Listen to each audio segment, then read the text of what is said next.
Fred, wake up. Son, you know, fucking stoner. You got your show to do. Fred Fury's frequency. Where's my treats? It's for the gods. You tap deprived. Bitch, treats. It's 6:30 in the morning. That means it's time for the king of cop to start showing off. Breakfast. Hey, give me my treats. I could pee. I can't wait any longer. Get up. Get up, Fred.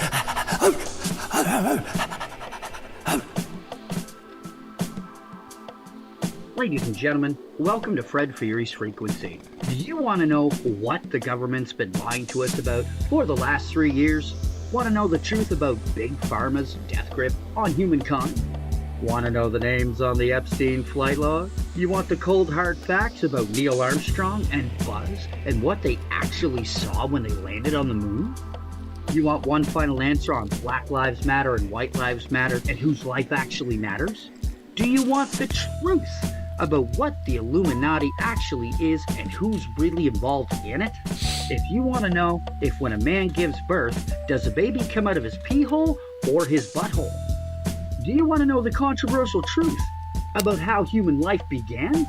Well, FFF710 doesn't have any of that, but we sure do have the dope-ass music for your ear holes, eh? The following is brought to you and sponsored by Occult 93 and General News. The songs you are about to hear are intended to be of a satirical nature. All situations, evil, and references are fictional. Any relation to real-life individuals is purely coincidental. Fred Fury does not officially support, condone, or recommend any illegal drug references, any situations or activities referring to a graphical nature, or references to violence or violent acts. This musical collection is not recommended for individuals under 18, pregnant, or women who may become pregnant, individuals over 65, or those with pre-existing conditions. Individuals of the Fred Fury's Frequency are subject to exposure of illegal activities, including but not limited to sodomy, cocaine use, even more sodomy, purse snatching, drug dealing, solicitation of prostitution, yet again, more sodomy, possible domestic abuse, and abuse of the elderly. Viewers may experience nausea, vomiting, bleeding in the eyes, ears, nose, and anus, in extreme cases, sudden death, and consult your physician before listening to the Fred Fury Frequency. And yes, viewer discretion is advised. You guys don't know the king of cough. there is none higher. When you try to puff a blunt, he coughs much louder. If you think I'm playing, go ahead and give a dab. He'll cough you out of your seat while you laugh. He don't even eat unless it's infused. For real, like everything he eats is infused. Hey Fred, what are you having for breakfast today? Some infused bacon, sausage, and eggs. Oh, the bacon's infused? No, the bacon, sausage, and eggs. What about your toast? Yeah, you know, I put some wheat butter on that. Thanks for tuning in to FFF710, home of hip-hop, on online radio box, Mixler, KM420 radio on Relevant app, and on Mixler. This good mood is brought to you by weed. Thanks for tuning in, everyone. I'm getting some breaking news. It turns out the world is ending, and we're all fucked.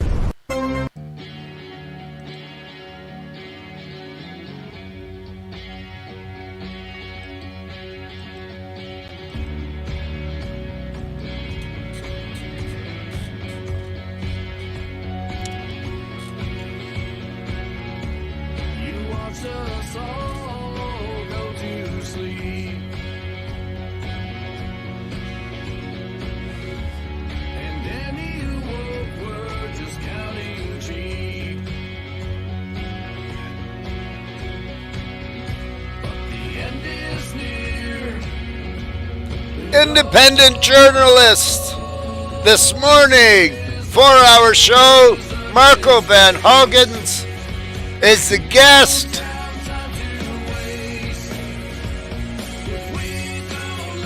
Sit back, enjoy. You got 4 hours of 43 minutes of news. Good morning, everybody. I gotta tell you, I am tired. I'm tired, but I am very energetic and energized today.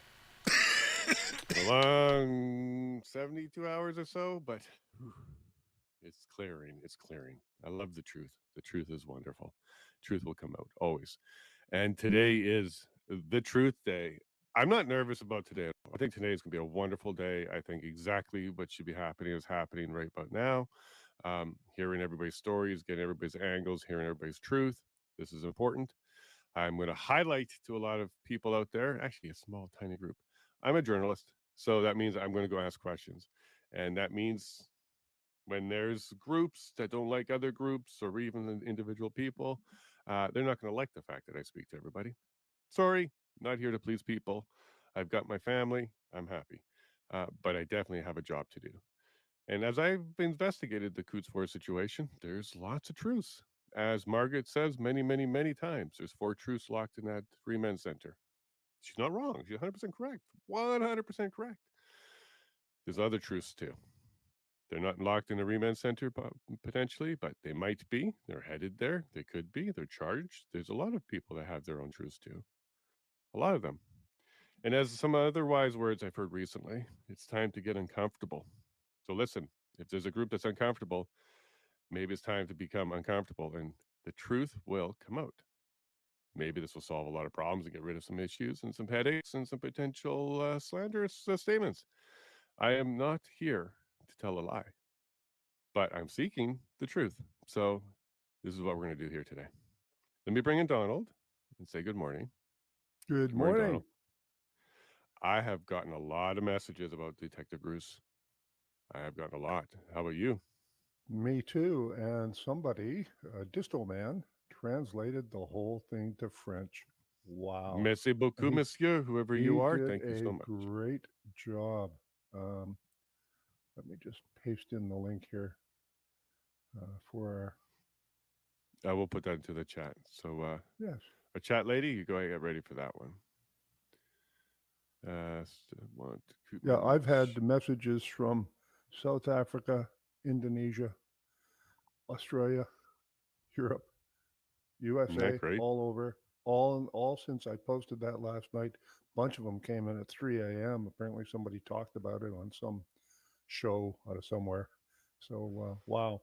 And for those who are unaware, it's you can find it at my Twitter feed. Breaking here, Ottawa police wiretapped sudden infant deaths detective Helen Gruce and her family. And you know what? It was all done under the urgent emergency provision, only for 36 hours. You can get that without an affidavit, without swearing anything. You just go in and hand the judge the name, and they never renewed it. Why? Because they had nothing. It was all about delivering a message to her, because you get notified of this later. The message to her and her family: don't mess around. This is intimidation. Message to her family, and anybody else that wants to step into the shoes of a detective following the case. That's right. My goodness. Well, thank you for that. And it's everywhere now. Lots of people, and I'm getting a lot of the, there is a little bit of hate out there about people trying to protect the police and taking their side and bringing that up and making silly comments. That comes with the territory, and you know that. But it is kind of interesting to see that there's people who are attacking you and changing the words. Is that normal for you? Look, this is the internet. This is Twitter, okay? They do what they do. The trolls are out there. Half of them have no agenda except creating chaos.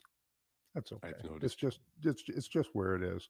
But the truth just keeps coming out, and people keep spreading it, and people are realizing that something is very, very wrong when we have a cluster of 9 sudden infant deaths.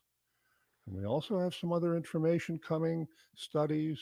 Even the CDC now admits that vaccinated mothers breastfeeding their children, that there have been injuries and deaths of those infants. So why are the Ottawa police stopping that investigation? Why did they not continue the investigation? Why did they charge this detective? Well, Public Health Agency of Canada is involved in influencing the Ottawa Police about these charges. And that's all on my blog, donaldbest.ca. There's a lot to read. The trial starts on Monday. Wonderful work. And I'm going to bring in your number one fan. Hey, Gord, you read his article today and you liked it. And Ray. Sorry, we got the echo again. I'm sorry I had to mute you, Ray. We got the echo again. Good morning. Yes, I just read that about an hour ago when I got out of bed, and from our last meeting, Donald mentioned that he was going to cover this case, or is it a trial that's happening in Ottawa with Detective Gruce? It's happening next week, next Monday on the 14th. They've scheduled 5 days for an internal trial over a Police Services Act matter. This is going to be a big one. It'll be followed around the world. And we'll talk later about it, but we need people to write the Ottawa Police to tell them that they should broadcast this. They broadcast a lot of other trials, but for some strange reason, they've stopped broadcasting this one. I wonder why. Hashtag truth. They can't broadcast truth. It doesn't help them. So, Ray, here's what I'm going to do. Because of the echo, I'll have to stop talking. Then I'll unmute you. You can say whatever you want. And then I'll have to mute you so that we can talk again. That way there's no echo, okay? Okay. That's good. All right, that worked. That worked. Okay, that will have to do for now, though, Ray. Sorry about that, but it could be a StreamYard setting or something. I'm not sure. And now we're also going to bring in two friends. We have the main friend who's always here. We have two friends that come back all the time, and now we have two new friends. I'm going to introduce us to. Hello, TJ, Kennedy. Morning, sir. Kennedy. Good morning, sir. Oh my goodness. Yeah. We don't say people with the guns. We don't ever know me. Yeah. It's all good. Nice to meet you. You reached out on Twitter and Likewise. You said, hey, I know part of this situation. I've been following for a while. I'm a photographer. I'm bit into the, not necessarily journalism, but you're in the photography side of things. And you wanted to come and have some comments and come and hang out with us. So here you are. Thanks. Appreciate it. Got my coffee and good to go. Looking forward to today. Cool. And thanks for being here. The more the merrier. Today is all about seeking truth and trying to get some information. I titled this one Publicly Prosecuted because we have the prosecutions in the court. Everybody knows about those. But we also have the court of public opinion. And so now we're dealing with some of those. And let me go ahead and bring in one more gentleman who I'm going to have to learn how to say his last name. Hello, Marco Van. Oh, we lost your audio. You have to unmute yourself. Oh, sorry. I thought I had that unmuted. There you are. Marco Van Huigenbos. Huigenbos. And that's the English version. What's the other one? No, it's if you were to say it in Dutch, it's Van Huigenbos. All right, I'll trust you on that one. I'm going to trust your pronunciation. I'm still going to butcher it, though. I'm sorry. Can I just call you Marco? Absolutely. Works every time. Okay, cool. Well, nice to meet you, Marco. I really appreciate you being here, and I'm looking forward to today. Thanks and for if you having don't mind, yeah, that's awesome. So I'm going to go and chat to a couple people, and we're going to get right into it because I'm going to kind of set out what we're trying to do here. Okay, so Ray, Gord, and now TJ, and myself, we're kind of journalists, right? We're in the journalism portion of things. And so is Don, actually. He writes a lot of articles. So we've been following this for a while. Maybe not TJ publicly, but the rest have been doing it publicly. Donald, Ray, Gord, and myself have all put stuff out there publicly about the Coutts situation. All right, Marco? So the reason why it was important to talk to you is we haven't spoken to you before, none of us. We definitely want to have the complete story. And there's a lot of questions that we have about allegations of a whole bunch of types and people's participation, a whole bunch of types, and what really went down. As Margaret says a lot, there's 4 truths locked in the Remand Center in Lethbridge. There's a lot more truth that's been locked just from not talking to all the people. So the goal here is, as reporters, journalists, people seeking the truth, we're going to ask you a bunch of questions, and I'm sure you're just going to give us what you got. This is not an interrogation, so hopefully the hot seat doesn't get warm or anything like that. But we definitely are looking for straight up, what do you got to say about all this stuff? Because we don't know you in that fashion, and we'd like to know more of the information. How's that sound to you there, Marco? That sounds pretty good. Before we get started, I just want to say a couple things. I'm not looking to get involved in anything slanderous. Obviously, I believe that when we're talking about different situations and individuals, and sometimes we can get into a bit of discussion around particular individuals. I'm not looking to do that. I'm looking to float above that, like I've done for the last 16, 18 months. And obviously, while at hard times, we do need to have conversations about certain situations. So that's not me trying to get out of any tough discussion, but I don't want to make this a personal discussion. And secondly, I am also still before the courts myself, and certain things are part of Privilege. active investigations, etc. So just wanted to mention those two things. That's all. Sure. And I think that's a good disclaimer. So we'll actually make a very clear disclaimer. Slander is when you say stuff about people that's untrue. So if you say anything that's untrue, it can fall under slander, defamation, libel. Don't need to go there. Now, slander is when you speak it, libel is when you write it, defamation is what they both are. So anybody that's going to speak mistruths, understand that when you do it publicly, like we are, when you do it in front of other people, which we are, and if you do it about a third party and it's a lie, that would become defamation. So as long as all of us are aware that nothing needs to be said here that isn't truthful, there will be no slander. It may be uncomfortable for some people, it may be disturbing for others, but it won't be slander.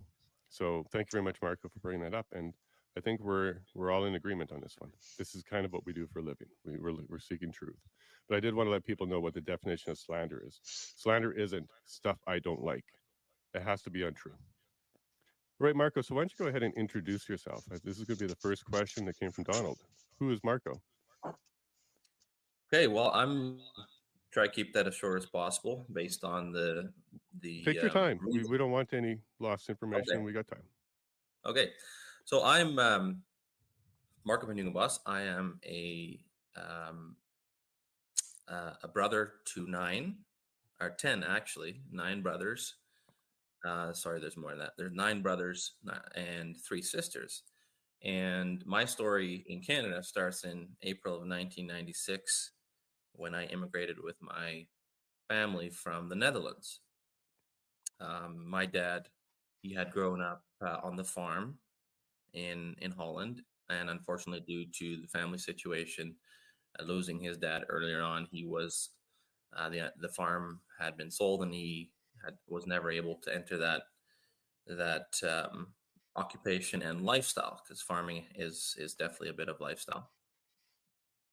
He moved to Canada with his family. We landed in Fort McLeod, Alberta.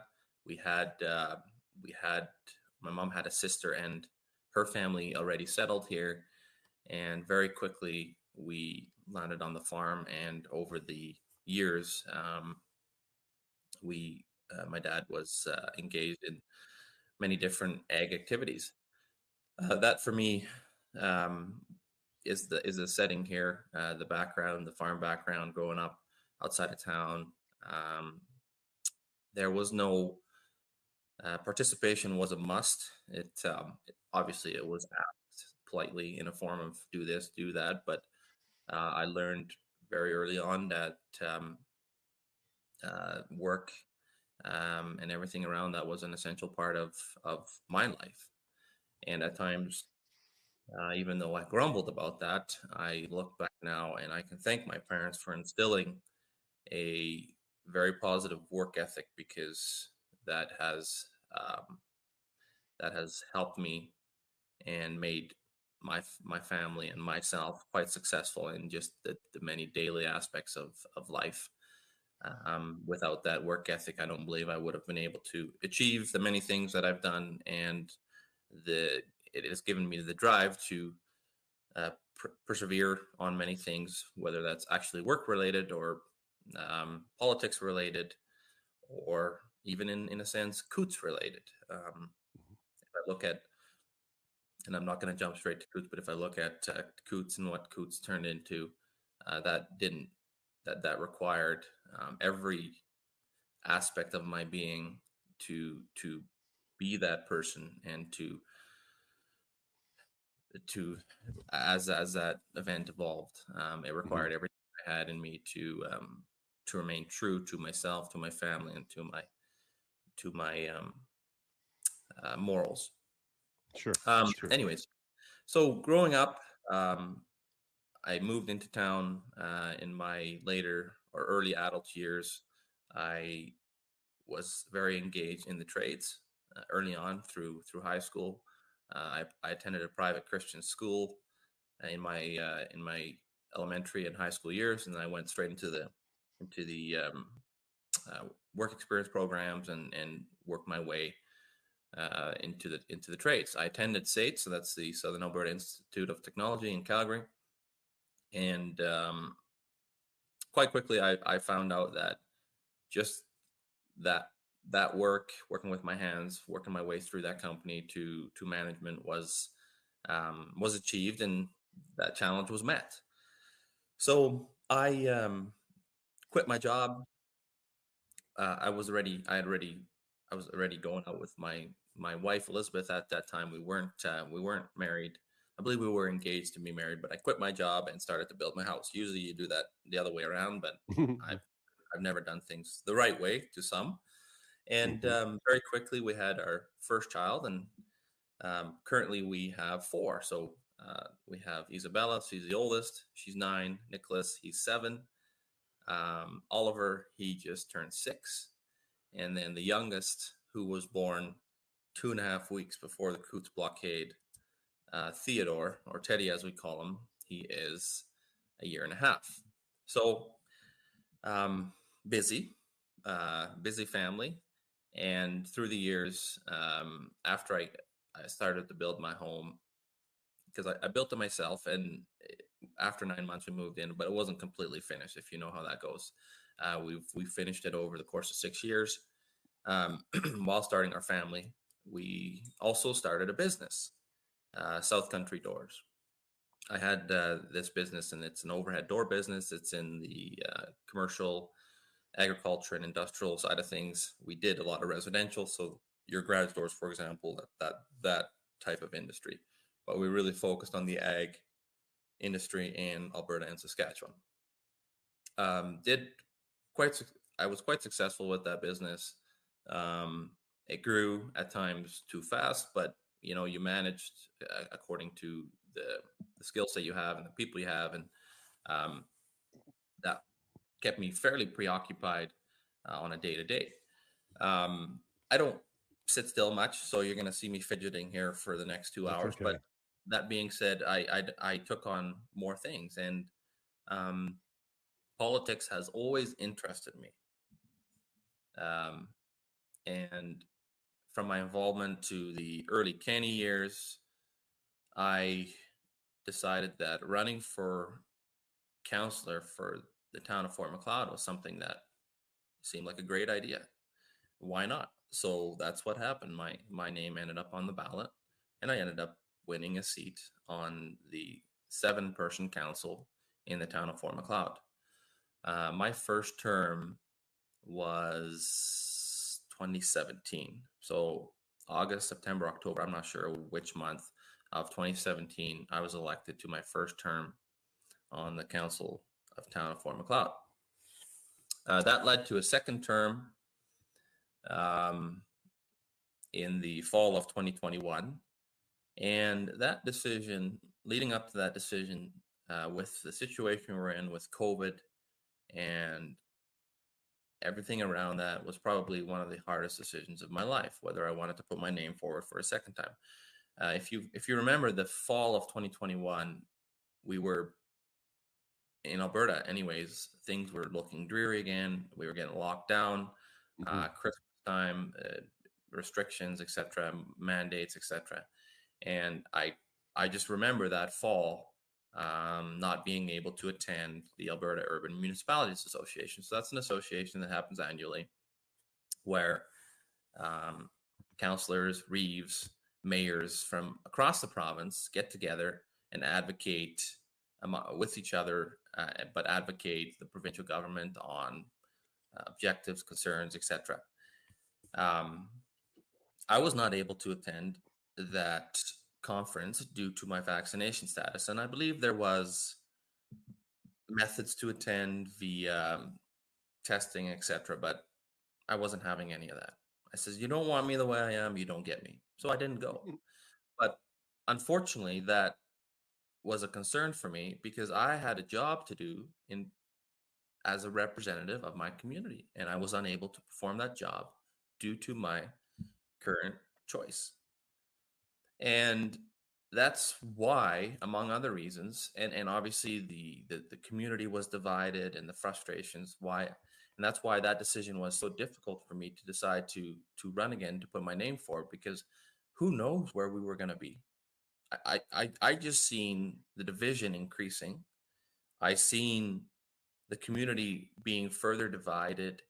The animosity was increasing, and my ability to properly do my job as a town of Fort Macleod councillor was decreasing without any reasons of my own, other than, well, they tried to make it a choice. They said, oh, it's your choice. But I felt there was very little choice, even though I had a lot more choice than most. I always sympathize with, and I use this example, I sympathize with the young mother who just got off maternity leave, who just gone through 4 years of education, whose husband is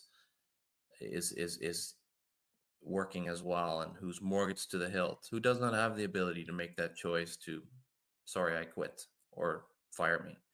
To me, when you're in a position where you're trying to make a go with a young family, or even as a single mother or a single father, and you don't have a choice to make the decisions that I did, and to be as independent as I was, right? I lived in small town Fort Macleod. I had my own business. My kids went to private school. I felt I had a lot of choices. As frustrating as it was, as angry as I was with the federal and the provincial governments, I felt that I had a lot more choice than a large part of society that really didn't have a choice. They were forced to. Losing their home is not a choice. That's a result. Or being on a 12th level in a condo and taking public transit in one of our major cities in the province, that's not a choice. You don't just choose to not take transit to go to your job, to then not go to your job and line up at the soup kitchen. Those aren't choices. Those are consequences. Right. That's the reality of that's what our government calls choice, and we see that in many aspects of the political class and how politics works in this country. So I'm not going to dive too much into that. We've all everybody has their COVID story. Looking back pre-Coutts, I balanced things as much as I could, as frustrating as it was, but I was never in a position where I had to make critical life choices or the vaccine. I was never in that situation. There's times where pre-mandate, I thought, well, maybe one day we have to get the vaccine. It's kind of an inconvenience. But it was when the government mandated the vaccine. There's some I knew there was more to it. And just naturally, I took a step back and I said, whoa, what's going on? Not for me, not for my family, not today. And that's when we, for a short period of time, and to some degree, it's still out there, we became outcasts in society. And I was proud to be an outcast to that degree, and continue to advocate on behalf of the unvaccinated, and to advocate for the truth in relation to COVID. And obviously, the truth in relation to some of the events that I've been part of that stem from government overreach and government tyranny through COVID. Mm-hmm. Now, if you don't mind, I'm going to jump in here. Yeah. Okay, so you basically set the stage. You immigrated to Canada with your family. You are a hardworking farm boy. You guys were grown up and taught by your parents to work for what you got. You became naturally a community leader. You became elected as a community leader. You were an active community leader, participating on a provincial level with conversations. You were insistent to continue to be a community leader, even when the system started to make it difficult for you to participate. You spoke out about it. You took a position that a lot of us on this panel understand completely. And then you have it inside of you to not just take what you're given, to decide on your own. And you have a bit of this stubbornness, which I guess a lot of people in this panel will understand, that when someone tries to force you, you resist it. Basically, did I catch all of that at this point? Yeah, I could have just said that. We could have got this over with. Well, no, I'm listening to what you're saying, and I'm trying to also relate it to what I know myself and other people. And so far, Marco, I haven't heard anything that sounds different. It sounds like you're a pretty typical, hardworking Albertan at this stage. We'll get into more stuff in a bit, but I do want to now ask the panel. I'll start with Don if they have any questions about who you are before we jump into the events of Coutts, if you don't mind. So Donald, I'll put you on here first. Do you have any chickens? I'm serious. You know, Donald, I am currently building a chicken coop. I'm in the process of building a chicken coop. We just went camping this weekend. We went camping a couple weeks ago. And the chicken coop, it's about 75% done. And almost. So are we going to have chickens? Yes. Do we have them? No, not yet. Well, we're going to talk offline because you wouldn't believe how many of our neighbors now, just this summer, we have chickens all around us, and we're in an urban area, chickens all around us. And I think we're going to do that too. Something's really changed out there in the public consciousness. So we'll talk later. That's my question. That's all. You're doing a great job. I feel I know you a little better now. Thanks, Donald. Cool. And Donald, for the record, I also have chickens. We started with 20. We're down to 4. We learned lessons about dogs and foxes. I should share that so you guys can learn from my mistake. Gord, I'm going to go throw you on next, and I'm going to check, make sure I don't have you muted. No, you're good. Marco, lovely to meet you, and thanks for being here. Given your Dutch heritage, I'm suspecting you still have family in the Netherlands.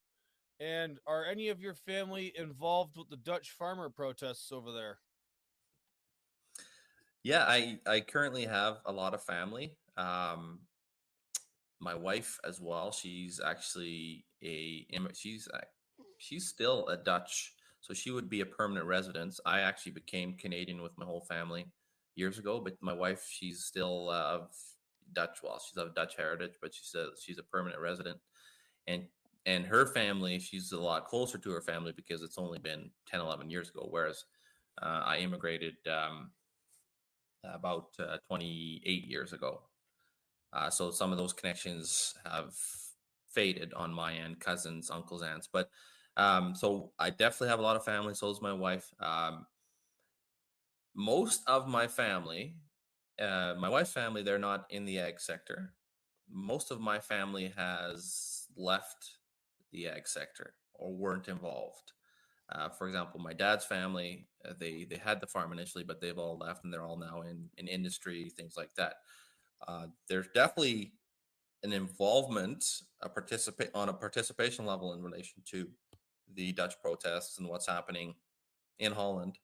And behind the Dutch protests, there's obviously the political movement, which stems back to Rutte, Mark Rutte. He has resigned, but and we're not going to go into that too much, but what that actually means is that next year they will have elections in Holland, and then they will attempt to form government. Now, if you're at all engaged into what has happened in Israel in the last couple of years, they have had election after election after election because they can't form a coalition government.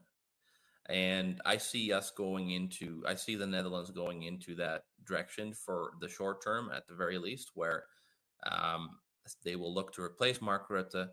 There will be a party that gets the majority of the vote, and that party will have a leader, and that party will have the first opportunity to form a coalition government.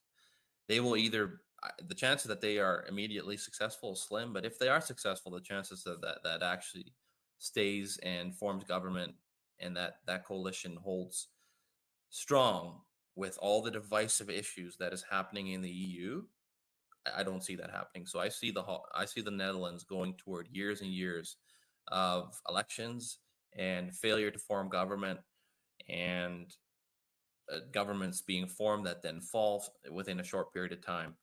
Anyway, so that's just a bit of background on that. But I definitely have family that is quite engaged, not to the degree that I would have been engaged in Coutts on a protest level, but they are engaged. They are concerned with what's happening in the Netherlands and the EU as a whole. Awesome answer. And I learned something there too as well. So thanks for sharing that information about the Netherlands. And did you get your answer there, Gord? It was pretty verbose. Okay, cool. So Ray, you're next. And what I'm going to do is I'm going to stop talking. I'll unmute you, and then away you go.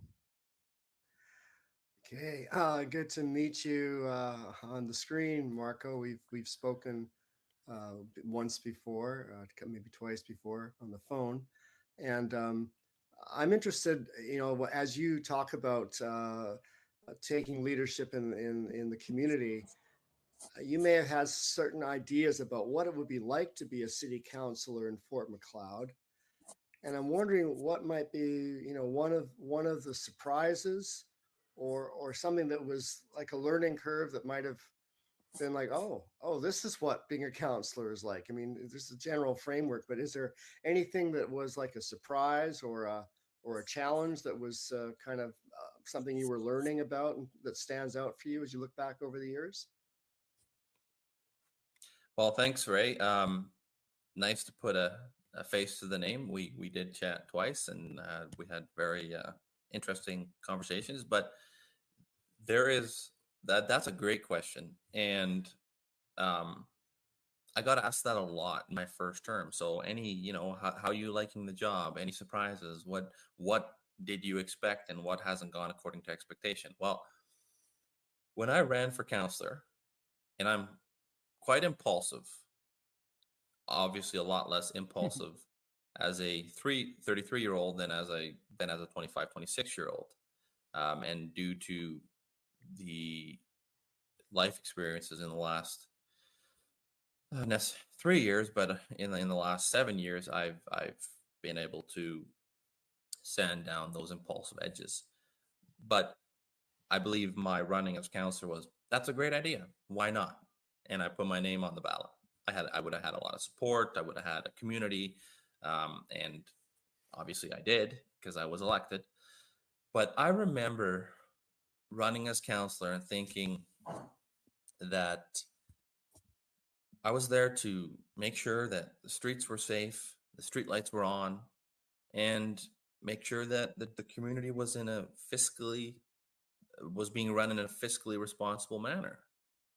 Boy, was I shocked, because 7 years ago, what started to happen was the downloading. Now everything's been downloaded to municipalities, I feel, but I mean the downloading of social issues started, and they may have always been issues on a local level, but I mean issues in relation to the LGBTQ plus, I don't know what it all is, that movement and everything associated with that became a real public issue at that time. And even though there's no ability for municipalities to legislate accordingly or to make change or to do things like that, we became part of that conversation. And for me, I'll be honest, at first, and even now, those are uncomfortable conversations. I'm Christian, and I have my beliefs, but I had to think outside of my strong, steadfast view on certain issues, and I had to not to compromise my position, but I actually had to figure out what my position was, because I'd never been asked questions that I was being asked. I had no answers to some of these questions. I had no views on some of these issues that were not issues in my life prior, but they had become community issues. So and even to this day, there, especially to this day, if we look at what has happened in relation to, in Alberta on the street, I could have these tough discussions with people that are affected in a different manner or aren't as happy with my decision as those that support me, because you'll never make everybody happy. That's a reality in life, and that's a reality in politics as well. And if you look at provincial or federal politics, you're lucky if you have the phone number to your MLA or your premier or your prime minister or your MP. You definitely don't have the phone number to the like I could ask who has the number of their MLA. There's probably a few of you guys that might. That would be your provincial elected official. But who has the number of your premier? Probably most of you guys don't. So whereas, do you know who your town councillor is?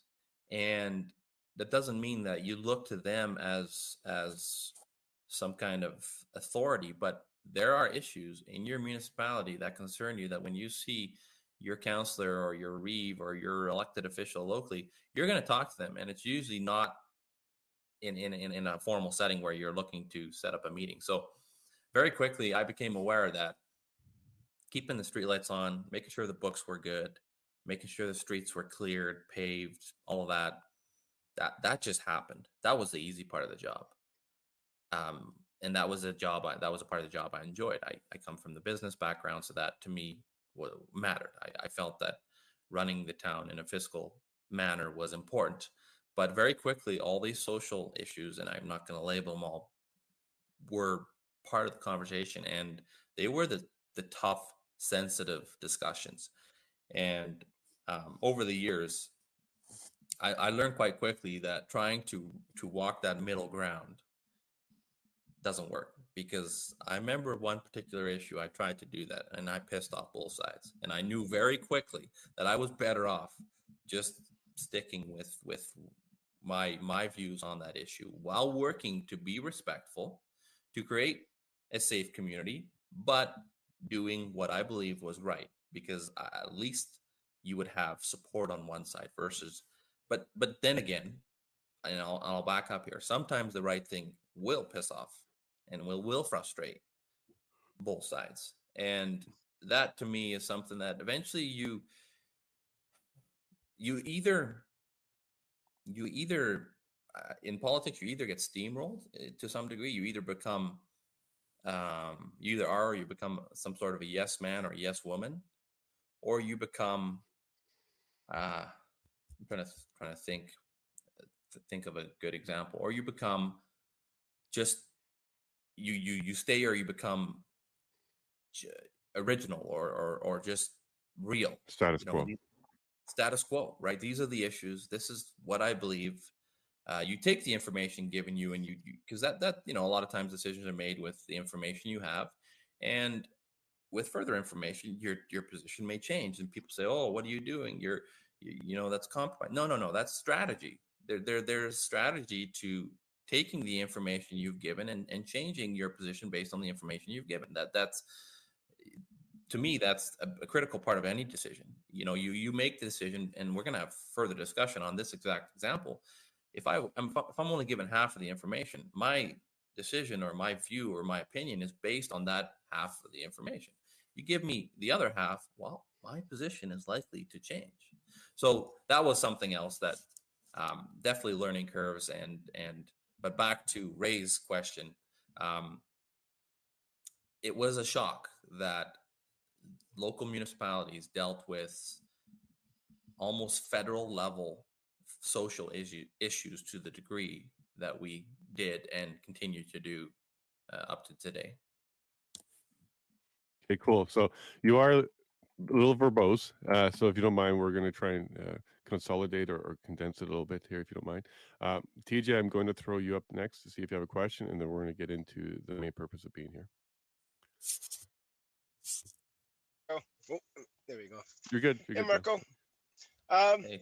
Yeah, I was at Coutts, as you said before, doing the photography, and I saw Marco a number of times there. Kind of discovered who he was by asking around, and didn't actually meet him in person until last summer when I was doing some photography for the United Conservative Party's leadership race. And I met him a couple of stops on the campaign trail, and I would call Marco a friend that I met him. And but one thing I'm learning more about you, Marco, today, and one thing that I found interesting that you said is you had your most recent child about 2 weeks before Coutts happened. And I had my most recent son in May of 2020 during kind of lockdowns, and it was kind of crazy with the hospital. But I'm just curious, what was it like for you, both logistically and emotionally, having a child that close during that time? Well, logistically, it was obviously a huge problem. I remember going to Coutts and telling Elizabeth, I might not be home tonight. And that was based around what that event was initially looking like. It was a protest. It was a slow roll. But we were frustrated, and we knew there could be altercation with the RCMP, and that if it was kind of like if you look at the environmentalists, the Greenpeace and such, at times, in relation to forestry, they make their stand, and they could get arrested for it, and they could get charged, and they could get released all within the same day or within 24 hours. But I knew there was a likelihood that this protest could turn into something that is, along the lines of civil disobedience. And that's why I told my wife I might not be home tonight. That's what I told Elizabeth. 18 days later, I came home. Thankfully, we were able to arrange Elizabeth and my youngest coming up to Coutts for 2 nights, and I can talk about that a bit more later on. But for me, having my family and having I wasn't going through postpartum like Elizabeth was at that time. So for her, this was a very life-changing, dramatic experience. The stress of it, all of it, the fear, right? CBC coming out with their articles, what could happen, the charges, all of that, week 1, etc. But for me, it was deeply emotional. It was a very emotional experience. Like I said, I left a 2-3-week-old child at home for 18 days. It became something life-changing for me as well, and we'll definitely discuss that a bit more here shortly. So, yep. Okay, so what I'd like to do now is, I think we know who you are personally. I think we got a pretty good overview of the man so far. Now we're going to get into the leader and the role, what you had there. I'm actually going to take you to the end, and then we're going to jump back to the beginning. I'm taking you to the end because I want to let people know about your current legal challenges and what they are, because I think that's going to help us understand when you set the stage of your role in this and why you're important to the Coutts situation. So if you don't mind, quickly, if you can, tell us what the charges you're facing, how much time it is, and where you're at with that without, causing any trouble with your actual defense. Yeah, so I'm charged with mischief over 5,000. The Crown has proceeded with direct indictment, and we are going to trial next year, April. Obviously, that's scheduled, but that may change. And if we look at the Coutts 4, we can see how that can change. But they are, like I said, they proceeded with direct indictment, and the Crown is looking for 5 to 10 years. And the charge is that among others, I am the alleged organizer of the Coutts blockade. That is the charge. Okay, can you guys see me at all? It looks yeah, you're good. Okay. Your audio is the most important thing. You're getting drowned out with the light, but that's okay. It doesn't even matter. If you watch my Chris Barber interview, the whole thing was like that. It's fine. It's fine. Okay, so you're being charged 5 to 10 years, direct indictment. Stephen Johnston as well? Correct. Oh, wow. So he's got you, Arthur Pawlowski, he's got these guys, and I believe he's even got more. He's the I've Coutts seen a prosecutor. list. He's the Right. lead prosecutor in charge of everything Coutts related. Yeah. His name's coming up a lot. Okay, cool. So now I'm going to take you back to the beginning of the Coutts situation. So you have a young kid. It was a son, I think you said. Yeah. Is that right? Yeah. Okay. And as Donald knows, you don't really know the gender till kindergarten when the teacher tells the kid what the gender is. So for now, It's a son. But obviously you're a community leader. You're the type of guy that cream rises to the top. Whenever you get into a group, when people hear you, they talk, they understand very quickly. You're articulate, you're intelligent, you're verbose, and you have a lot to say, and people can relate to you just fine. So I can see how the stage is being set here for you to be rising without even asking or putting your hand up. I can see how a community, even a small community that just develops, can see you as a leader. I can see how that's happening here. Now, let's just kind of clear the record. Were you the first person to say, hey, let's go down there? Or did you follow along a bit of a group and you kind of materialize as a leader early? How did the leadership kind of work out for you? I definitely followed along as somebody, as just a person initially. And why this is, and this is factual, because my good friend Alex Van Hert and myself had watched the origins of the Freedom Convoy on Vancouver Island, and just like any other Canadian, how that was such a amazing thing, and we watched it go through. We watched it go through Vancouver and really form on the west side of, like, the Highway 1 all the way on the west coast. And as it rolled through BC, there was many phone calls, and we talked we talk a lot. We're best friends, and we had many conversations as to where we're going. We're going to come along. That was the conversation I had with my good friend Alex. At that time, I would have had a week and a half old child. So I never had that conversation with Elizabeth. And I never did have that conversation because, as much as I'm impulsive and many other things, I also realized that taking off to Ottawa with a week and a half old child at home wasn't going to happen. And I sure as heck wasn't going to get her blessing to do that. So I never went to Ottawa, but we had full intentions of leaving. So they would have gone through Calgary that first weekend, exactly a week before they showed up in Ottawa that Saturday, the January the 29th. The Saturday prior, January the 29th, they landed in Calgary, and Sunday they went through Calgary, et cetera, et cetera. We were going to leave on Wednesday and catch up because we knew the convoy wasn't going 120. So we thought, hey, we can leave on Wednesday and we can arrive in Ottawa at the same time, and we'll be there the weekend, and then we'll head home. That never happened. And one of the biggest reasons why that conversation never happened with Elizabeth was that on Tuesday, we started to become aware, and I believe Alex had first shared it with me. We became aware of this slow roll protest in sync and in support of the Freedom Convoy, and that slow roll would have happened from Lethbridge to Coutts down Highway 4. It's about an hour and 10 minutes, or about an hour. And there would have been tons of smaller convoys that came from different directions, different municipalities, that would have all gathered in Lethbridge.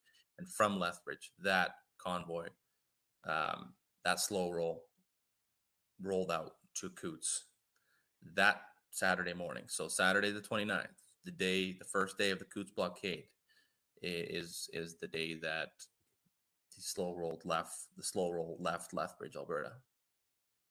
Okay. So you didn't organize the slow roll. You didn't organize the effort at the Coutts border. You were originally going to go to Ottawa following the convoy. You were going to follow them along and catch up. And then plans changed. There was a slow roll out of Lethbridge. Were you part of that slow roll? Did you go down there on that day? Absolutely, I was. I was definitely part of that slow roll. I remember leaving Fort Macleod at about 6 o'clock and slow rolling to Lethbridge, and then joining there where we tried to officially join. The turnout was just so much more than what anybody expected, that it was a gridlock. The city was gridlocked, and everybody just tried to merge onto 4th, and this thing became about 30 kilometers long, or 20 kilometers long. So it was huge. Cool. So you were a participant at the beginning. Gord has a question for you. Hi, Marco. So I'm listening to your story here about how you became involved with the Coutts protest site. And the way you're describing it, it strikes me that in the same way that Freedom Convoy itself was more or less spontaneous and decentralized, and there was not really anybody in charge, except maybe until the main group coalesced in Ottawa, would you say it's fair? Would it be fair to say that the Coutts blockade itself was also spontaneously and decentrally organized. Like there wasn't really anybody behind it. It just kind of happened. It happened. And when I say it happened, we're talking the slow roll. There was obviously some organization. There was some social media flyers. There were some initial organizers that had their names and their numbers. They're in the trucking industry, right? Like the initial event was organized, the slow roll, but the actual blockade, that was, and we'll get there because we're still driving to Coutts. But when that happened, that was literally highway open, highway closed. And I can't speak a whole lot about that part, but it happened. It was it turned within minutes from this is what we're doing. We're protesting to we're frustrated. You're not listening to us. We want you to listen to us. When I say we, the people involved, and we want our elected officials and our governments to listen to us. There was extreme frustration, and that's what triggered this, and it just spontaneously evolved. Now, again, very quickly it evolved into something more organized, more structured due to the logistical challenges of winter and the people and everything around that. But that was never planned. It just happened. Okay, and that's pretty normal for grassroots everything grassroots. That's usually how this works. I'm just going to ask you to highlight a little bit about your political relationships, because I think it's important as to why you were maybe looked at as somebody who's able to help and be a leader. So can you just quickly talk about your Danielle Smith relationship that you've been able to establish through your work up to this point? I'm not trying to get the current relationship status, but at the point of being involved early in the Coutts, what was your relationship status with the political leaders in the province? Yeah, so my relationship and my involvement in the UCP is largely to the level that I currently am is definitely post Coutts. Pre Coutts, I would have been involved with. We would have had the NDP up until the 2019 election, and then we would have had Jason Kenney come in, unite the Wild Rose, unite the PCs to form the UCP, and I would have played a very minor role in my local area to, I would have voted on that merger, and then I would have helped locally to elect the sitting MLA at that time, Roger Reed, and in turn elect Jason Kenney. That involvement would have been minimal compared to my involvement now, but again, I did have those contacts. I knew I had gone door knocking with my MP, member of Parliament, John Barlow. So I definitely had those connections for quite some time, and I had the ability to communicate with those, even though at times it felt like nobody was listening in relation to those who were elected to represent us. Okay. Now I'm going to ask my panel quickly. Are there any more questions before we get into Coutts, the actual blockade? Anything about his background, his history, his connections, anything like that? We're all good? All right, cool. All right, now Marco. Now why don't you explain to us, how did it turn into participation, to more involvement, to leadership and being part of a small group? Can you also tell us who ended up forming what was identified by a lot of people, authorities as well, as the leadership group? Again, they're not being identified as the organizers or the ones who started it, but this group is being identified as a leadership group where people are turning to, liaisons are talking to, and there's some sort of coordination going on with that group in order to provide the logistics, I guess, for the rest of the event. Yeah, so I'll definitely touch base as to how I became to play the role, or how it evolved that I played the roles that I did during Coutts. I'll definitely speak to who else was involved alongside me, with me in relation to some of those roles, but I can only speak to the ones that are obviously already on the public record. I'm not going to be naming any names that sure, that's fair. Yeah, that haven't been charged or anything. So I would say about middle of the afternoon on Saturday the 29th, you're going to have the biggest rush hour that Coutts, Alberta has ever seen. You're going to have just trucks in the ditches, in the medians, just 3 lanes, 4 lanes, like it's 2 lanes, but I mean, it's just packed. It's slow moving to deter the efforts of the protests. Law enforcement had opened up the scales, so they were forcing everybody to go over the truck scale, right? You know, it's an international border. They have a truck scale within a mile of the border. And things are flowing, right? At that last intersection before you actually go down to the border services, people were turning around and they would go back to about Milk River, which was about, I'd say about 10 miles, and they do the loop again. Now, I never did the loop once because it was just that slow moving. And by the time we had got to Coutts, things were just gridlocked. So there's parking lots around that intersection where people were parking and having lunch, barbecuing. And, you know, there was, for example, there would be like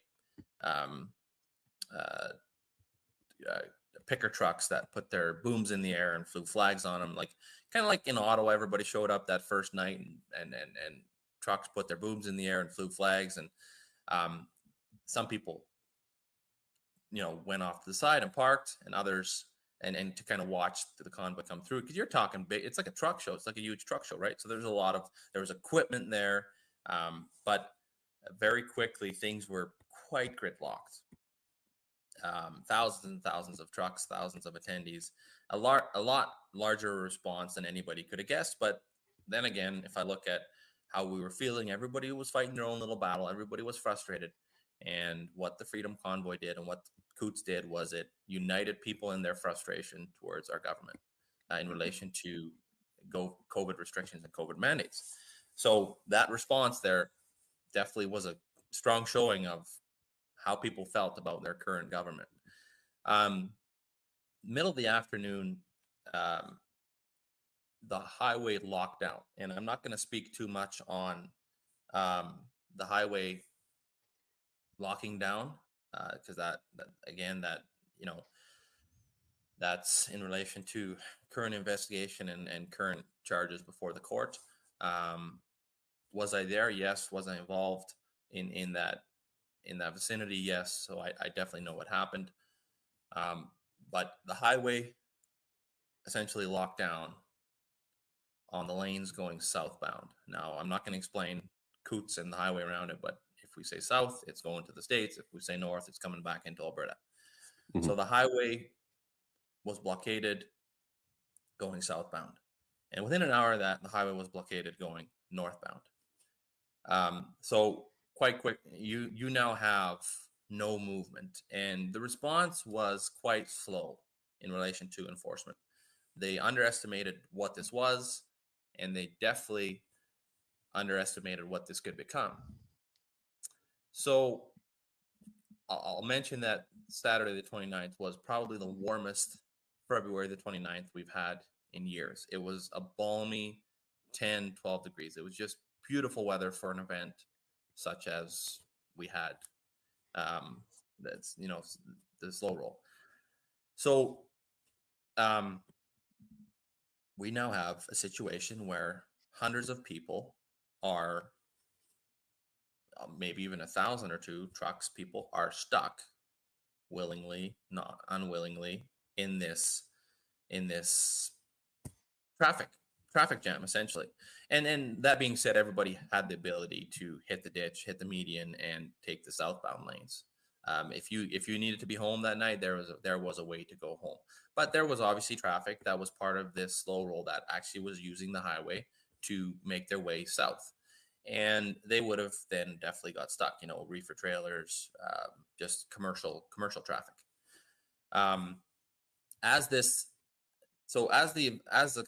Coutts blockade evolved from day 1, day 2, day 3, very quickly, like my looking at it, I would have thought within a couple hours they would have come in, they would have cleared it up, they would have started to arrest people, and they never did. They never came in heavy-handed right off the top, right from the start. Mm-hmm. They tried to, and this goes back to me understanding what they thought. They thought this was organized. They thought this was planned. We got to find leaders. So very Right. quickly they started to talk to people. So they would have started with the initial organizers, who then distanced themselves from this event as, we didn't plan this. And I can understand that they didn't. So very quickly those lines of communication were exhausted, and over the course of 24, 48 hours. And there had to be some form of structure in relation to, hey, we got food. That next Monday it was -30. It got real cold, so you're now talking basic necessities of life: food, shelter, things like that. Diesel, right? Trucks were running to stay warm. So very quickly, people started bringing in things, and the need for structure really was really became an issue when on the Tuesday, so there would have been 29th, February the 3rd, the RCMP created a blockade, or sorry, you can call it turned into a blockade. They created to try to isolate Coutts and to prevent Coutts from growing, because the word started to get out and people started to come from all directions, and I mean from BC, Saskatchewan. So to prevent people from essentially enforcing the ranks down at Coutts, they formed a blockade a couple miles up the highway between Milk River and Coutts. And if you're aware of Coutts, you would know that there was an additional blockade, which was an RCMP check stop, which then automatically had hundreds and thousands of people on the weekends staged behind there, all trying to get to Coutts, and that's as close as they could get to Coutts. When that happened, there was definitely a need for structure, and being, having the background that I did and the ability to, the ability to communicate with enforcement and politicians and things like that. I worked my way through. I would say I became one of the individuals that was definitely involved in decision making. A lot of things were delegated, right? Kitchen duty, all of that stuff, because we had rented the bunkhouse, the saloon is what it's called. It became kind of a central place for the blockade, and that's where meals were served. There's washroom facilities there, so very quickly there was a lot of structure to Coutts. And Coutts was, if I were to compare it to Ottawa, it was a lot smaller numbers wise. So we had the ability to do that. It was like a communal setting. Within day 3, day 4, it became a very communal setting. Now and this is my perspective. I'm not saying this is exactly how it happened, but this is how I felt it happened and how I seen it happen. We're talking a high pressure, high stress situation. You're involved in something that many could deem as illegal, and there could be consequences. But again, there was frustration, right? I felt the government was completely out of line, and that just trying to get their attention in the normal, through communication or through writing letters or emails wasn't working. By the fall of 2021, we knew that wasn't going to change things. I knew that wasn't going to change things. And that, being a town councillor, I was very observant in that, and I seen how disengaged, and it had almost been a memo that had gone out from government that we can't talk to people right now. We're locked down, just status quo, sit tight. And some MLAs would have literally disengaged, and others would have still tried to communicate, etc. But they would have had nothing to say, or they would have been uninvolved. We were being run provincially by a PIC committee, and when I say the acronym for that is the EMCC, Emergency Management Cabinet Committee. There would have been 13 people on that committee, and they were the decision-making body in this province. And last week's Ingram court decision really outlined their role, and illegal essentially, but they were the ones that determined what was happening in Alberta. We were no longer in a representative democracy, Western parliamentary democracy. We no longer had that. So that's definitely, I knew all about that, and I knew that was no longer functioning, and I was looking to get in contact with our elected officials, and I knew how to do that, and I had those contacts previously. So I became somebody very relevant in the initial structure. And when I say very relevant, that's obviously my feel on it, and I believe I became very relevant in relation to the role I played. One of the biggest public roles was I became the comms individual. I became the media person, and that was, I think, the only role that was clearly delegated to me in a bit of a discussion, because I had the ability to articulate. I knew how media worked, and my background. So I became that person that communicated with all media, because media started to get involved, and we had all different people talking to the media, and we knew we had to centralize some of the communication coming out of the blockade. We never prevented anybody from talking to the media. We never told anybody you can't talk to the media, but we had requested that if there are requests for media, please bring them forward, and we'll try to address them in a manner that is as accurate as possible, but also as consistent as possible, right? We can't have every single trucker one's talking to CTV, one's talking to CBC. We're just gonna have a nightmare. So that became centralized largely as well, and I definitely played that role, and that's why I became public early on during the blockade. There was also addresses to Premier Jason Kenney, Prime Minister Justin Trudeau. I was involved in that with a few individuals beside me. So just my background really, and I did step forward. I am not one to hang out in the back and get dragged. I knew there needed to be structure. I knew there had to be a common sense approach. We couldn't just lock down and not engage. They would come bootstepping in there right away. We had to engage. We had to communicate. There had to be strategy, and I knew this early on, and that was the voice that I brought to the table right from the beginning. Okay, well, let me jump in here. That was perfect time to jump in. I do want to say so long to Gord, because Gord is going to have to pop out shortly here. He's a good father, so he's going to go take care of his kids. So Gord is going to jump out. Gord, do you want to just jump on for a quick second? Yeah, thanks again for having me. This has been fascinating, Mr. Huigenbos. I'll listen to the rest of the stream later. Thank you very much. Thanks, Gord. Thank you, Gord. Okay, so I have two questions for you at this point, Marco. One, was there anybody else in your group that he was a counselor or already connected to political people at all? Because you were.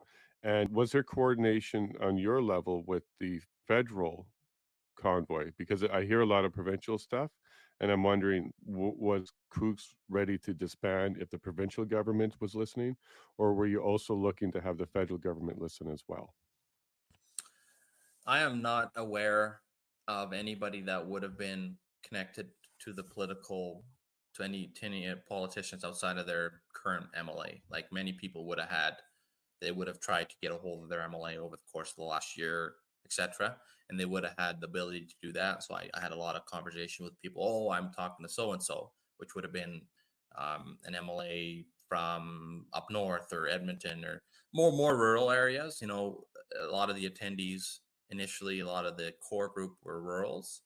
A lot of urban dwellers, a lot of urbanites, a lot of people from the cities definitely came as it became public, because they never made this, they weren't 24 hours into this, the media wasn't really talking about it.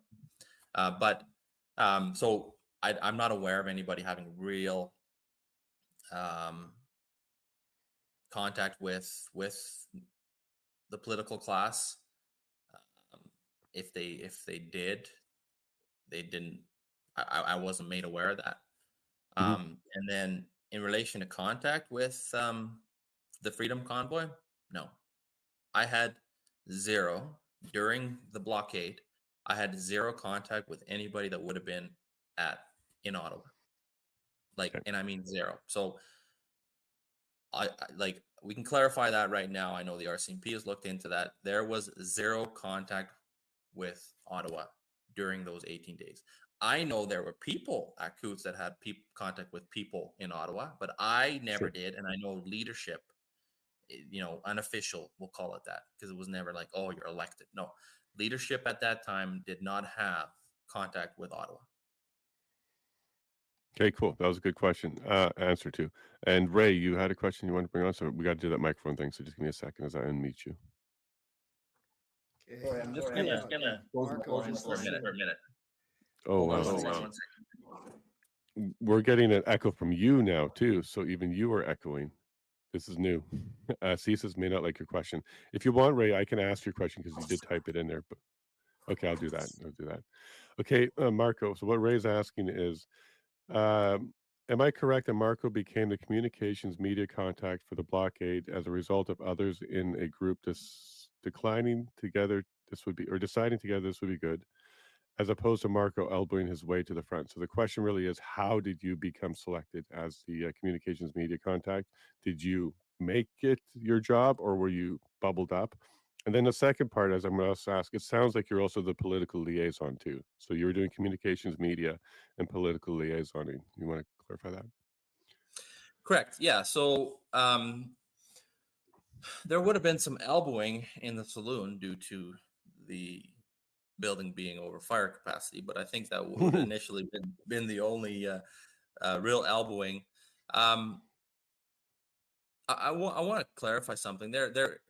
You're coming together and with a lot of different people you've never met. Like I've met a lot of good people at Coutts, and since then I've built a lot of relationships on that.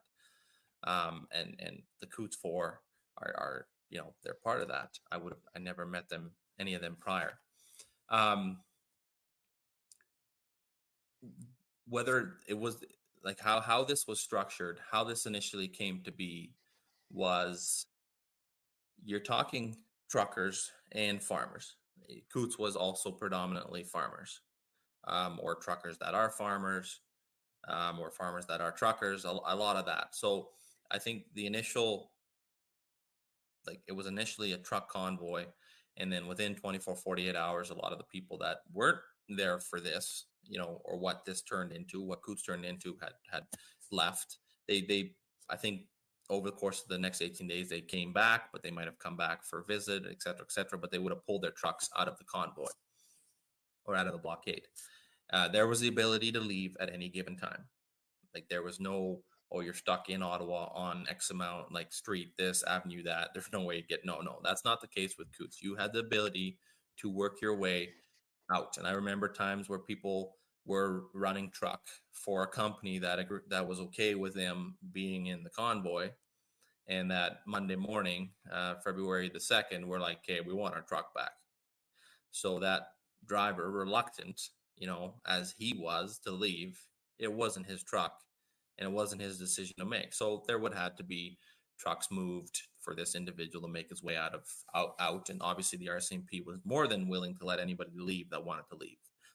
If they let somebody leaving is in some way diminishing the effectiveness of the Coutts blockade, right? Because it was built around trucks, it was built around steel and metal on the highway. So the less trucks you have on the highway, the bigger an impact this convoy / blockade has.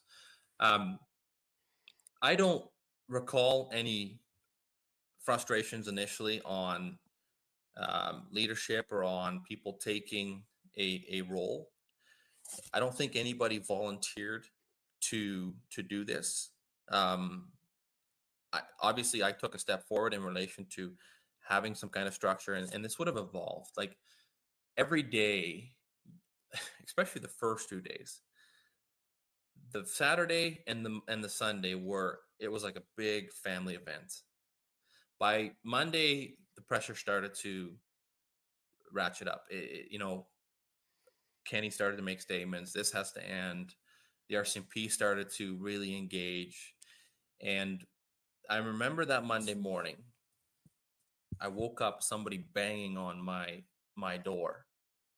And I can honestly say within 10 seconds, I was out that door with my pants on, because you're sleeping in a manner, you're involved in something that, that the RCMP deems illegal. They don't want you there. So them coming in and removing you was front and center. And possibility at any time. Yeah. When would you do that? Well, early early hours of the morning, right? We thought Monday morning they're going to come for us. Well, we're going to stand there. We're going to put our hands like this, and we're going to let them, like, there was no resistance. We were there peacefully. I've said that hundreds of times. But that never happened initially. So very quickly, there was, I would say, a couple different denominations. So we're talking Southern Alberta. The majority of the people would have been from Southern Alberta, and the majority of those people would have been part of some larger group, whether it's from a similar religious background or whether it's from a community, right? Fort McLeod left with X amount of trucks. I knew those people. Those are all people that I knew that I could talk to, and that would follow the lead that I was given. So very quickly, we had a couple different individuals come forward from Tabor, Coaldale, Fort McLeod. Like Lethbridge as a city itself was not as involved. We're talking the rurals and the smaller rural communities really had a problem and really had the ability to organize, and they had been organizing. So back to the question, as opposed to me elbowing my way to the front. At that time, there would have been no real front. It would have been a group of about 7-8 individuals that we were all involved in, and the slight decision making that there was at that time would have been largely would have been approved. It would have been appreciated, right? There had to be things brought in: diesel, food, fuel. So everybody played a role. But at that time, I'd say the first week there wasn't any real leadership like there was in the second week. And every day, obviously, there became more of a need for leadership, because you got to remember, even tensions among the group rose, right? People wanted to do different things, or people felt the blockade should be disassembled, or this is not why we're here, we need to go home, or they wanted to do this, or they wanted to have they wanted to have a say. So eventually there was definitely some elbowing and some posturing, and I can get to that. But initially, I think there was just a genuine appreciation for putting yourself out there. Like for me, the media portion, that was a big decision. That was the only big decision that was made initially, as who's going to be the person that is going to talk to the media. Nobody wants to talk to the media. You got to understand the view that media had, mainstream media had, in relation to people like us. I seriously wanted to be down there, and I would have loved to have been the media person down there. That was not somebody was liaison, but that's a whole different story. Like, okay, fine. I guess I got to do that. And I've gotten good at doing interviews, and even now, at the beginning of an interview, I'll still have this, oh, what am I getting myself into?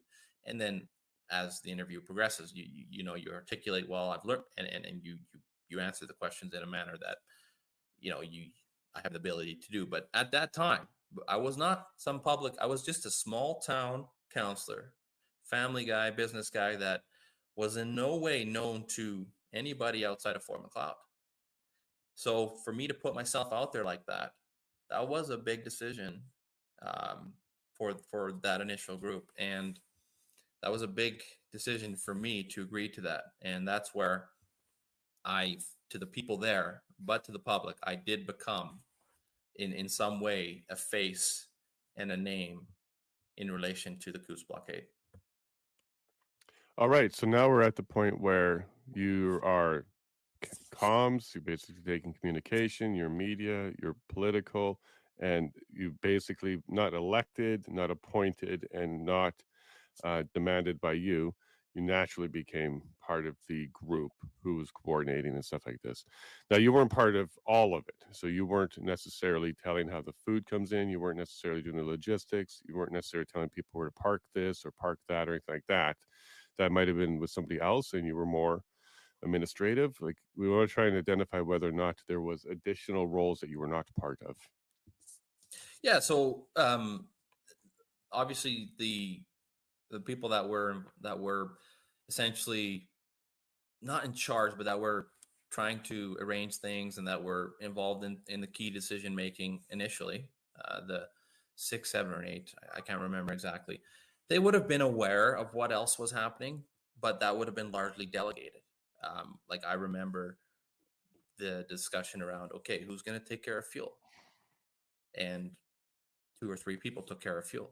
So they would have become aware of, like, for example, I remember the one time and in the second week and after the RCMP blockade, very quickly, negotiations had to be established because the RCMP was preventing any kind of logistical help from coming through. So I remember this donation of fuel coming from Red Deer. So we're talking coming 4 or 5 hours away, going south. And this tandem load of fuel sat at the Milk River blockade for 24 hours while I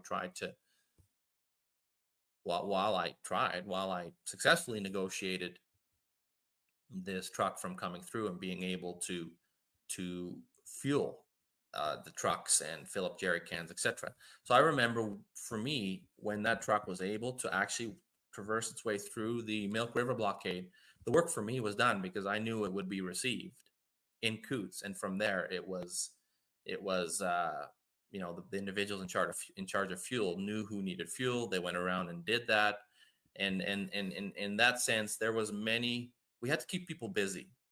Idleness is what creates problems. And when you're talking lengthy days, winter days in a place, in a high stress, high tense situation, we knew that I knew, and I'm pretty sure others did as well. I knew that keeping people as busy as possible would prevent problems from arising. It would prevent, negative interactions with the RCMP. It would prevent crazy ideas of we should do this or we should blockade that. No, we always allowed the RCMP to walk through our midst, come drive through the blockade. The community of Coutts had access after day 1 or 2. They had access for their school buses. We had allowed that, and we wanted to continue to allow that. We wanted to work with the RCMP. Our fight was not with law enforcement. Our fight was with the government, and that messaging for me was critical. I knew our fight wasn't with the RCMP. Don't get me wrong. I have a lot of feelings for the RCMP as an organization, but our fight was not with the RCMP. It was with the government. Now, the RCMP is the law enforcement arm of the government, but we weren't there for a showdown with the government or with the RCMP, which was a delicate position. And I remember this clearly. We had to be assertive enough that the government noticed us, that we were a pain in their ass, if you want to take that phrase, which means the highway had to be, to some degree, blocked. People had to be aware that we were there. The government had to be aware that we were there. But we couldn't do it in a manner that would trigger a response from law enforcement. So it was a balancing act. So we had the RCMP right there every day, all day, trying to enforce, trying to get rid of us. And we had to make sure that we were communicating with them, negotiating with them, working with them. Sometimes it meant, okay, we got to move these trucks. We got to open up the highway. That's why the highway was open, highway was closed. Like for the first week and a half when our numbers weren't there and the publicity on us wasn't there, we had to juggle that. Okay, fine. You guys are going to remove us if we don't open this lane. Fine, we'll open this lane, because we knew that if we didn't open that lane, they would come in and they'd remove us, and then we'd be gone. And any ability for us to communicate and to have any kind of effect is also gone. So very quickly, on my end, I knew we had to work with them. Like there's people that wanted to dig a trench around Coutts. They like, we're here, we're not moving. They're really frustrated. They're really angry, and there are situations where that anger escalated. And I just want to put in there, in Ottawa, that happened as well. So in Ottawa, there was a small group within that group that was very resistant, very stubborn as well. That just happens. That happens when you have a group of people that will materialize. Agreed. I'm not saying they're violent or they're looking to resort to violence. I'm just saying that they had different views on how things would go. So like any kind of community, you work with what's the most, and in this case, definitely the most strategic response. And I always felt we had to continue to communicate. And if you look at even the court proceedings and things like that, communication is critical in any kind of situation like this, which is also why they engage the CCMGs, community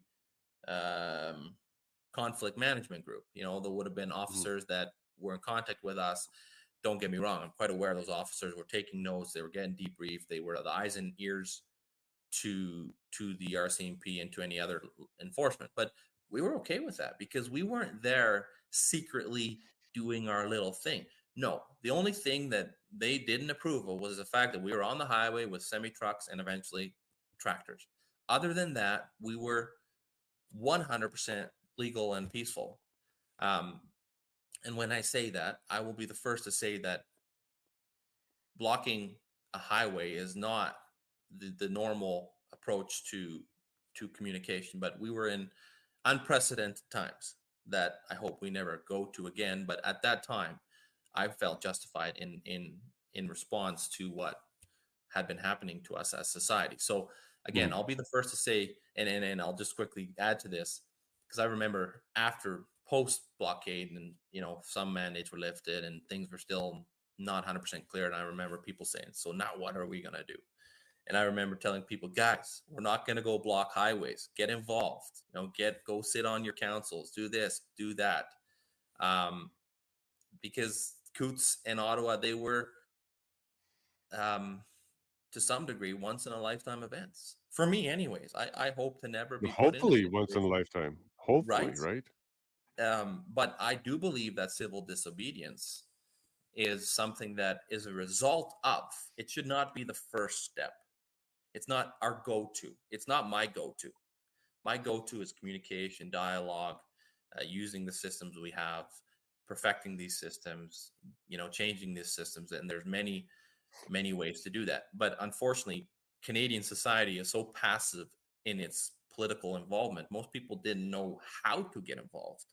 In Alberta, for example, thanks to the efforts of Take Back Alberta and other organizations, people now know how to get involved. They know how to communicate with, through the different levels of government to get to what they need as untimely as it is at times. But at that time, there was no communication. So this was the result of not just a bunch of random people. No, this was a result of society being hammered on, being ignored, being abused. And again, civil disobedience to me is one of the last resorts, and Coutts to me was a last resort attempt to get in contact with those that those elected to represent us. So Okay, so what I got to do is I'm going to kind of move things along a little bit because you've well established now at this point how you became part of the decision makers, what your role was at that point. And I don't disagree with you. Civil disobedience is historically and commonly accepted as a way to get attention from the government. I think the biggest difference here on this one was there was also government disobedience happening as well. That's something that society is not normally having to deal with the government name calling and just shutting the door and doing some other things. So it might be one of the first times in Canadian history where civil disobedience was going head on with government disobedience, and it really was just two people, two sides being disobedient to each other. Government shouldn't be, okay, because they're supposed to be serving us. So for them to take that role, I think really caused a lot of headaches and made this thing last a lot longer. But look, Marco, at this point, I'm going to quickly ask the panel if they have any questions for you at this point.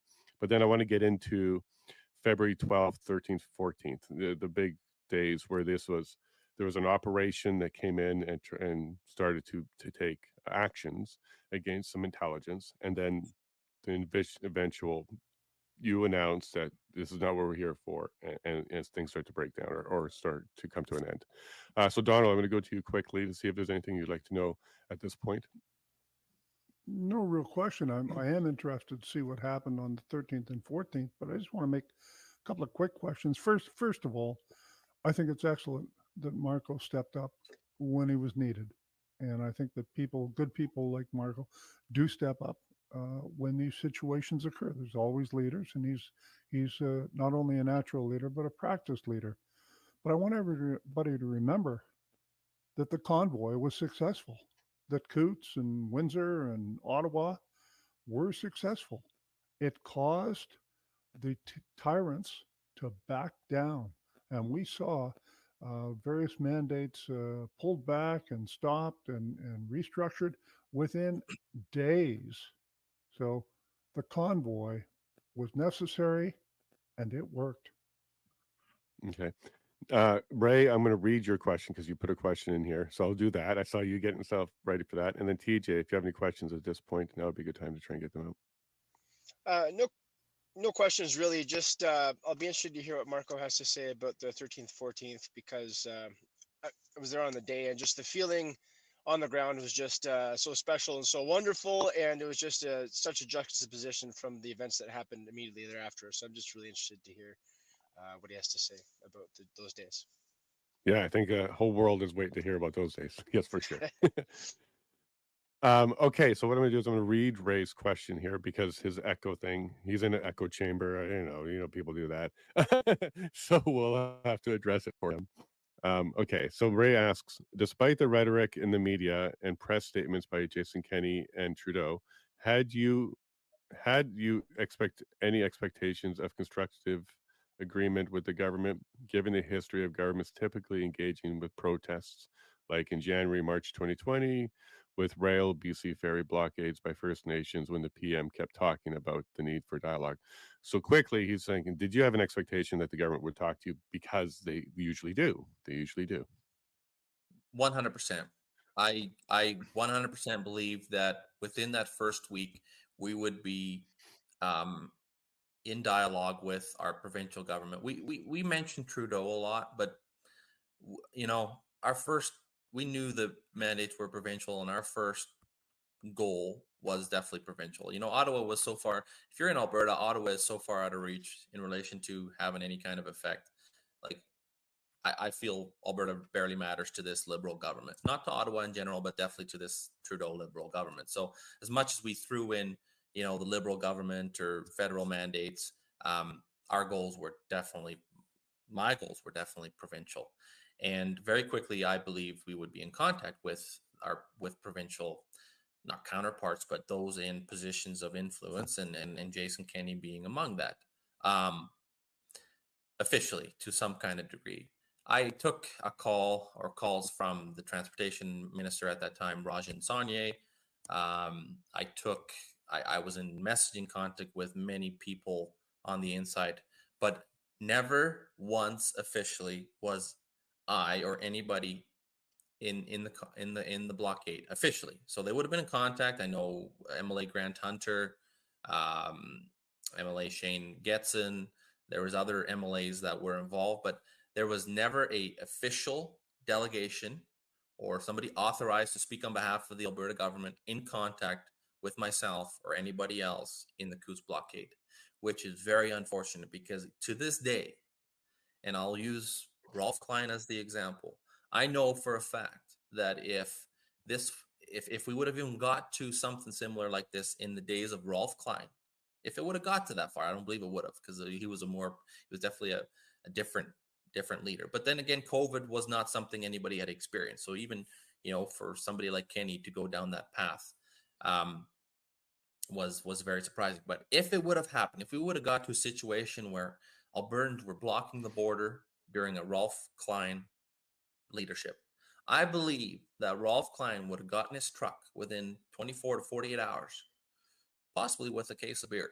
No, I'm just kidding. I don't know about that. But he would have gotten his pickup truck and he would have driven down there and he would have said, guys, let's talk. Now, it would have happened behind the scenes. It wouldn't have been with media, but it would have happened. Would have happened. I believe that. And it never did. There was never any official.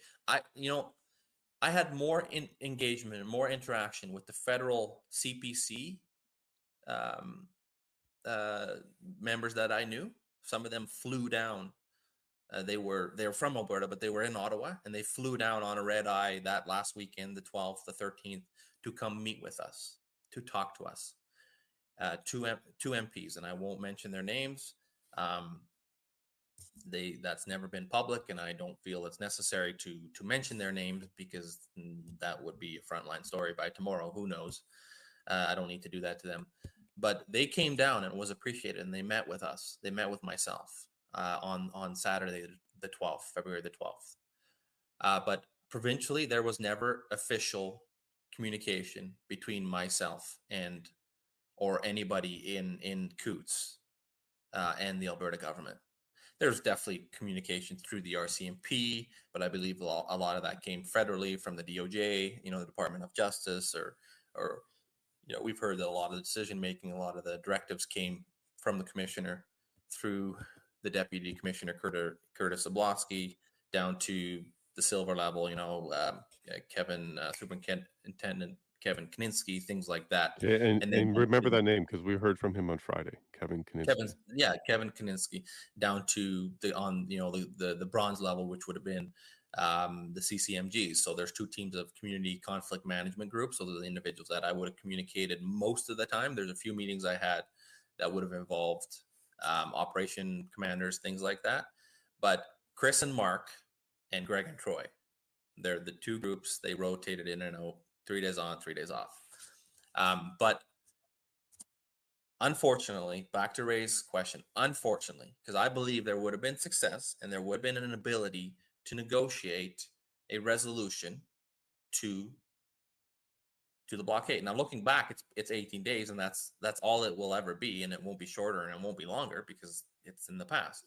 But I believe there could have been an opportunity to engage with us. And I believe for Kenny, it might have done him better considering where his political career went post Coutts. So, obviously, it's always hindsight's 2020, but it never happened, and I felt it should have happened. And if it had happened, there would have been different outcomes.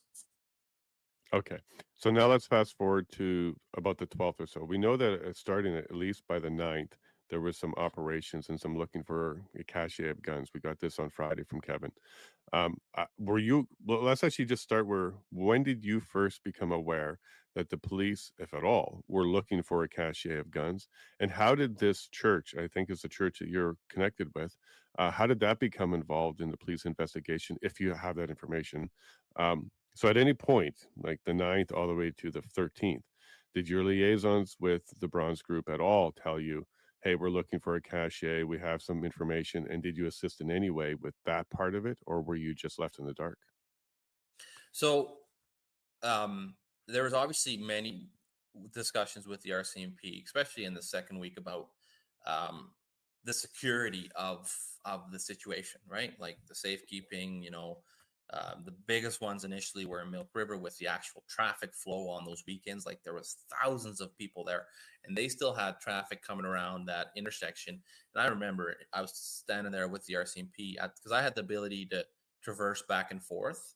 Like nobody else was able to go through the Milk River blockade unless they had a real reason, like media or such. But I had the ability to go back and forth based on the need to communicate, to meet with media, things like that. So, well, they identified your role and they knew who you were. They identified my role, and I guess it could be seen as a perk. I like I said, I only ever would have. You're not thinking it's a perk now. You're facing 5 to 10 years. No. That was not a perk. It was just an ability to do that. So I remember being in Milk River on the first weekend, and I almost seen a farm kid who had loaded up a semi with bales, and they had put big wording on the side, and they were going to Coutts to be part of this. This was a moment. This was a big thing in the West, and everybody wanted to be part of it. And this trucker came around, so it would have been slow moving, and then it had to turn, going on the south lane through the intersection, and then head back north because they couldn't go through the blockade. The RCMP prevented them from doing that, and his trailer almost took out a couple people, and that happened right in front of myself and a couple others. And we knew very quickly that somebody was going to get hurt if measures weren't taken to control traffic flow. So that's when a second, almost like another blockade was set up a mile or two before the Milk River blockade to prevent trucks from working their way through the Milk River blockade, because they're just a larger vehicle and a large inconvenience. So there was a lot of concerns that were daily in relation to the blockade. Can I interrupt right here for a second? So these concerns, being the comms guy, were you communicating this back to the protest group at all? Like, was there a message saying, stop bringing trucks, here are the concerns? Yeah. Hey guys, we got to do this. Like I remember, like every kind of request, hey Marco, we got to get this truck moved. Sometimes we'd have a very pissed off, frustrated trucker. Guess who had to go talk to him? Marco. Sometimes there was a bunch of people, they were doing something, that was frustrating the RCMP. Guess who had to go talk to him? Marco. So in many different ways, I was the guy that communicated a lot of different things. And at times I was the guy that was the bad guy. I was the guy that, hey guys, this is not why we're here. We're here like this. Like we're here peacefully. This is not what we're doing. Sometimes it was very assertive, and other times it was very communal, like everybody agreed. But I can imagine that a lot of these directives or a lot of this discussion, and at times decisions, could have been met with some different views by different people. I'm aware of that actually during the event, and even post Coutts. Like I remember clearly talking to Chris Carber multiple times about some things that he had concerns about. Nothing worth repeating, just small things. He was new to me, I was new to him, and he said, oh, you got to talk to Marco, and we got in contact, and we had very, very positive dialogue. And he was like, thanks for listening to me, and thanks for, it was like you're talking all sorts of different backgrounds that also get thrown in a ring, and we got to figure it out. We got to sort it out. All these different views, these different perspectives, and that was a job. It was a job. Like back to keeping people busy. Well, I was busy. There was not a day that I wasn't busy from sundown to sun up. For sure. Sun up to sun down. The other way around. Yeah. Yeah. I don't even. Yeah. Well, you had the night shift, is what you just said there. and past that, because it was winter, so it's dark at 6. And I remember coming back to the RV at 10 o'clock at times, and people would be socializing in their private spaces, and I would be invited. And I remember being half a drink in, and I'd be eyes out just on a couch, and I'd be like, guys, I'm going to bed. And there's times where I didn't sleep and all of that. I and this is me, and people may think, oh, who do you think you are, or all that. But I became very personally, I started to feel very personally responsible for things that were happening. And I also knew that I would be largely responsible for things that didn't happen as discussed, which is why at times I became very assertive. Hey guys, this is what we discussed. This is what was agreed upon. Don't make a liar out of me. Right? It was a lot of like, there's an example where 3 truckers had come down all the way from up north with their logging rigs. So they had the big logging trailers, and they came down because they knew people from Tabor, and they were down to support there. So they ran into the Milk River blockade, and within 24 hours, they started to get frustrated because it didn't matter what they had to do. They were going down to Coutts. And I became very aware of that these guys were coming through. And if we didn't deal with them very carefully, they were going to actually lay their rig sideways in Milk River, and we'd have another situation there. Right. So right. At first I wasn't taken very seriously. And because I was also just trying to communicate in a very normal way. Hey, these guys want to go south. So very quickly, as the pressure built up, and this was all over the course of a couple of days, the RCMP, they kind of played it off. Yeah. You know what? We'll get them through. Well, because their view was, oh, we're going to let further criminals into the crime scene. That was their view on letting additional trucks down to Coutts. And I said, well, I understand what you're saying, but we're going to have a second crime scene if you don't be careful and treat these guys, as sensitive as treat this issue in a sensitive manner. And very quickly, these guys got frustrated. And they in a sense conveyed their frustrations through me and to me. So there was a lot of tense conversation with them, with myself involved, which I then communicated. And eventually I brought them together, and they got their licenses. The RCMP took their license, checked their trucks, all their the things they do, and all their requests. And eventually there was the go ahead for these trucks to go south. Now, at that time, I would have been in Milk River on the ground, working with these truckers, working with the command, trying to get these trucks through. And if something happened in Coutts, and there was a decision made to move some equipment and essentially block the highway. And this decision was made without me being in attendance. Like this was not, decisions were made as a group. So it's not like, oh, I was the the decision maker. I wasn't there. No decisions were being made. No, I was part of decisions, and I had an influence in decisions, and I had a voice in those decisions. But the big decisions as to whether we were staying, whether we were going, whether we were blocking, whether we weren't, those were made as a group. And I happened not to be there. But at the tail end of this decision, or this, they did want my input, so I got the call.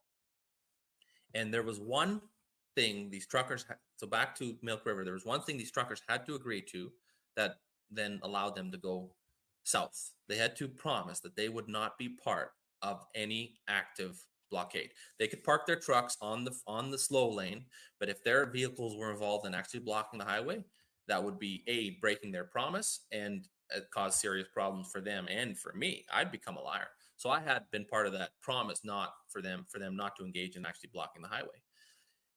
And okay, so I actually want to jump in here because Ray has a question about this right now as well, because it sounds like you're coordinating with the authorities to make sure blockades are not happening and other people are doing what they need to do in order to not escalate this. So Ray's question here is, in so many instances, Marco was the Coutts liaison to RCMP who was assisting the RCMP in getting vehicles moved that the authorities wanted to be moved. So he's also asking, because now you're talking about trying to make sure that vehicles don't become a problem. Did you work with them at this stage to even move vehicles that were becoming a problem? Like, was there coordination around that? No, there was no. I was, and I'll state this clearly. I was a firm believer of the blockade and the effectiveness of the blockade. Okay. When I say in relation to moving vehicles, I mean in relation to, okay, we need access to this, or we need, the school division needs to have free flow of buses. No, that first big 4-wheel drive tractor with the yellow buggy, I don't know if you've seen it, with the flags, it would have been the first tractor that was at Milk River and the first one that showed up at Coutts. That was our family tractor.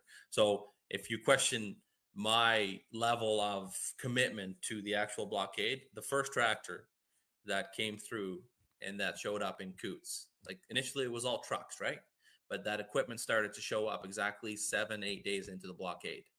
And the reason for that was because we were dwindling in numbers. So we knew we had to build up, and they weren't allowing truckers through. So what do? Well, tractors, because checkpoints, they just took the ditch. So our commitment and mine to ensuring that we were there in a manner that wouldn't get an enforcement response, but in a manner that would get the ear of the political class. I was very committed to that. And I think that first tractor making its way down there with one of my brothers at the helm, it shows my commitment to ensuring the success of the Coutts blockade. So I hope that answers your question, Ray. Yeah, he's nodding. Okay, good. Okay, so I want to do 2 more things right here. One, to the people that need to ask questions, please do. I have some great questions lined up for you. And what I actually really want to do with this episode is to address any of these rumors that are out there. So if you're watching this, listening to this, you're on Facebook, Rumble, wherever you're at, put the question in. We've had a couple of them, but I also know of some other rumors that have been going around that I actually do want to address. So if you're watching this and you're questioning any of these rumors you heard, negative or positive, put it in there and we'll get to them for sure. Second point, we're running late. So is it okay? Do we have another hour of your time, Marco? Is that kind of cool to keep going? Yeah. Okay, great. And I'm also going to offer everybody a little bio break if they want to take a quick break to top up their coffee and stuff like that of the panel. Now might be a good time because I know I need one. So if you want, Marco, you can continue, or if you want to take a quick break here now might be a good time. You let me know what you want to do. I'm good to continue. All right. So then I'm going to ask you to get to the 9th, 10th, 11th, 12th, like getting into there where either you were informed or you found out as it's happening. But let's get into the arrests that started to happen on the 13th. While you're doing that, I'm going to pop away, but I have my headset on, so I'm going to continue to listen. And then if anybody else needs a bio break, now's a good time as well. I'm going to be doing that. Yeah, so I'll start out on the 12th. That would have been the Saturday. And sorry if I was there for 18 days. There's a lot of information I was part of and I have. And I I've been asked to write a book, but one day, once my Sure, and on that one, we will be doing this again. But the purpose, it's okay. because there's So a lot. I'll skip to the 12th. Yeah, I just want to get to the meat and potatoes so we can get rid of Absolutely. some of the rumors. Absolutely. And stuff. Yeah. So the 12th being the Saturday, that was a particularly busy day for myself because that was the day that I met with those federal MPs, and that meeting happened. It was initially supposed to happen in Lethbridge, and then I said, well, why don't you guys come meet us on our own turf? And we ended up meeting in Milk River, kind of in the middle. The weekends were exceptionally busy on many different levels because people came out. People had an ability to make their way through Coutts. They would have had to hike in. And they did that. Milk River would have been just tens of thousands of people over the course of those weekends. So the weekends were especially busy, and that Saturday was no exception. What had been happening on that Friday, and this is where I'll quickly talk about the excavators, because before the arrests, there was the story of the excavators being disabled by the RCMP. So the excavators were brought in one by one. We're talking big pieces of equipment. These excavators were brought in one by one as a simple deterrence to what we were doing, just a distraction. We knew the RCMP was planning every day, every night, all day. I don't think their planning stopped as to how to deal with us, how to remove us. So we knew that if we kept on moving pieces on this board, if you were to make this an actual playbook, if they had a kind of a layout of this is blockade 1, blockade 2, tractors here, trucks there, if we kept on moving pieces, we would continually force them to restart critical pieces of their planning, because they plan their operations around knowing all the details. They're going to contingency plan. They're going to run every different scenario. Well, when we moved key pieces of equipment, they'd have to start over. So every day we were moving stuff. I remember the CCMGs coming in and saying, what's going on here? What's with this equipment? Oh, nothing. We just moved them. We had to fire them up. Nothing. But we knew that was a problem for them because of the response we got from them. So these pieces of equipment, these excavators, these 3 excavators that were brought in a couple miles away from Coutts, between Milk River and Coutts, they were brought along the highway. What that was a distraction. So one by one, these pieces got moved in. And I remember Friday night driving one of the times driving back from Milk River to Coutts, I remember seeing the first piece of equipment parked along the highway. Didn't matter. Nobody cared. It was just a piece of equipment on private property parked along the highway. We had to walk them in slowly. I remember Saturday on my way to that meeting in Milk River from Coutts, that second piece of equipment was parked there. And I probably would have had this shit-eating grin on my face because I knew exactly what was going on.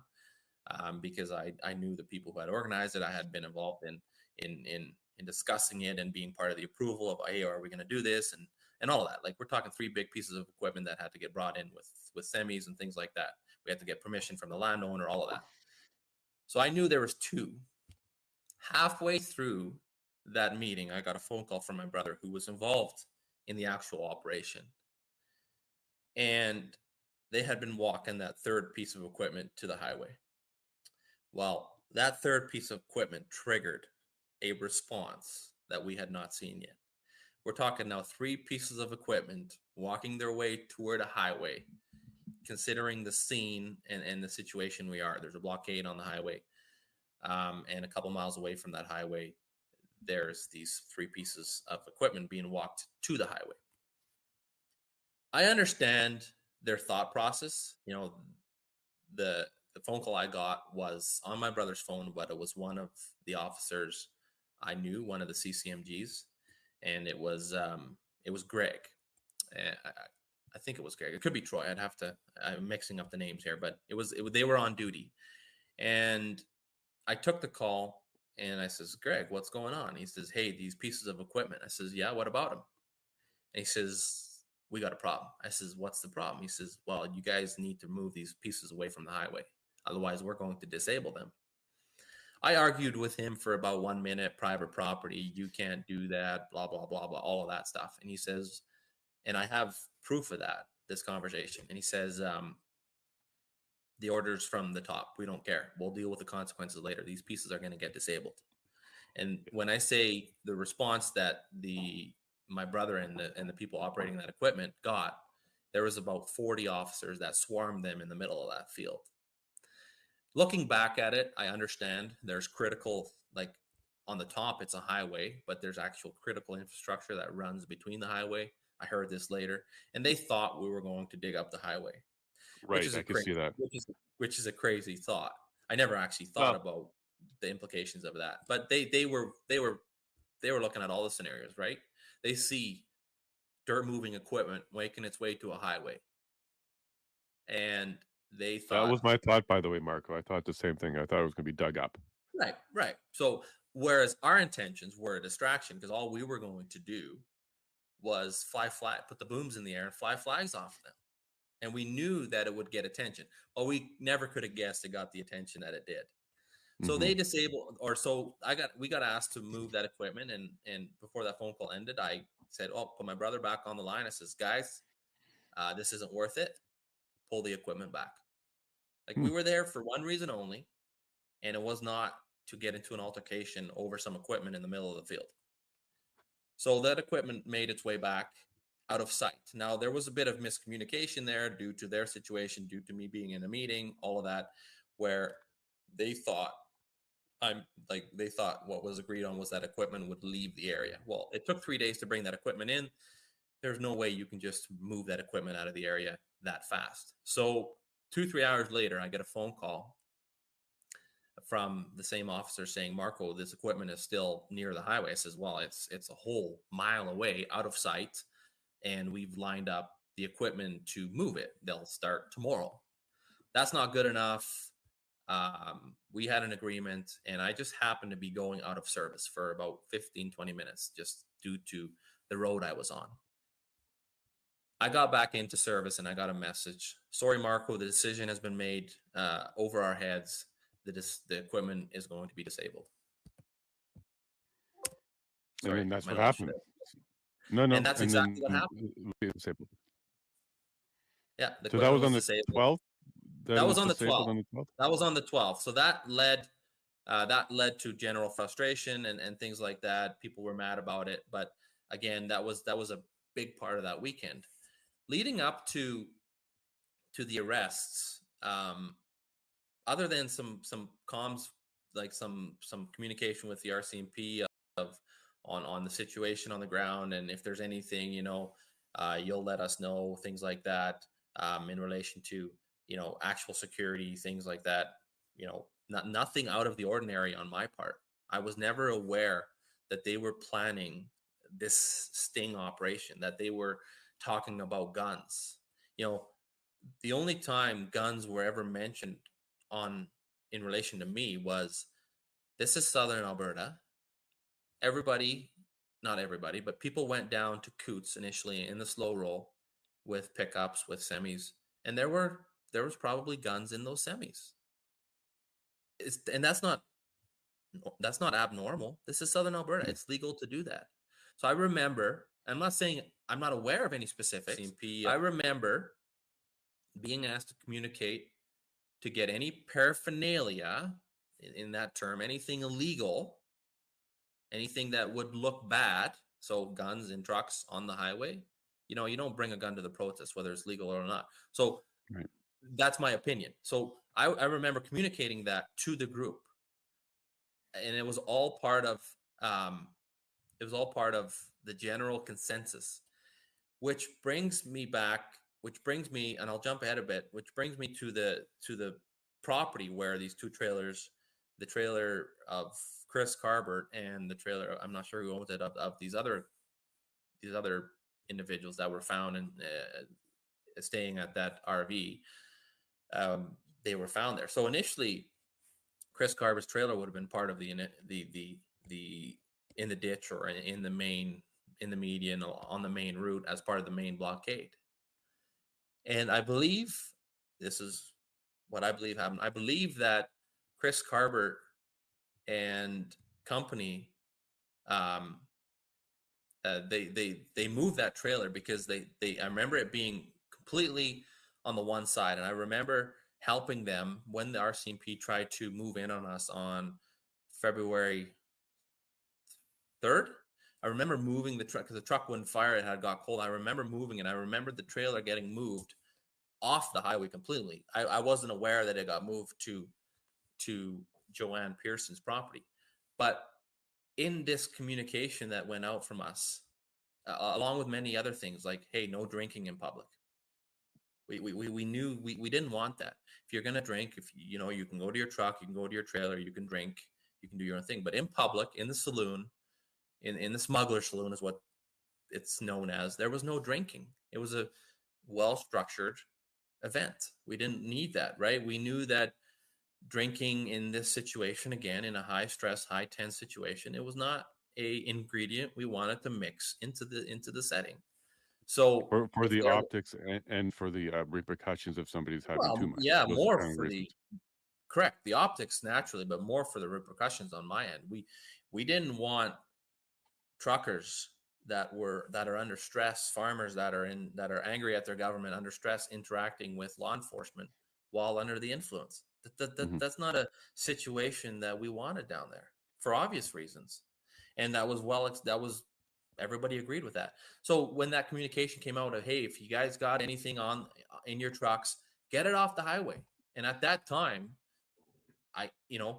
if there was guns on that highway, I never knew that it would have been. I never knew of any specifics. I just remember saying it. I thought we need to say this. It was discussed with myself. I'm the one that communicated it. It was the right thing to do. I believe somewhere in that transaction, in that communication, the RCMP became aware of guns. That's what I believe. And through the course of their investigations and their sting operation, their undercovers, things like that, they narrowed it down as to the details of some of the details that we currently have before the courts in relation to the Coutts Ford. Well, let's use the terms that they used in court. So they had security detail, which is what they called a group of people that included our men. And then they had leadership. These are the two things that came out on the last day of the pretrial here so far. Is there was two major groups that they identified. So we'll call it security detail. Yeah. You had asked that in your previous question. Yeah. So I've attended all the pretrial court dates except for last week. I was on holidays and I came in 2 weeks ago, I came in on the Wednesday, the last week of pretrial motions. That last Friday, they brought up the Superintendent Kaninsky was put on the stand and he testified in relation to the protest leaders, in relation to myself by name, how I was initially supposed to be arrested. And I believe they never did do that. They were worried about whether that was advantageous at all or whether there would be repercussions. I wasn't there. I've asked for my lawyer to get the transcript. I can tell you what he said there. I was there. So what he did was he talked about not so much repercussions. The way I heard him talk about it was you were still useful to them and you were still a conduit and they were able to communicate to the group through you. And they didn't want to take that away because that would have complicated things. I didn't hear it like that. They were worried that the group would turn on the police if the leadership was taken. I didn't hear it that way. What I heard it from him was we would be losing a conduit of communication if we did that. That's kind of how I took that. Yeah. Yeah. And that maybe goes back to the part where some people, these accusations of I'm undercover or things like that because we're going to get to the accusations. I'm collecting them for the purpose of addressing them. Okay. So back to that. I was not aware of any of the specifics that led to the arrests, but I'll lead you through the events that lead up to the arrests. Please. And so we're on the 12th, the Saturday, the excavators, and that happens. The details slowly come out because it didn't happen right by the blockade. It happened miles away. So only the people that were directly involved were able to communicate to myself, and I was involved via comms and organization, but I wasn't directly there at that time. I definitely seen the excavators and I went and looked at them. So that situation to me is kind of behind us. We're frustrated. We're pissed off about it. And but it is what it is. We've had mechanics offer their services, and I think within 24 hours, I think by Monday morning, those excavators were running again, because it was kind of like a screw you moment. Like, you guys disabled them, spray foam the filters, spray foam the fuel lines. Well, guess what? We can get these things running again. And within 24 hours, they were running again. So that was kind of a big screw you to the RCMP, but completely separate from the events of the 13th leading into the morning of the 14th on the ground in Coutts, right around the blockade, the intersection, the smugglers, and then 2 blocks away, the property of Joanne Pearson. That Sunday was a very normal. We're on our 3rd Sunday there, but so this is the 14th you're talking about now? Yeah, the 13th, February 13th is Sunday. Okay. Yeah, it's a very normal, calm. Temperatures good. I think it's plus something. So for February, it's warm. A very calm, mild Sunday. Families come out. We have different community groups, local ones that come in and do services in the saloon. People are catching up on naps. Like, things have normalized to some degree, right? Like the tension and the excitement and all the work to set up and all the challenges we've experienced in the last 2 weeks are kind of, they're definitely behind us, but I mean, we have a sense of normality. Like, they definitely want us gone, but we're here. We got a lot of support. Equipment comes in, more equipment comes in every day. The media is talking about us. It's a fairly quiet Sunday. Nothing eventful happened during the day. Nothing on a police level. I remember it was a transition day for the CCMG, so 3 days on, 3 days off. Greg and Troy were leaving, so the ones that were involved in the excavator incident, they were transitioning out with Chris and Mark. I remember Chris and Mark calling me and saying, "Hey, Marco, how's it going? We're back. Let me know when you want to catch up." And I always, was like, oh yeah, I always knew they were trying to get as much information as possible, and I understood that. I was aware of that. So, and even in my disclosure, they speak to they speak to me not being as forthcoming as they'd like me to be. But obviously, I know very clearly which side I'm on in relation to this. But I also believe in communication being critical, so I engage in that. And we discussed the events of the Saturday and how frustrated we were and how unacceptable it was that the RCMP did that. And I remember laughing clearly. I remember laughing, hard over the facts that we were going to dig up the highway. And I was just like, oh, guys, like, I can kind of understand, but boy, oh boy, we never even thought of that. So we get toward the end of the day, and we have, as it gets dark, and it gets dark early, campfires are lit, burning barrels, and people are socializing. And when I say socializing, we have a church service happening in the building. We have a couple bonfires outside, and as it got dark, we started to hear a helicopter. Now, the RCMP helicopter was not completely unknown to us. It definitely was part of the operation. They would fly over a couple times a day, but this helicopter never went away, and we couldn't see it. There was no lights. We just heard it. So I remember in the back of my head, like, hey, what's going on? There's a helicopter above our heads. It's dark. What, like, that's not normal. Okay, so that was kind of like a sixth sense. I was just like, this is interesting. But the CCMG's Chris and Mark were literally hanging around the bonfire with people, with whoever was there. They were chatting it up. That was their job. Community conflict management group. They were there to manage conflict, to prevent it, and if there is conflict, to manage it. I'm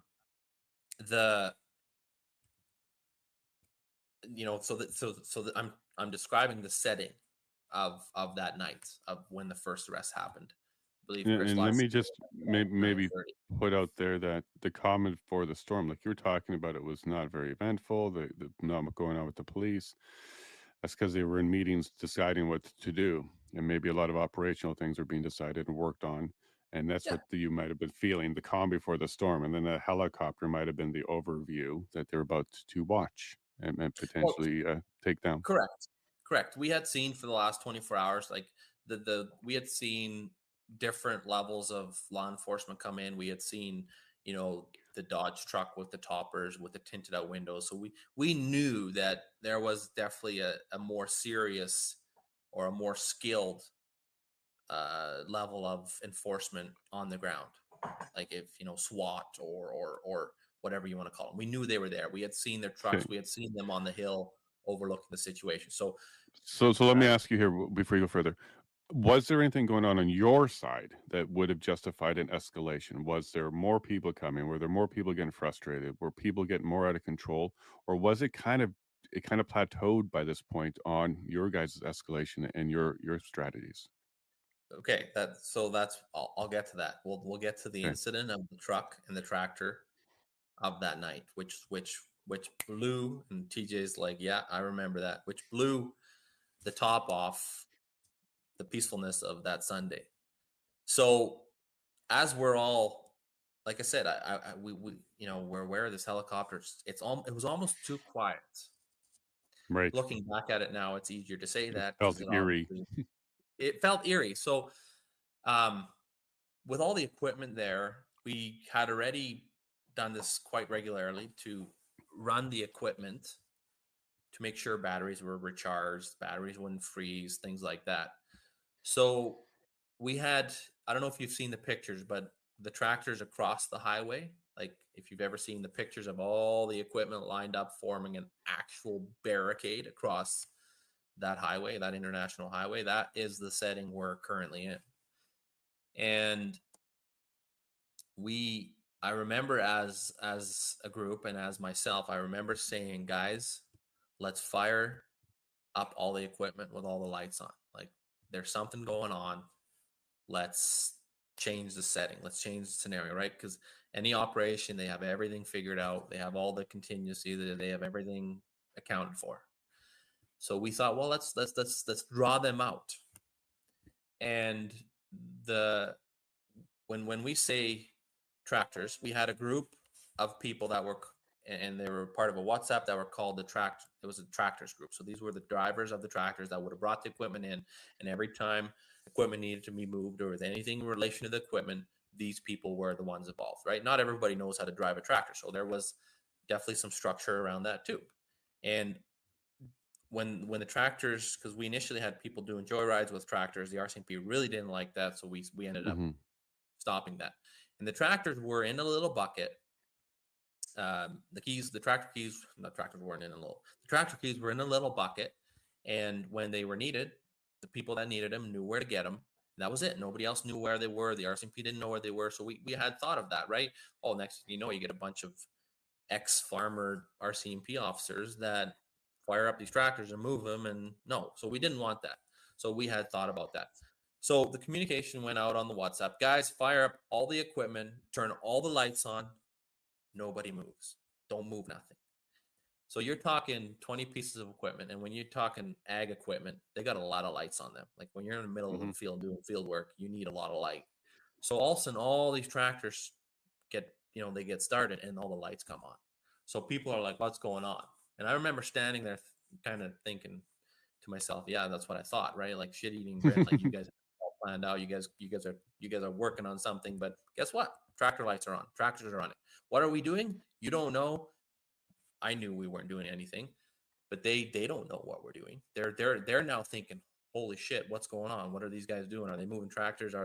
They're just watching us, right?" But in the meantime, there's a pause on whatever they were doing. Unfortunately, one tractor driver, when I say he didn't get the memo, I believe he got the memo, but he thought it. Well, he decided didn't apply to him. To ignore the memo. Like, we're not the RCMP. We didn't have that kind of structure. Everything was based on people's desire to cooperate within the blockade and do things as a group. Well, this one individual decided that he was going to take a little drive around with that tractor. And this happened to be the biggest tractor that was there. And you've probably seen the video that led up to the RCMP saying a tractor driver assaulted an RCMP member, etc., etc. I've seen the video.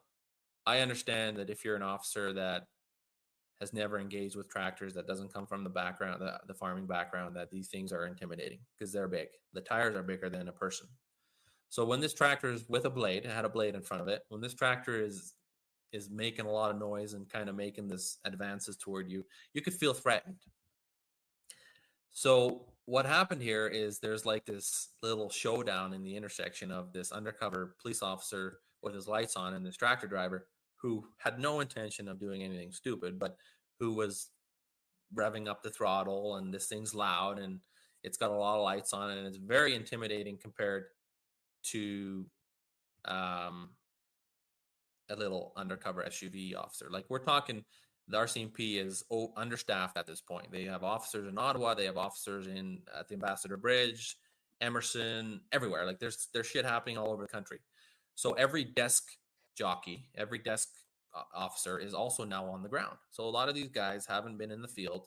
A lot of these gals haven't been in the field for a long time. So they're not as experienced as the officer that is on the ground every day. But these people, all they were doing were manning checkpoints, things like that. So when these tractors get fired up, it triggers a response. And one of the first officers on the ground is a younger female officer who worked a position in a detachment somewhere. And she runs into this huge tractor, like not physically runs into, but she encounters this huge tractor. And there comes what I hear about it after the fact is she lost it. She freaked out. And over official RCMP communications, she, among other things, was like help and many other things. The response we got to that was something else. Like, we had SWAT come in, we had the RCMP come in, and when I say the response, within 2 minutes, within a minute, we had SWAT trucks coming in, and they barricaded the tractor, and they ran after the tractor driver, and they like safeties off. It was like a war zone. Thankfully, there was no shooting, but there could have very well been shooting. It was like a war zone very quickly. Which let me ask Donald a question here about police operations. I'm sorry, Marco, for this. Let me ask Donald a quick question here. Donald, what I'm listening to is there's a lone officer. She goes put in there. She's young. And then she screams on the radio that she's basically fearing for her life. And then there's a quick response. Of course, we would understand why they're responding like this. But is it possible that maybe she was put in there for the act of overreacting and get on the radio to alert people? Or do you think this sounds very organic and normal? No, I doubt that. I doubt that. It sounds organic to me. It sounds, look, I've seen it myself. I probably even did it once when I was very young and overreacted. And, you know, at the end of that microphone that you're holding, there's 100 police cars going to come to help you if you need help. Right. And that's what happened. Okay. And the other thing is this: she's a female, and yes, she's got a bulletproof vest on, and she's armed, and she's got mace, and she's got everything. But you know what?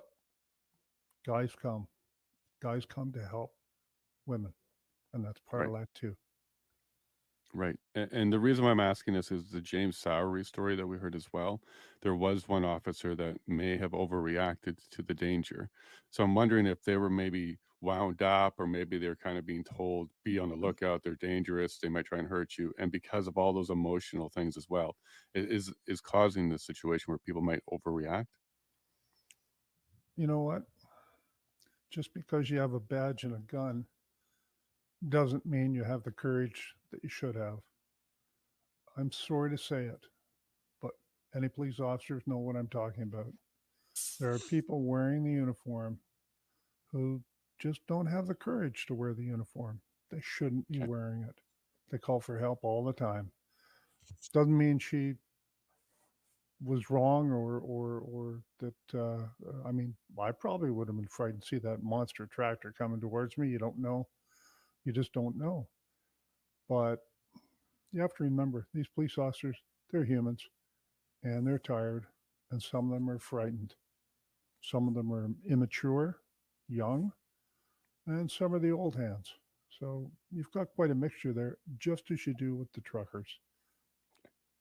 Yeah, because in my mind, because I have been around tractors, it's kind of like that Austin Powers scene where that person is standing there and the slow moving steamroller's coming and he's screaming, but he can walk and move like it's slow moving. So that's what I'm picturing in my mind is somebody getting very upset and scared of something that isn't a threat, but could be perceived as a threat. So thank you, Donald, for that. And sorry about that, Marco. Yeah, no. So the response we got, looking back at it, makes sense, and how fast they responded, and to what degree they responded, and who responded, and that has to do with the fact that they were in place to execute these warrants in relation to the arrests. The warrants. Well, you didn't know about the warrants at this time, though, so that's some No. I said information. looking back, I Right. they responded so fast and so heavily armed, and it was like it was an over, to me they over responded, but I understand why they did that and how they were able to do that. They were fully mobilized to execute warrants. Mm-hmm. Right, and I And wanted to kind of just get to that. So by the 12th at least, and it's what the testimony was, they were ready to operate on something. They weren't sure where a cache was, where the violence might be coming from. Their intelligence wasn't pinpointing much, but they certainly were prepared to go as soon as they had some sort of indicator or action or event. That's what you saw a response of.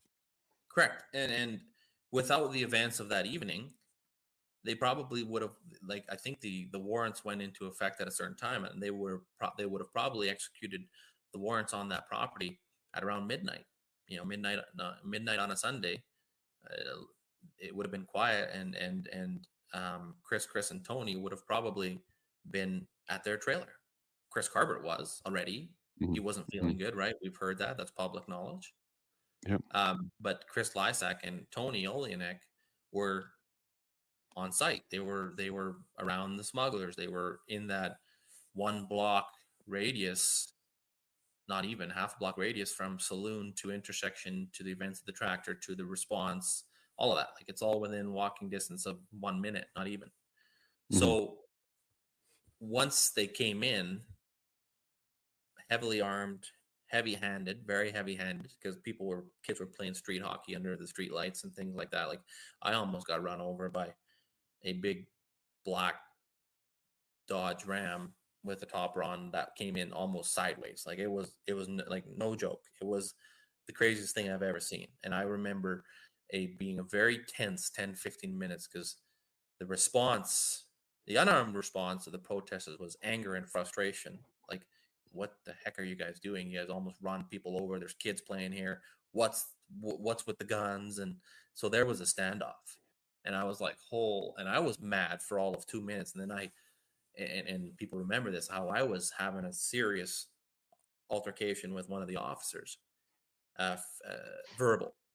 And then very quickly I realized, and what made me realize was the officer in charge, don't know his name, like this was your serious response. This was your tactical response.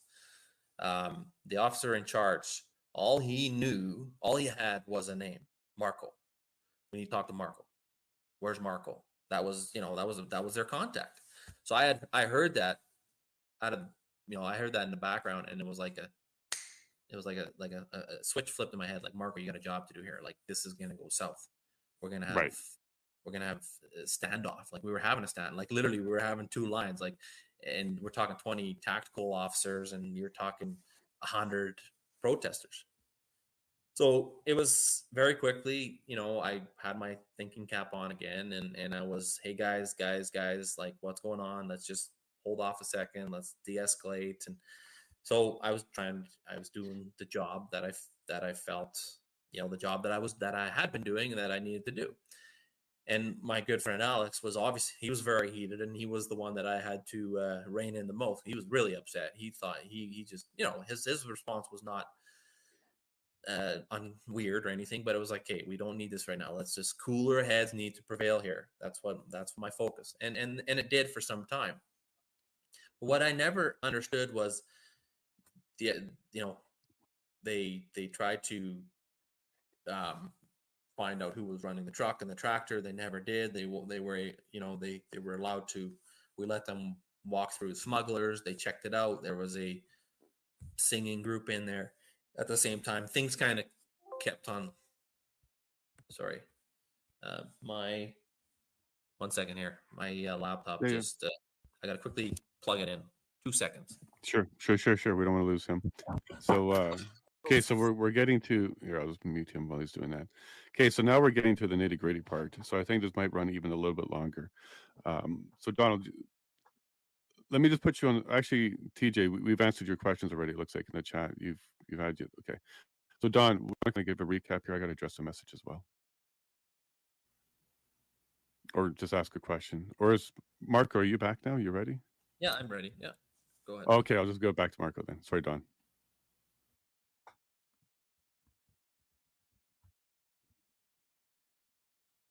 Go ahead, Marco. You can continue.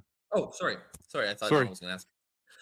Yeah. So very, you know, the RCMP is looking to identify the operators of this equipment, the tractor and the truck, and they kind of, you know, they establish a boundary, like literally, like within 10 minutes, another 50 RCMP officers showed up, and they established an actual physical boundary where everybody had to be behind. But I was walking around with the officer in charge of the operation and the officer in charge of kind of the Coutts thing. So you're talking now different levels of law enforcement, right? Tactical doesn't necessarily answer to the typical RCMP structure they have there, which I wasn't quite aware at that time. So there's a few different people I'm engaging with, and they're of the mindset that this tractor that is sitting there surrounded by trucks, their trucks, is we're seizing this tractor. And I'm like, okay, well, good luck with that. And then there's this truck, but they didn't know which truck initially, and then they didn't have the keys to the truck. So it came down to a bit of a standoff where they're like, we either drive the truck away, seize it, or we disable it. And we knew what disabled meant because they had done that the day before to the excavator. So we knew, okay, they're going to deflate the tires. They're going to put spray foam in the fuel lines. They're going to cut fuel lines. It's like, okay, well, we don't want to do that. Maybe we just get the keys. So the operator of the owner of the semi was reluctant at first. So there was a bit of time there. And in the meantime, you have the public engaging with these officers, which is very apparent if you look at Tony Oleanek's videos, if you look at Chris Lysek's videos. Things cool down, but there's a lot of, you know, it's still a tense situation. We're talking tactical, walking around with firearms, like with assault level weapons, right? So it's not just, you know, everybody, RCMP officers with their pistols in their holsters. We're talking tactical. So it's a pretty engaging situation. And then as they try to move that one, they found where this one semi was. He was back in the line, and it's kind of behind the saloon. So as they move it, a part of the crowd moves along with these officers to see to observe and to video what they're doing, how they're doing it, everything, right? Because what if they're doing something illegal? Then we got to record it. That was the mentality of that's the mentality of everything these days, right? Everything's video recorded. I just want to say you're bearing witness. That's what you're doing at this point. We're bearing witness. Yeah, they were bearing witness. I was fairly preoccupied with the request, with the discussion, with talking to fellow protesters, what's going on, Marco, and asking questions and engaging with the officers and all of that. We then get to the event where, and this is recorded, and I think I've seen the video a long time ago, where Chris Lysek gets arrested, and I believe we have on video the tail end of the arrest, where he's surrounded by officers, because Chris, he's a big guy. Chris is, you know, I kind of call him Big Teddy Bear. Like, he'd been there since day one, and big guy, but the friendliest guy there, essentially. Like, yeah, what I've noticed is he's physically large and very presence is large, but Yeah. his attitude is welcoming and friendly for sure. Correct. Yeah. So I wasn't there when he initially gets singled out, but you got to remember they know who they're looking for because they already had this has all been discussed. They are obviously an hour or 2 hours away from actually executing the warrants according to plan. It didn't happen according to plan thanks to this scenario. Well, they went off script in real time and said, hey, this guy's here, we're going to get him now. And the first one that they went after was Chris Lysak. That's the observations looking back at they had these warrants. Chris Lysak, Tony Olenek were in the crowd, and if you look at Tony Oleanek's videos, you can just see the officers trying to find the most advantageous position or time to grab him. Well, they obviously figure that out they obviously got Chris Lysak first because he's right up front, engaging with the officers, engaging as in he's talking to people around him and he's talking to the officers as, you know, that comment of, those are nice guns. I'd like to have one day. What they said, they arrested him for uttering threats at that time. And the threat was, according to them, which has since been debunked, is those are nice guns. By the end of the day or by the end of the night, I'm going to take one of them from you guys, or along those Correct. lines. They added the word take to their testimony, but the video does not have that word in it, and it was want or something along those lines. It was more jealousy than actionable. Yeah. He being a gun enthusiast, and an avid hunter and backcountry guy, he just said, those are nice guns. I'd like to have one day. Okay. And that must have been benign. Yeah, that's when they arrested him. I was in the vicinity, and very quickly I descended on. I was attracted to this to that situation naturally. Like we're talking, there's an engagement, there's an altercation. So boom, I was there. And great, and this brings up one of the questions in our chat. So I'm going to bring this up right now because this is actually related to one question.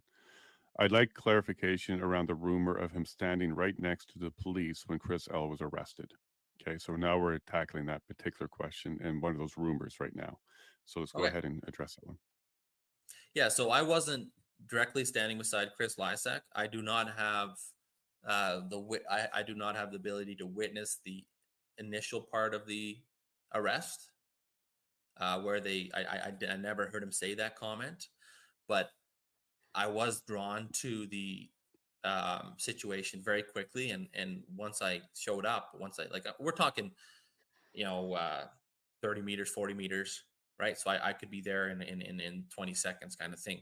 And when I showed up, promotion and went to it. I went to it.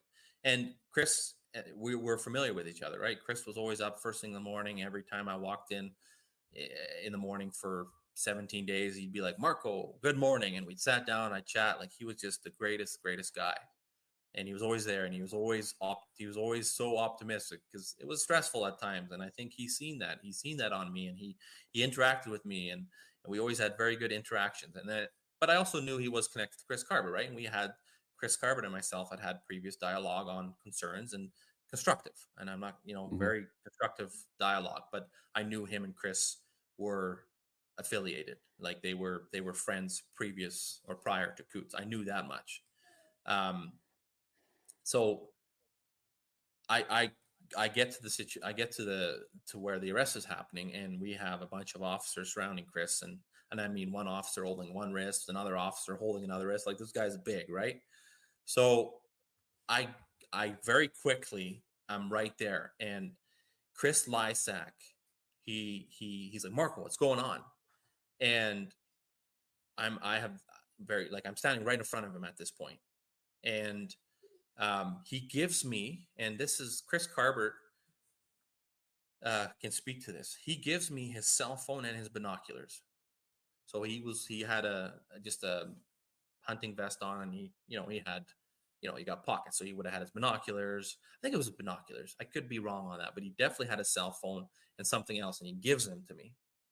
2 hands, right? Like and as I take them, 4 or 5 officers have us surrounded, and there's like this 4-person gridlock of arms. Like, no, you're not giving this, and I have it in my. He's like, we're both holding on to it, and all of a sudden our arms are being held. And it was like a 1 minute situation where nobody's getting thrown to the ground. Like, because we're talking, there's now 30, 40 people behind me and surrounding us, and there's 10, 15 tactical. So we got a bit of, but there's a situation where Chris is trying to give me his cell phone, and he's trying to give me whatever else he had, binoculars or whatever that was. And I am trying to take that, and they're not allowing that.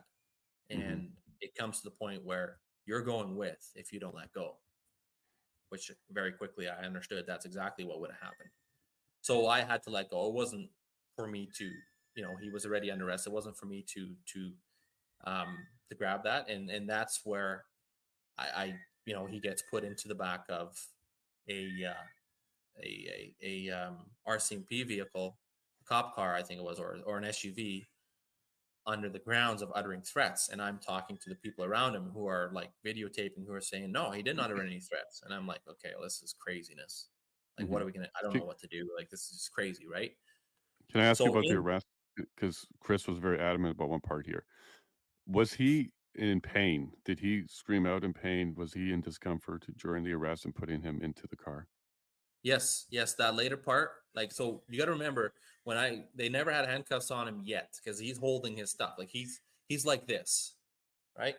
He's like this, and he's got big arms. So they're trying to, he kind of has to cooperate to a certain point to get his arms behind his back.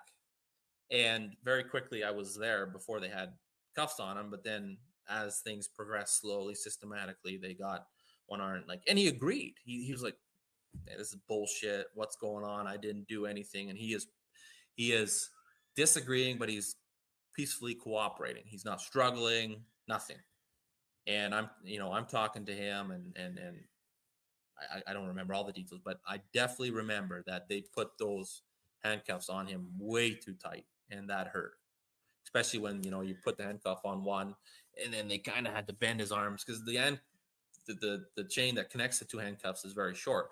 When you get a muscular guy like Chris, he can't put his arms behind his back as far as I can. So there was definitely a bit of pain there where they were trying to get him into the handcuffs. I definitely remember that.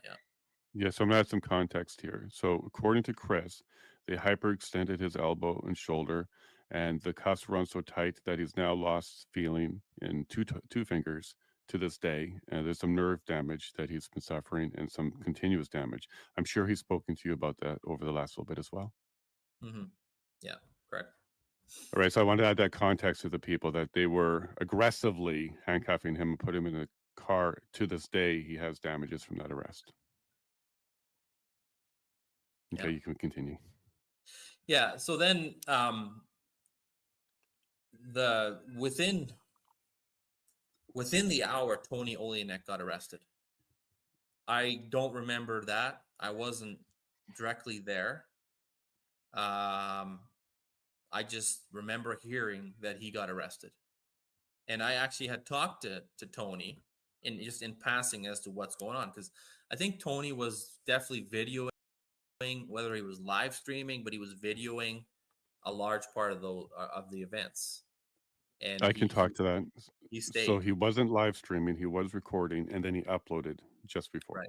So that's what he did. He posted. He uploaded, and then he got arrested within the hour. So we're talking 9:30, 10 o'clock, 11 o'clock, and then they left. Like, they got Tony, they got Chris. We don't know at that time. We don't know what's going on.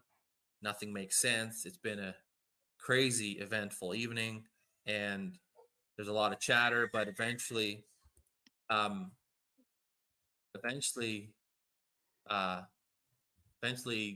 things. Sorry, my family's waking up. Eventually, things kind of settle down. They do. It's midnight. It's everybody goes to their trailers and things like that. Okay, so to be clear, your understanding at this point, only two arrests. Your understanding, only two people arrested at this point. My understanding at that time was only two, and based on what we know, only two were arrested at that time. Before midnight. So they came in, grabbed two guys, left, the crowd didn't revolt, nobody scattered, people more confused, but that's really the end of those encounters at that point. That is the end of those encounters there, right at the saloon, up until they actually respond to the property of Joanne. And just a little. And to give everybody context, how far away is Joanne's property from the saloon, let's say, where most people are? Is it just around a corner, About or is 2 it a little bit down? blocks. Yeah, it's about a block, a good block and a half, and then it's around the corner halfway down the block. So I would say, give or take, a kilometer, not even. Like, and we're talking was her not even half a kilometer. okay? And was her location a meeting point that was known to everybody, or is just a residence off the main area? It was 100% a residence, but Joanne was very engaged in the protests, currying food. So you got to remember the blockade allowed residents of Coutts, the Milk River blockade allowed residents of Coutts and those with privileges to traverse that blockade. So Joanne, being one of those people, she was, I wouldn't say we used her, but she offered her services as a resident of Coutts to go back and forth. Mm-hmm. They technically couldn't prevent her from, as a legal citizen of Coutts, like you had to show your license and proof of residence to make your way back and forth. So did she have to go through a checkpoint to get to the saloon, or was it open from her place to the saloon? From her place to the saloon, it was wide open. Yeah.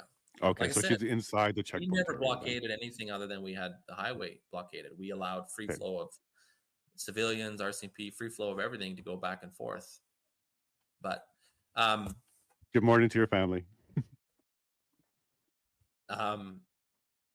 So we're now leading up to Chris Carbert's arrest and the actual sting operation. What I believe the whole operation would have looked like if the tractors and the trucks and Chris and Tony wouldn't have got arrested where they did. I believe they all would have got arrested there, or that would have been their goal. My good friend Alex, so that we have some hotels or motels in Coutts, and we're like, I think the Coutts blockade was probably the biggest economic boost to that town in recent history. So we had every room booked, every kind of like Ottawa did, right? They had hotels booked, they had all that. So we had rooms booked, and my good friend Alex went back to his room, which was a bit down the highway, in which had a bit of a view over the border operations, like the actual border. And he goes there and he calls me at 11:30 as I'm, settling into my RV. He says, "I don't know what's going on, Marco, but there is a lot of mobilization."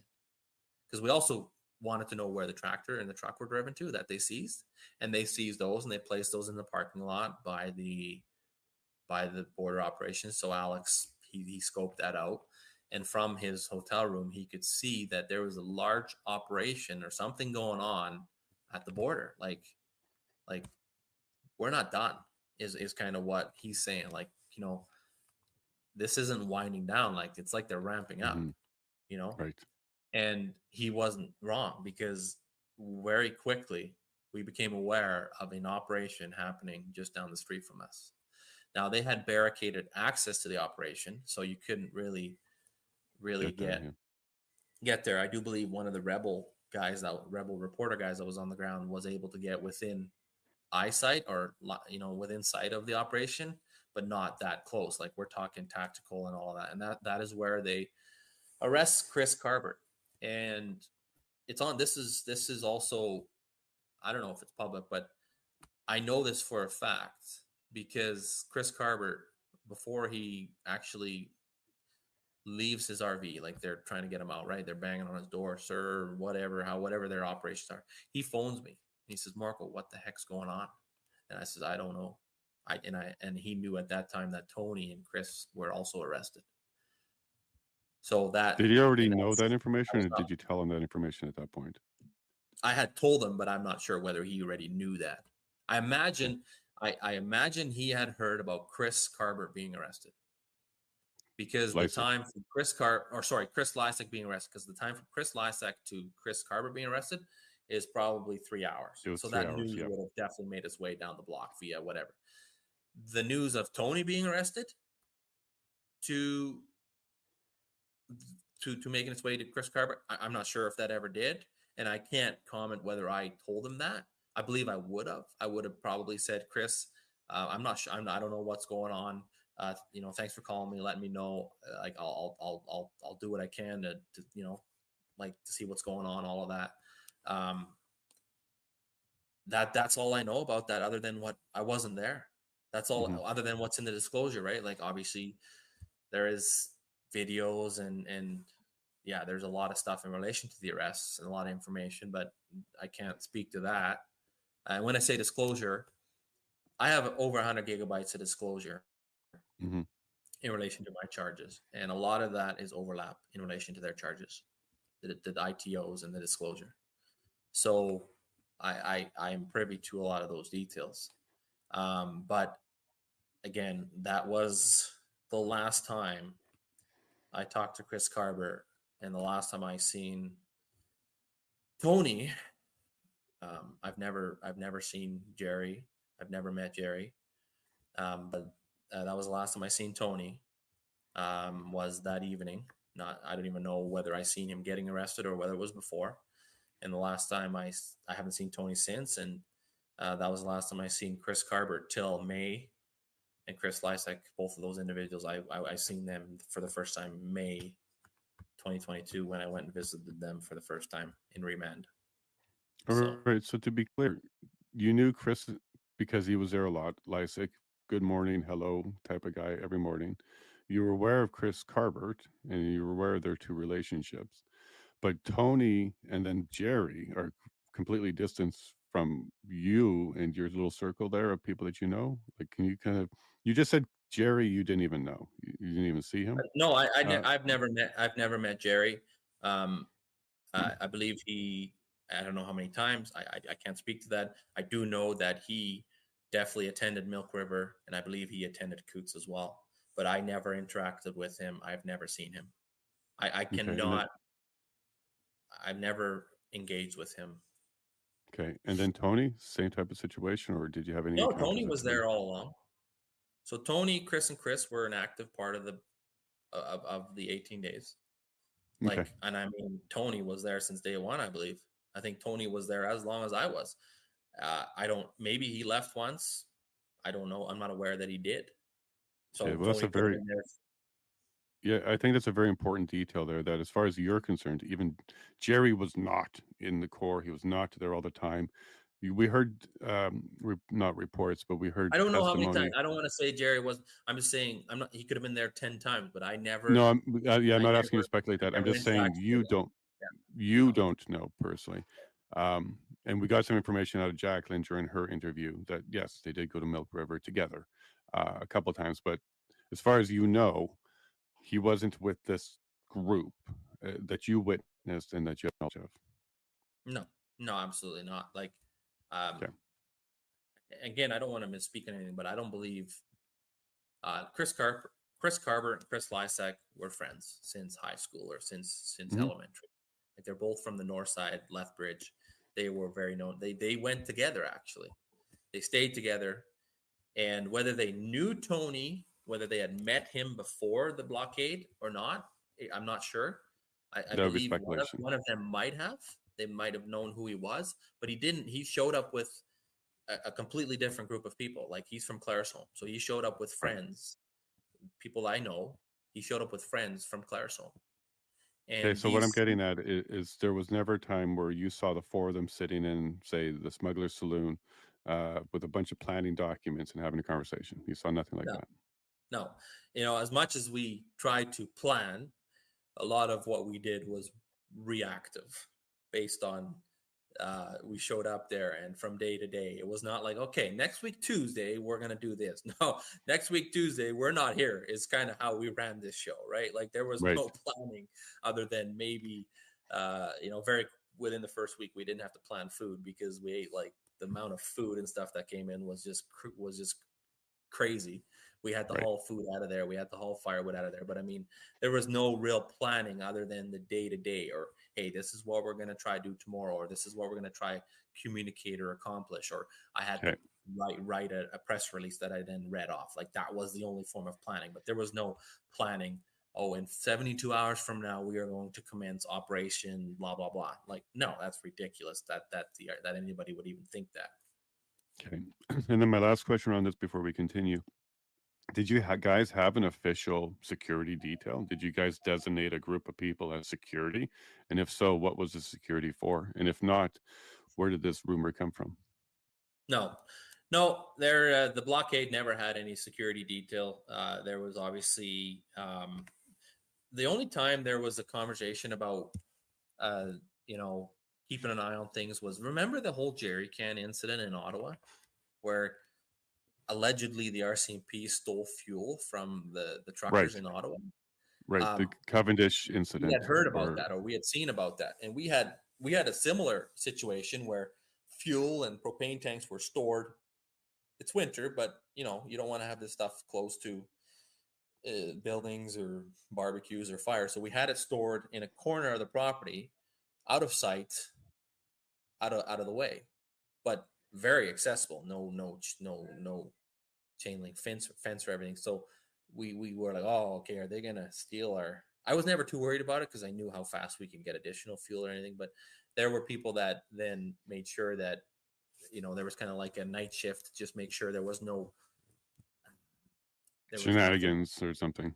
Exactly. And when I say shenanigans, I mean kind of on our end too, right? You know, there was an incident where a group of younger youth or older youth or younger adults had been there, and they had retreated to a private setting and were consuming alcohol, and then they went home slightly intoxicated, and they got stopped. And I remember getting called about it, and the RCMP actually they warned them, and they you know they might have ticketed them, but we just, again, we also had people just keeping an eye on the situation. It's not like everybody went to bed at midnight. No, there were shifts to just make sure things went orderly, and naturally to make sure that we weren't surprised by the RCMP in the middle of the night.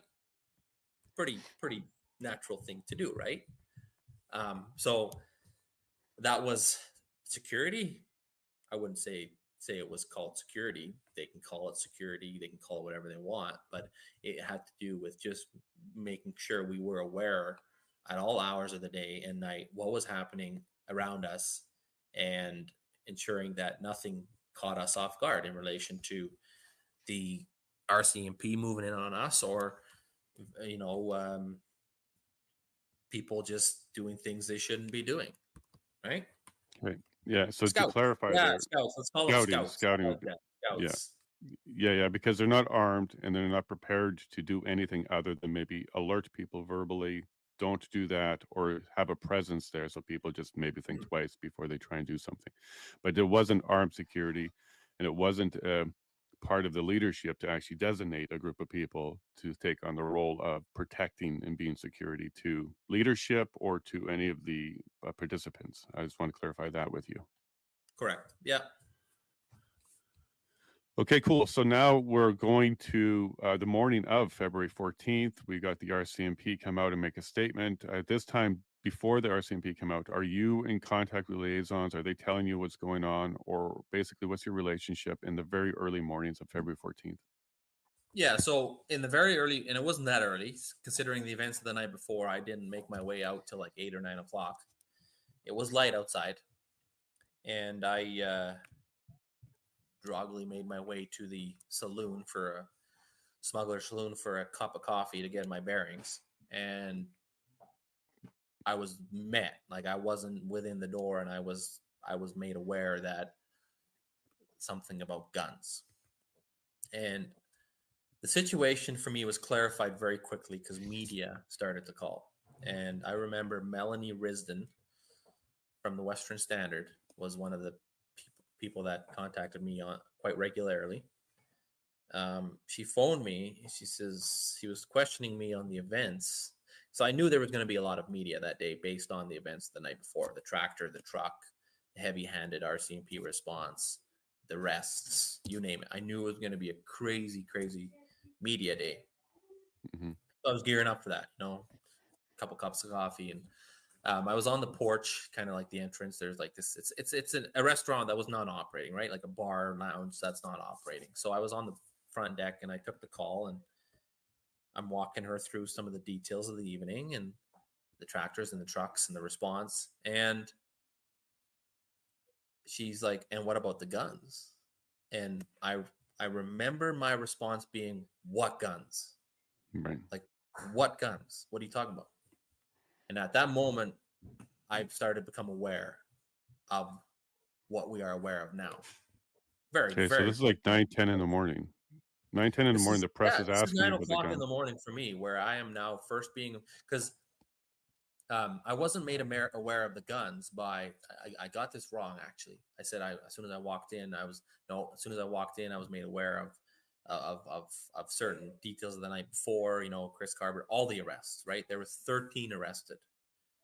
13 people were initially arrested, including Joanne Pearson, Tony, Chris, Jerry early that morning. I don't know the time frame of that. Jerry's around noon. That's why I want to highlight that, because Jerry was around noon, according to Jacqueline. Right. So that morning, Jerry wouldn't have been part of that.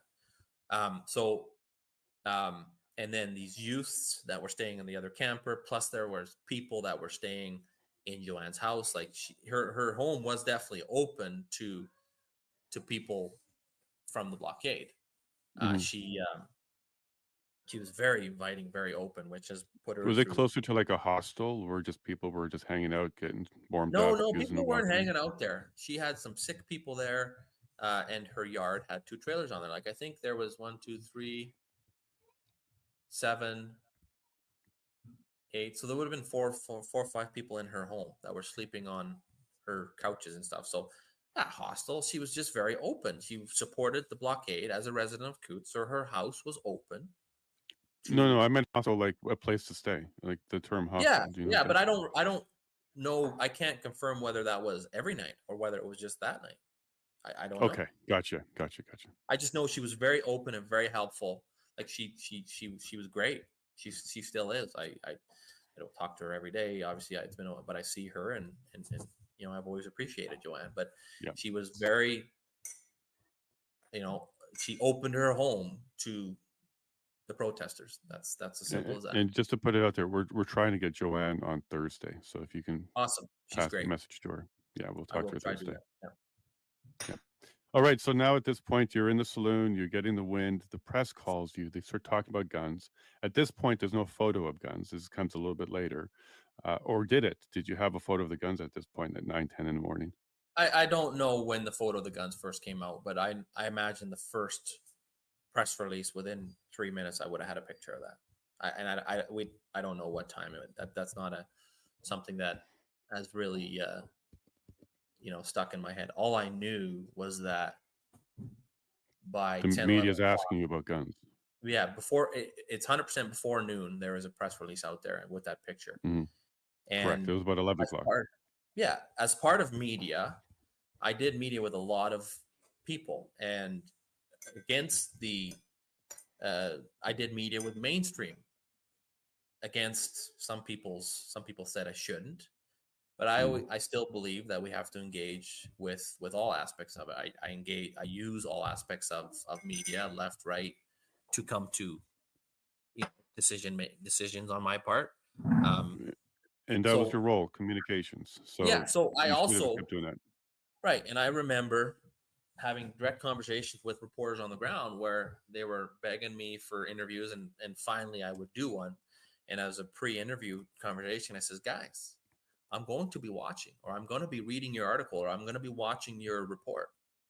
And you've been begging me for an interview, or you've been begging me, to speak to the world or speak to you.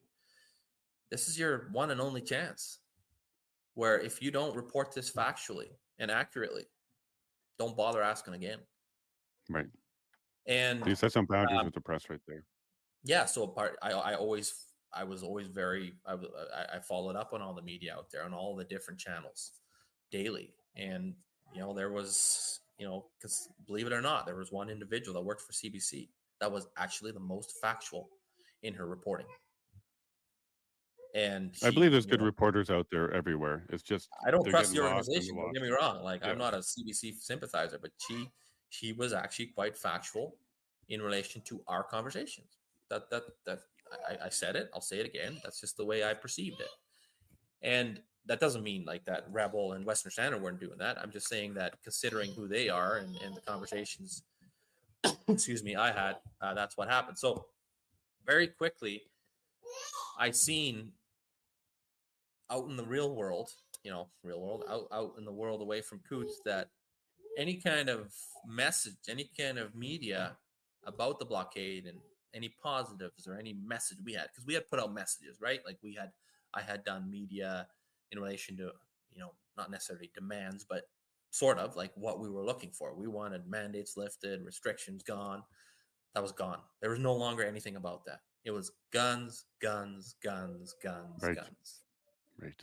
Like, that's all that matters. And for me, I myself and very quickly we had our core group at that time, 3 or 4 of us that were talking about this as to what is going to be our response to this.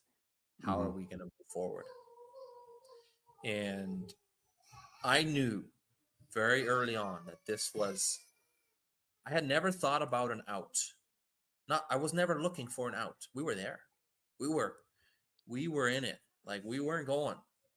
But I knew there that this was it. This is where we lose public support.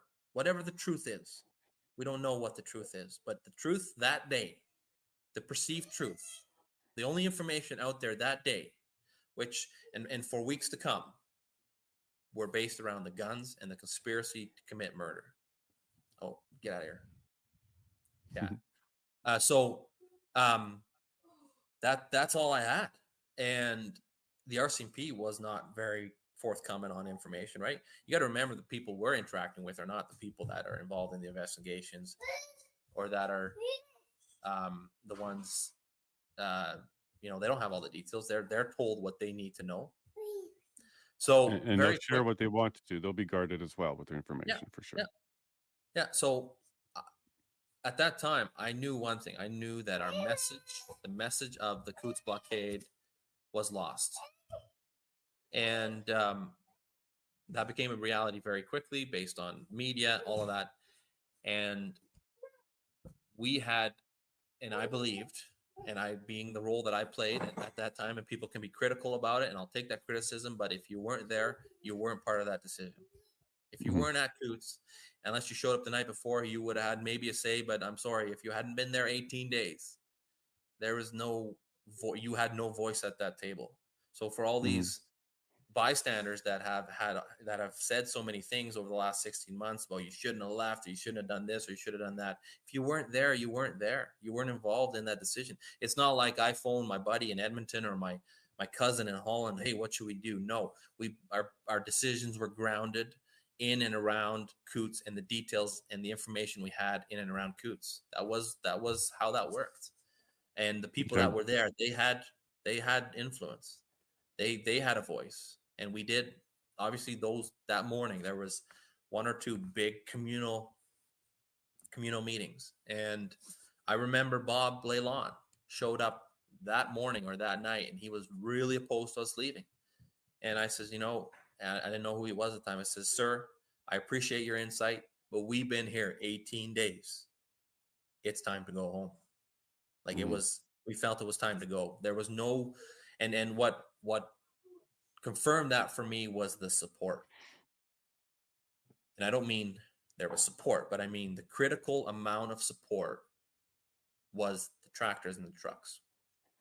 There was very quickly consensus among the truckers that had been there all along, or that had been there for key aspects of it, or that had, if your truck was there, other than those 3 truckers, those logging truckers that came in a week in, if your truck was there, it meant your truck was there right from the Saturday, January the 29th. Only the equipment and the owners of the equipment were brought in through the 18 days. But we started that morning. We had lined up another 20 pieces to come in February the 14th. We were going to have, like, it was out there. It was, the message of Coutts was positive before the events of the 13th. There was frustration about the equipment that was disabled. People that were on the fence fell off on our side and says, this is bullshit. The government's wrong. This needs to end. Where do I got a tractor. Come get it. Or I'll drive it myself. We had like the individuals, my brother being one of them, that were in charge of delegating tractors and equipment. They had so many requests. And yes, those tractors came in completely different manners than trucks. Trucks need pavement. These tractors, yeah, there's a checkpoint. The rule with the tractors was no violence, nothing aggressive. If there's a cop that signals you to stop, avoid the RCMP, or if there's an RCMP officer that wants you to stop, don't stop. That was civil disobedience. That was the level we were at. That was how we were operating. Do not stop. If you get stopped, you're going to get surrounded then you can't move. They won't get in front of a moving tractor. They'll get in front of it, but respectfully in front of it, to the point where the tractor continued to drive. And then once they showed up, that it was there. And that's how we had brought in all that equipment. Like, there was a lot of equipment there. And we had 20 plus pieces of equipment lined up to reinforce the ranks, because they could systematically remove 200 people over the course of one day. But they had no idea how to deal with this equipment. The province of Alberta was purchasing dozers, and they had requested help from the military. Yeah, we heard that from the POEC now. They were trying to buy tow trucks. Yeah. They were doing a bunch of things. Yeah. Now, exactly. And they had no idea how to deal with that. And I knew that. So I thought, they can arrest me and they can find me. I'm not hiding. They can arrest me. I'm gone. And then I'm gone. But they can't just arrest these tractors and move them. So they needed us to move the tractors. And we had a plan that within 5 minutes we could disable those tractors to the degree that they would have to crane them out of there, pull 3 fuses, and they would have to bring in mechanic. That part of it was really easy for us. Bring in a bunch of spray foam, take a page out of their book. We could disable our own equipment without them knowing what to do, right? So, and they were aware of that, because we had told them that. I said, you guys start to move tractors, we'll disable them all. Okay. So now on the 14th, I'm going to move you along because I can hear your kids, and we certainly have a few more pieces here. So on the 14th, there was a decision, whether people agree with it or not. The messaging has changed. It's now about the guns. We now need to disband. And now there's a video of you basically announcing that. You want to take us to that moment when you're doing right? Where I say, and this is what I say. We have been infiltrated by an extreme element, and due to that, we have decided to peacefully leave Coutts. Now, can I just ask a question about that statement? The extreme element, that could have been the police doing something, that could have been a group of people. Did you really identify the extreme element as a certain thing, or just the fact that there's an extreme element involved? I identified just that thing, but I will clarify that statement. And again, people have been very critical of me. They, you threw the guys under the bus, all of that. No. Correct. That's what I get at, because you didn't name names or say anything. I made a statement based on the information I had. I knew all along things weren't adding up. That's why I got involved so quickly. I visited the boys in May. I was in contact with the families in May, beginning of May, end of May. I visited Chris and Chris, and not all the families. Like, also based on support. Tony had a lot more support as a community and as friends and such, right? Like Chris Carver and Chris Lysak had less of that initial support, and I think Chris Lysak, they definitely had support, but unknown to me. Like, I'm not gonna say, if they weren't in contact with people, but I felt the need to reach out to them to get clarity. And regardless of their innocence, whether they were guilty or innocent, what really started to, at that time, guys, you got to remember what we all knew. Like Donald Best's tweet a week ago, he thought, we got to throw away the keys. These guys are bad dudes. We didn't know what was going on. Of course. We just assumed to some degree, there's got to be some truth.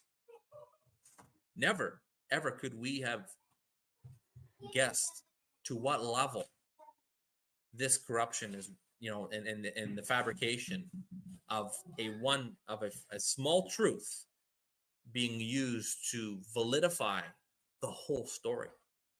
Right. Well, at hindsight, you can absolutely see the problem. But at the time, but at that time, like my dad phoned me. My dad phoned me that morning on the 14th. He says, Marco, I don't know what's going on with the guns, but this can't go on. This Right. is I'm aware where we're leaving. Yeah, let me remind you what Danny Buffer said. So we had him on last week. So in Ottawa, they hear about 2,000 guns in a truck headed towards Ottawa. They get a tip. They're trying to do stuff. So at the same time that he's combating that, because he's trying to avoid a situation in Ottawa, he's hearing about the arrest over in Alberta, and the first thought he had was, "Oh no, they took the bait," meaning he thought that there was an operation to try and not plant, but at least make it seem like guns are now involved. So across the country, people were not understanding what was really going on because that information wasn't out yet. All anybody knew was there's a photograph of guns. Guns are now in Coutts. This has now escalated the situation tremendously. So for at least the next few weeks, that was all people knew, and that's what people were responding to. So we've heard people talk about how stupid was it to bring guns to a protest. Well, the truth is, yeah, this is a farm town. They have firearms, but nobody brought it to Coutts. Like nobody brought it to the border, showed it, or anything like that. But that was definitely the narrative for at least the next few weeks. That a group of guys went overboard and brought, well, there were firearms to the Coutts situation. We find out later how all of this really materialized, even through testimony from the RCMP themselves. But at the time, I can see how a lot of people, including myself, was concerned, like, why did it escalate to this point and it's now changed? Is that kind of your take at that point in for the next few days? Absolutely. Absolutely. And I'm just sorry, it's not my role to moderate here. I'm just seeing Bob is on, and I just want to clear something up here because if I'm wrong about something, I want to address this right now. So Bob says he never talked to me, and that's correct. He and I never had a conversation, and unless I got him mixed up with somebody completely, but I believe Bob was there the morning of us leaving, and I believe.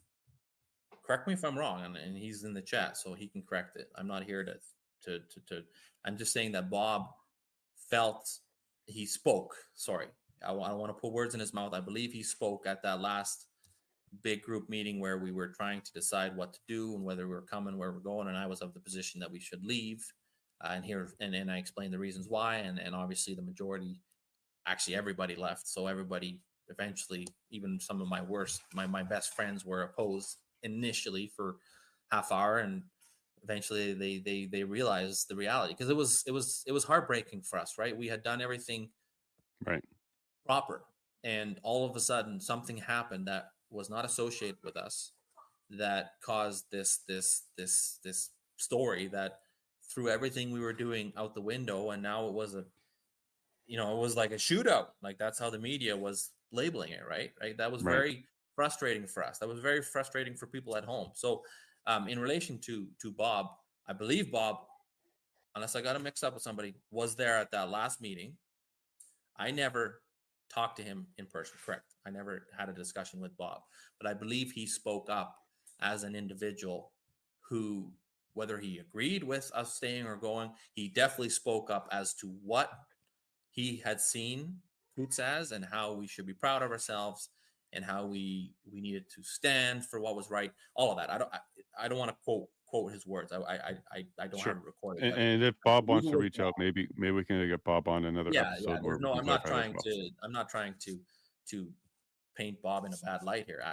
That's not my intention at all. I just believe he was an individual that might have been opposed to us leaving at that time. But again, if I'm wrong, I apologize. That's not my intention here to put words in anybody's mouth. We can certainly correct things if Bob has an issue with anything, and we can bring it up again, no problem. And Bob, reach out. We do want to talk to everybody, so that would include you, Bob. Okay, so now I'm going to kind of fast forward you a little bit more because we kind of need to get through some of this. So now all of this is done. 13 people are arrested. There's a whole bunch of stuff going on. The next few weeks, things are kind of filtering out on information.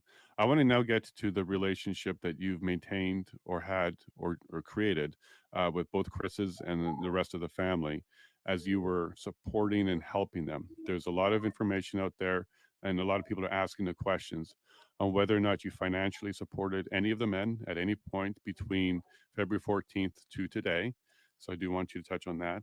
And we're going to get to a couple questions around some fundraising. And we're going to ask you if you can put to rest some of the rumors, because there's rumors that people say, and they always say the first thing they always say is, "To my understanding," and then they start to say something. So we want to try and correct some of that record as well. So let's start with your relationship with the men, how it progressed from the 14th to today, and whether or not you've been providing any financial support indirectly or directly to the men. Yeah. So before I answer this question, I just want to state that my charges and charges of others are in relation to allegedly organizing the blockade. In relation to that, and in this disclosure, there was a very active search and possibly an ongoing investigation into the financial details of the organization. I was never involved during the blockade on the financial level. I was aware there was money coming in, all of that. I was never involved. It wasn't until later on that I became essentially part of a group of people who were there. And I mean a significant amount of people that were involved in the initial money that was used for logistics, many different things that I'm not going to go into. I'm not going to mention names. I'm not going to mention numbers because that's all part of an ongoing investigation. It's all, and it's obviously before the courts.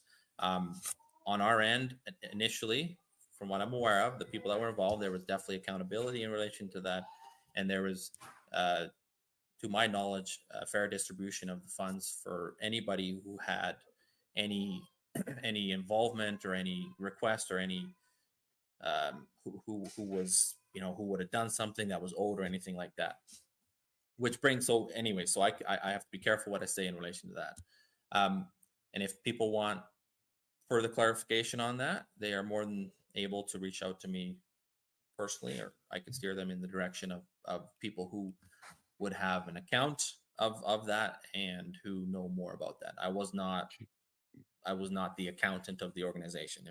All right. You know, So let me get two questions out of our queue then. So one was, ask him where the money that was donated went. That's what we're talking about right now. And then we got a clarification from Billy. All the donations that were e-transferred and lots of cash was donated to. Has any of it been used to help the four men arrested? To my knowledge, it hasn't been helped at all. So this question from Billy is specifically around e-transfers and cash donations, whether or not you're a part of that. And do you know if that money went to the men at all? In the initial fundraising of it, the setting up of the account that the transfers went to, no, I was not involved in that. Am I aware of some of the purposes it went to? Absolutely. It went to purchasing items through the blockade. It went to truckers that were at the blockade. It went through diesel. It went to many different aspects of the blockade. Now, the second part of the question, if you can put it back up there, and if there's further questions on my answers, they can, you know, I'm more than sorry, I've already unstarted, but it was around whether or not the money so ended up whether he. So when they say he, are they referencing me? Well, it's not me. Every dollar that has been spent, you know, and you know, every dollar that's been spent has been part of an organization. Right. So this is not the Marco van Huigenbos blockade. Like this there was structure. There was eventually some kind of structure built to, you know, for example, and I have to be very careful here because as much as people want to know, this is before the courts. So there was money that was donated to truckers, and truckers could request these donations. So there was a large, significant amount of these dollars. I think the majority of these dollars were distributed to people that were involved in the blockade.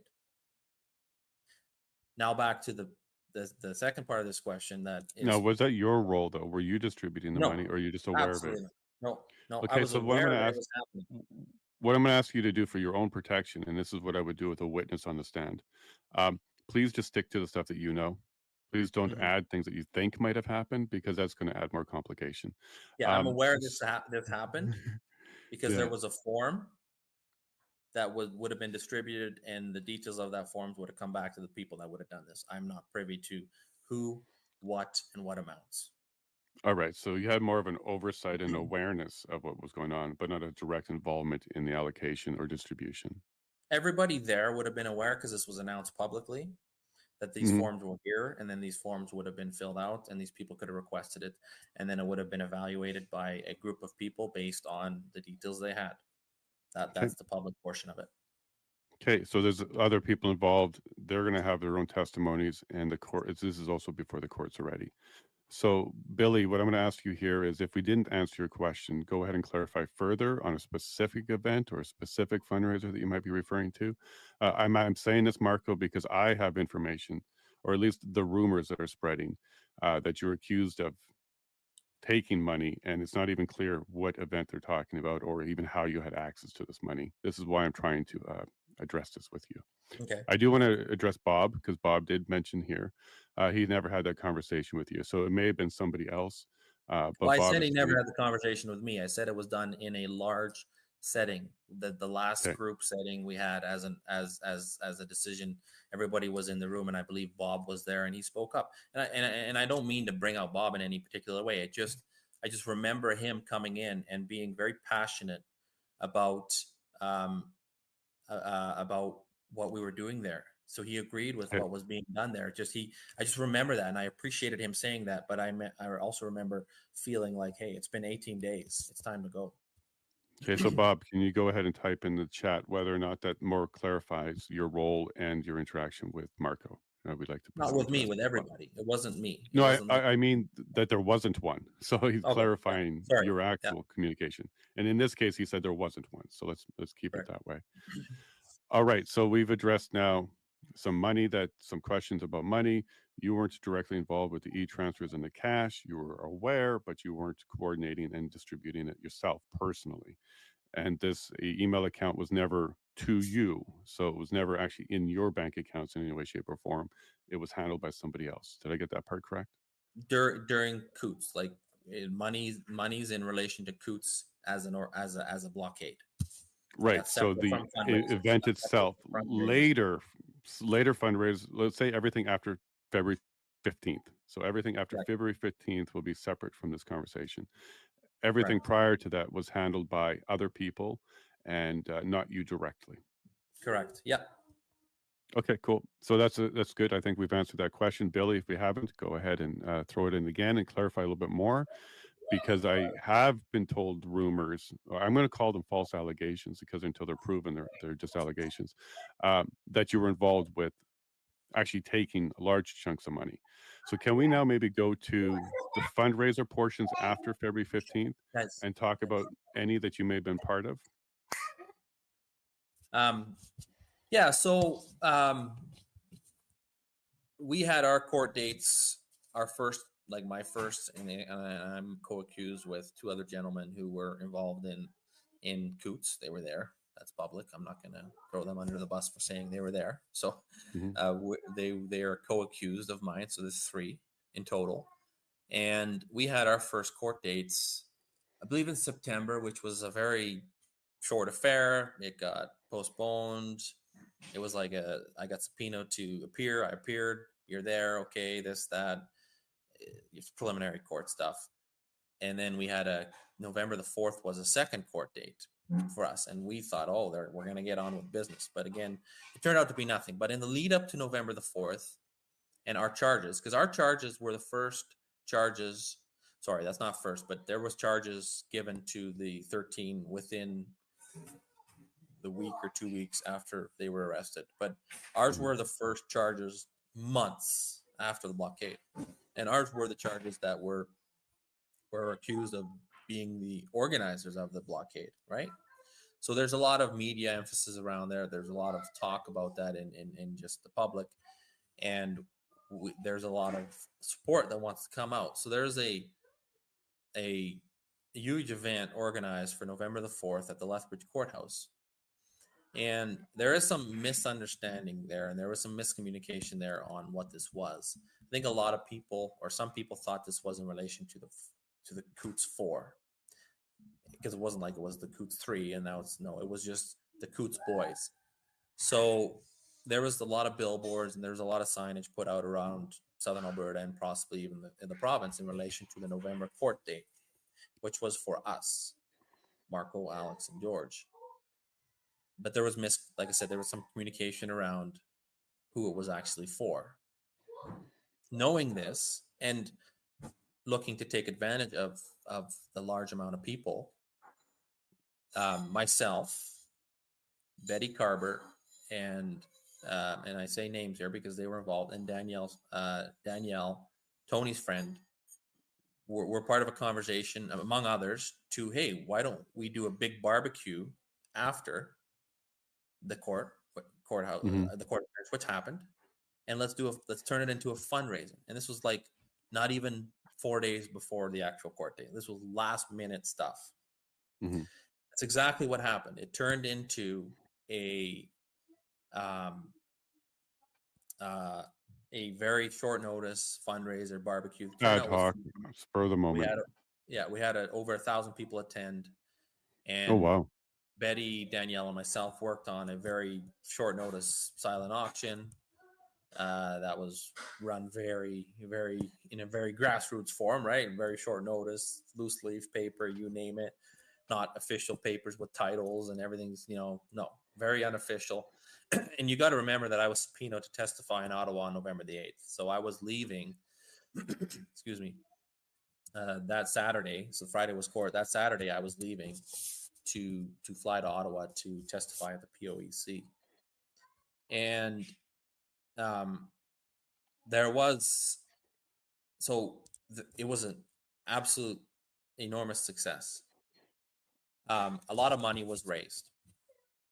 I would have to pull up the actual dollars, but I believe over $16,000 was distributed to the families, the 4 families. Danielle is a friend of Tony's. I knew Betty is Chris Carber's mom, and I know Chris and Chris. So, but through contacts, I was told that Jerry Moran's family was aware of this fundraiser.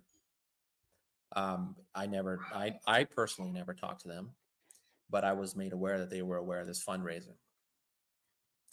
Here's where there is something that has caused a lot of frustrations and possibly some accusations in relation to how this went and how it ended. Again, I left the day after. We had a account set up that I had set up, and I had shared with Betty and with Danielle that the account is new. After everything's closed, I can print off a copy of the statement as to all, because there was an e-transfer that was set up, that all the funds, because to get to on an account, there was nothing legitimized. It's not like this is an official organization.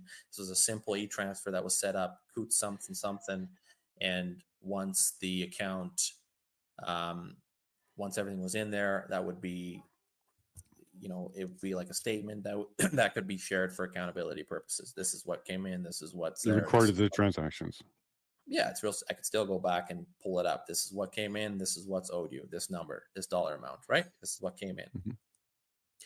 We had a couple 5-gallon pails, which is, because cash being the official form of currency and the freedom side of things.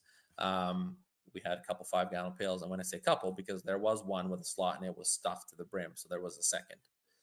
This was all this money was given.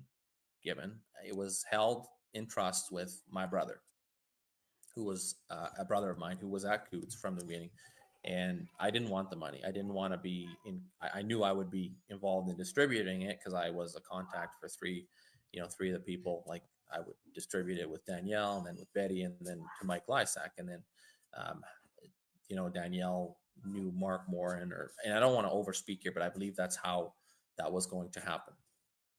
There's 2 reasons why the cause of the frustration here is that the money was not distributed in a timely manner, and I can agree with that, and I have, in a sense, apologized for that, and that maybe it should have been a bit more timely, but that caused a lot of frustration, and then I guess accusations came out of that.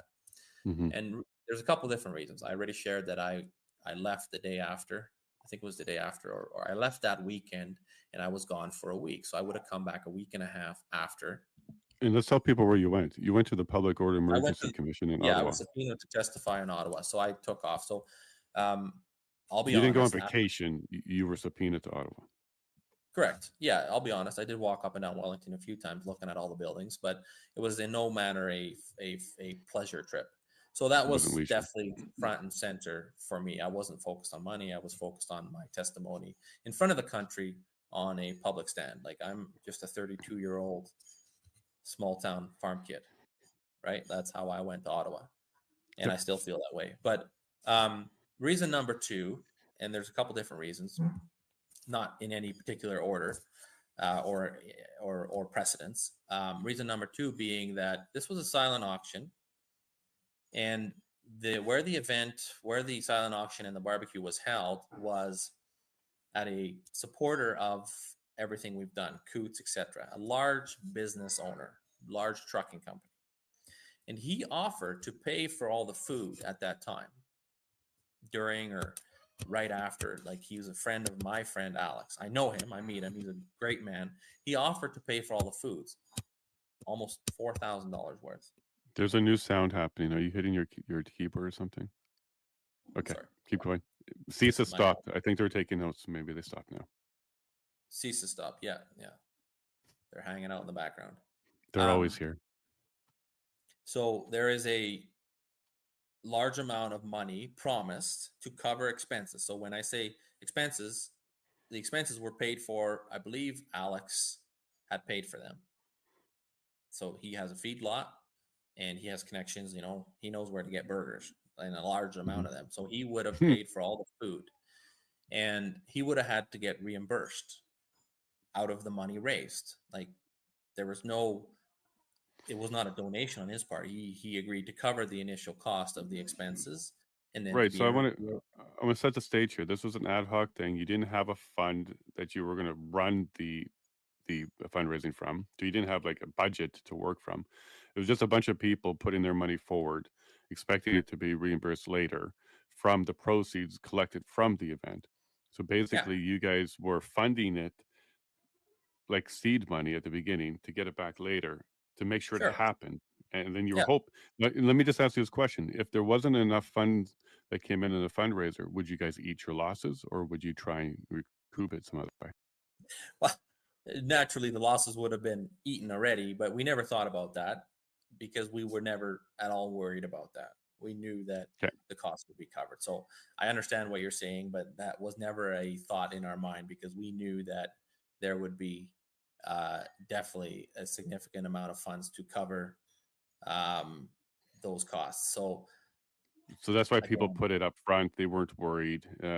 We'll settle this later. It's kind of like that little conversation everybody has when you're putting together a party. We'll settle up later, and that's basically the direction. Keep your receipts, submit the receipts, you'll get reimbursed.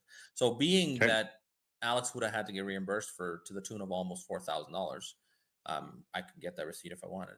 That off the top takes a significant amount of money. Right? Now, when somebody offers to pay for that, that could mean a significant amount of money, almost $1,000 per family, that now becomes available. That's another reason. A third reason is this silent auction that got put together at the last minute had a few sizable contributions, and one in particular, and it was an artist. It was like a drawing of of Coutts, the saloon, a truck, and somebody had minted a coin, and it was like an actual, it had a certain amount of silver in it. So the value alone was already worth $100 and some. And then it was put in a glass box, framed, and then it came like with an official receipt from like whatever it was. The people that were there would know. There was 1,000. It was like, wow. That silent auction amount, I can't remember who the auctioneer was, but it was silent auction. Sorry, there was an auction. That or maybe that piece got auctioned off. Either way, it's irrelevant. That piece brought in $2,500 alone. Oh wow! So one silent auction item that brought in $2,500 alone. That the person that bought that transferred the money to the individual that had donated this at that time. He wasn't So the aware. cash went straight to the coin It provider, didn't go not to the to the e-transfer. The collection. e-transfer was what, maybe through miscommunication, whatever it was. That money initially went to this individual who didn't Okay. who offered, and whether that happened right away or not.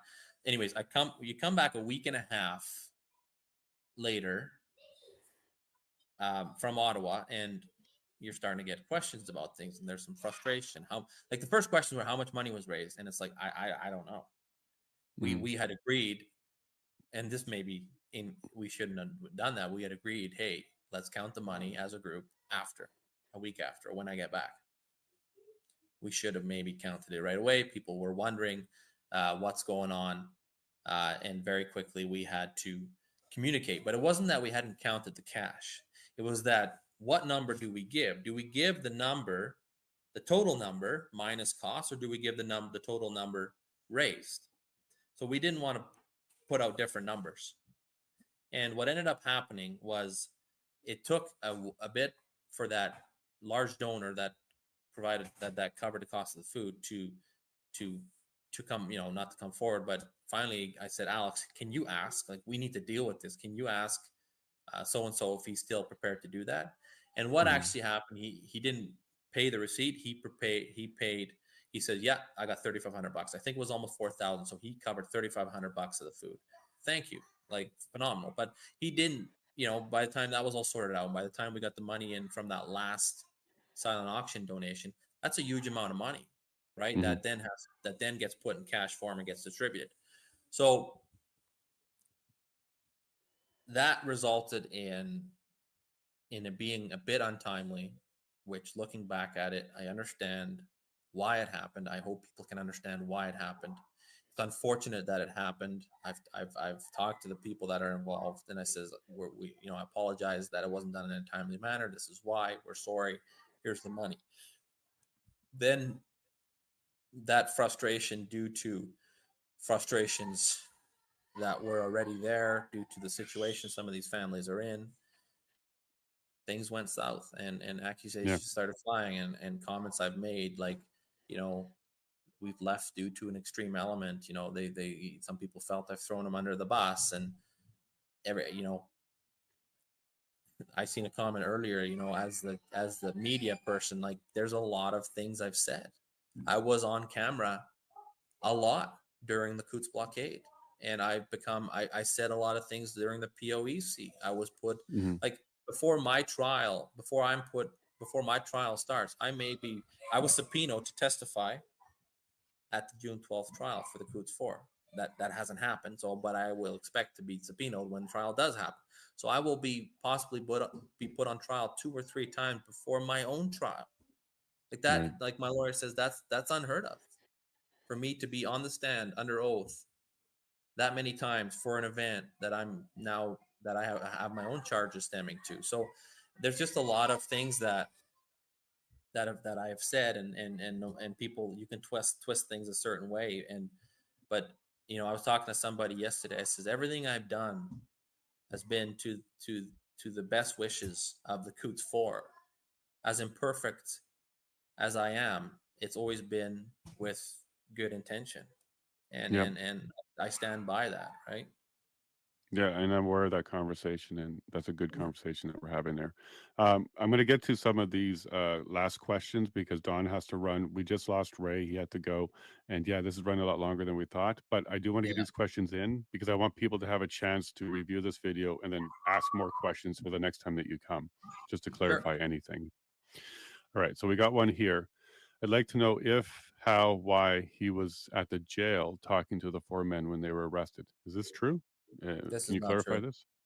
This is not true. I seen a comment like this a couple days ago. Like I said, I clarified it earlier. The last time I seen Tony Oleanek was walking around videoing the events of Sunday, February the 13th. And the first time I seen Chris after seeing Chris Lysak get arrested and seeing Chris Lysak that day, February the 13th, before he went to his trailer, is in remand in jail. I've never been invited to go see them right after their arrests. That's just false. Sorry. Yep. Nope. Thank you for clarifying that. That's why you're here. Does Marco think that his role as decision maker and liaison is the reason he's also not remanded without bail? I think this is a very unfair question because there's a whole bunch of reasons why No, people I get can bail and speak not to bail. that actually. I could speak to that, Yeah. and there's a lot of people around that. So when they did charge us, it started with Alex Van Herk, and if you remember at all, they arrested Alex with a SWAT team, and they said we got to bring you in.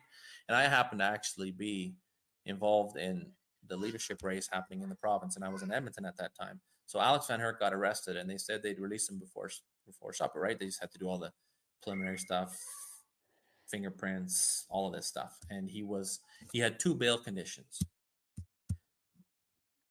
Not bail. He had 2 conditions. Well, essentially, they're sort of bail, like they were going to release him, but he had 2 conditions. One was that he would not be in contact with George Jansen, who was the other, were co-accused, and the other that he would not be in contact with his best friend and partner in crime, allegedly, myself. When he's seen, and that was not communicated, when he willingly brought himself in to get summoned, to get charged in September, he dropped the pen. He says, "Where's the cell?" And he says, "I need to call my lawyer." And he phoned me. I'm not his lawyer, but he phoned me. He says, "Marco, the only way I get out of here is if I sign and agree to not have any contact with you." We're talking my first boss. We're talking I emceed his daughter's wedding. I actually had a wedding coming up I was going to MC. We're talking business partners. We're talking best friends. SMP didn't want us communicating with each other. So I said, "Alex, you can't sign that because we're going to end up in jail." Like, you know what they did with Tamara Leach, right? Like they put all these conditions on her, Right. released her, and then she broke them and she was back in jail. That's what they were setting us up for. They were She's setting us accused of up. breaking We them, by the knew way. we'd fail. We'd run into each other at the bloody post office and we would fail. Right. And so we said, we have no intention of doing that. Then you might as well lock us up now. I wasn't locked up. What happened then was the protest around the RCMP detachment where we blockaded. Yeah, I heard about this. Yes. And they, through public pressure, he was released a couple hours later with no bail conditions. And instead of arresting me, I was so worried, and they were so worried they're coming after me next. But as a result of that, they decided, hey, this is not the approach we want to take with these guys, because these guys are the real deal. Because we showed up with equipment again in September. And I mean, that it made the news, but that RCMP, there would have been a full blockade there. If I know my friends and family, there would have been a full blockade. I wasn't there, unfortunately. I was at the leadership debate that Rebel put on with Daniel Smith, Todd Lowen, and Brian Jean. And thankfully, even though I wasn't aware, I was summoned to sign. I was then summoned to whatever Donald could maybe interpret that. So I went into the detachment with George, and George was part of that, where we signed where we signed a promise to appear in court, et cetera, et cetera. Yep. So I was never arrested. Alex was arrested. His bail conditions were waived after public pressure, and I never was arrested, and I never had bail conditions. So in answer to that question, that is why because they had full intentions of arresting us. Like, trust me, they were gunning for me. They might have thought I was useful during the blockade to communicate and keep the peace, but they had full intentions of arresting me when those charges actually went out. And thankfully, due to the community I live in and all of that, they decided that it was maybe not favorable to take that approach. So, yeah, maybe they're worried about another protest. Right. And Melissa's asking here, are the mischief charges federal, and are you a witness for the Crown? My witness charge is federal. No. Are your charges federal? Those 2 questions. Are your charges federal? Yeah. They're federal. So I'm before King's Bench, and yes, I was subpoenaed by the Crown, and I believe that I would have been subpoenaed by the foreman as well. But the first subpoena to testify was federal, obviously, in front of the POEC. But the subpoena that I received in April or May was from the Crown. So they obviously feel that I am a important witness to their case, which which has got people excited too. But again, I don't control that, right? I'm not aware of what they possibly would want me to. At this stage, have you been interviewed by the Crown for your role as a witness? No, and I don't think they would ever be successful in that. I have my own charges. Like if I as a witness, I would show up with my own lawyer, kind of like I did with the POEC, right? Like you got to remember that they want to put me under oath, but I have what if I incriminate myself? Like right. The whole when under oath, like I don't know what the saying is that what I say on the stand cannot be used against me. I don't believe a word of that. Okay, and just to let people understand, anybody can be subpoenaed as a witness. It doesn't mean a thing, and we don't even know why the Crown would or wouldn't subpoena somebody. So let's wait for trial before we start jumping to conclusions of what somebody's role would be. At least let's give that respect. Kurt is asking, question for Marco, have any politicians of any party reached out to offer any assistance of any kind? I've had a lot of conversations with people, including our now Premier Danielle Smith. I did not have this conversation with her while she was Premier, just to clarify. I don't want her to, yeah, she'll get CBC all over her butt again. I was involved in many aspects of that, but I've had many conversations with people about these charges. But to say that recently has anybody reached out? No, I've had I have members, I know members of her cabinet, so cabinet ministers in Alberta that do touch base regularly, and they try to, what's going on, Marco? Like just on they're following it. So that's on my end. It's like I'm thankful they're following it as they should, because I see what could happen here. I see, unless they just delay this till it becomes a Jordan application, and then we have a Jordan application by the 4 men, and this thing never goes to trial, and they win the Jordan application, but they will never be vindicated, for starters, of something that the Crown won't be able to pursue because it's timed out, which due to failures of the Crown or the system, blah blah blah blah blah. But that doesn't necessarily vindicate these 4 men or expose the level of corruption that the RCMP and the Crown has been engaging in. To that's my opinion. But if that does happen, if it does go to trial and things are exposed to the degree that, sure, there was some guns and they're real, and this is who owned them, et cetera, but everything else is fabricated and there's no justification, there's no evidence, and there's nothing on this, then that is something that is going to become a big conversation in Alberta, but especially in Canada, in relation to Crown misconduct and RCMP corruption. And we're going to get to that for sure. That is where the political class is going to get involved. So if they're not watching, they should start watching. Political interference pre-trial, I understand that. It happens one side and it's not allowed to happen the other side. I get that. Political interference pre-trial. Danielle Smith got tapped on the finger for that, and I understand what happened there. But they should, at the very least, be watching what's happening here. Agreed. Now, Donald has a comment before he leaves, or a question before he leaves. Well, first of all, Marco, I just want to thank you for coming here and giving us a new understanding, a deeper understanding, more detailed about what happened. I have never heard a lot of what you talked about before, and it just kind of makes sense. One thing I want to know is, when they gave you that promise to appear, did they not say you were technically under arrest and give you the caution, read your rights to you? They would have read me my rights, but I was never under arrest. I willingly went in, and there was people outside making sure I went out and that they didn't. But to be clear, they never said to you,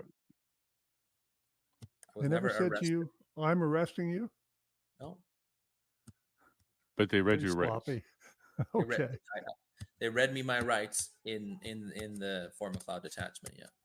You got to remember, I'm also a sitting Fort McLeod counselor, right? So Right. And I also want to, there's a difference between arrest and detainment. People kind of confuse those two all the time. So if you don't have the cuffs on you, they think you're not arrested. No. That would be detainment. They're two different things. Arrest can simply mean you can't go till we're done talking to you. We're here to tell you some information. You need to know this information, acknowledge this information, and then you can go on your way. That can also be called arrest, right, Donald? Marco could not leave unless he signed that paper, and that's the Correct. reality. I believe that. Yeah, I didn't try, but I believe that I was there for that, and I don't believe I would have left if I objected to fingerprints or if I objected to anything. I don't believe I would have been leaving in Correct. All right, folks, I have to go. I'm being called. Thank you, Don. Thank you, everybody. What a great show. See you next time. Take care, Don. Bye. So, Marco, you were arrested. You weren't detained and you weren't cuffed. So you were still arrested. That is technically an arrest. If you I were think not for the free sake to of leave, public perception, they never classified it as arrest. right? But technically, legally, that would be an arrest. You weren't able to leave. But I was in a cell. I was in a holding cell waiting for, you were in a cell.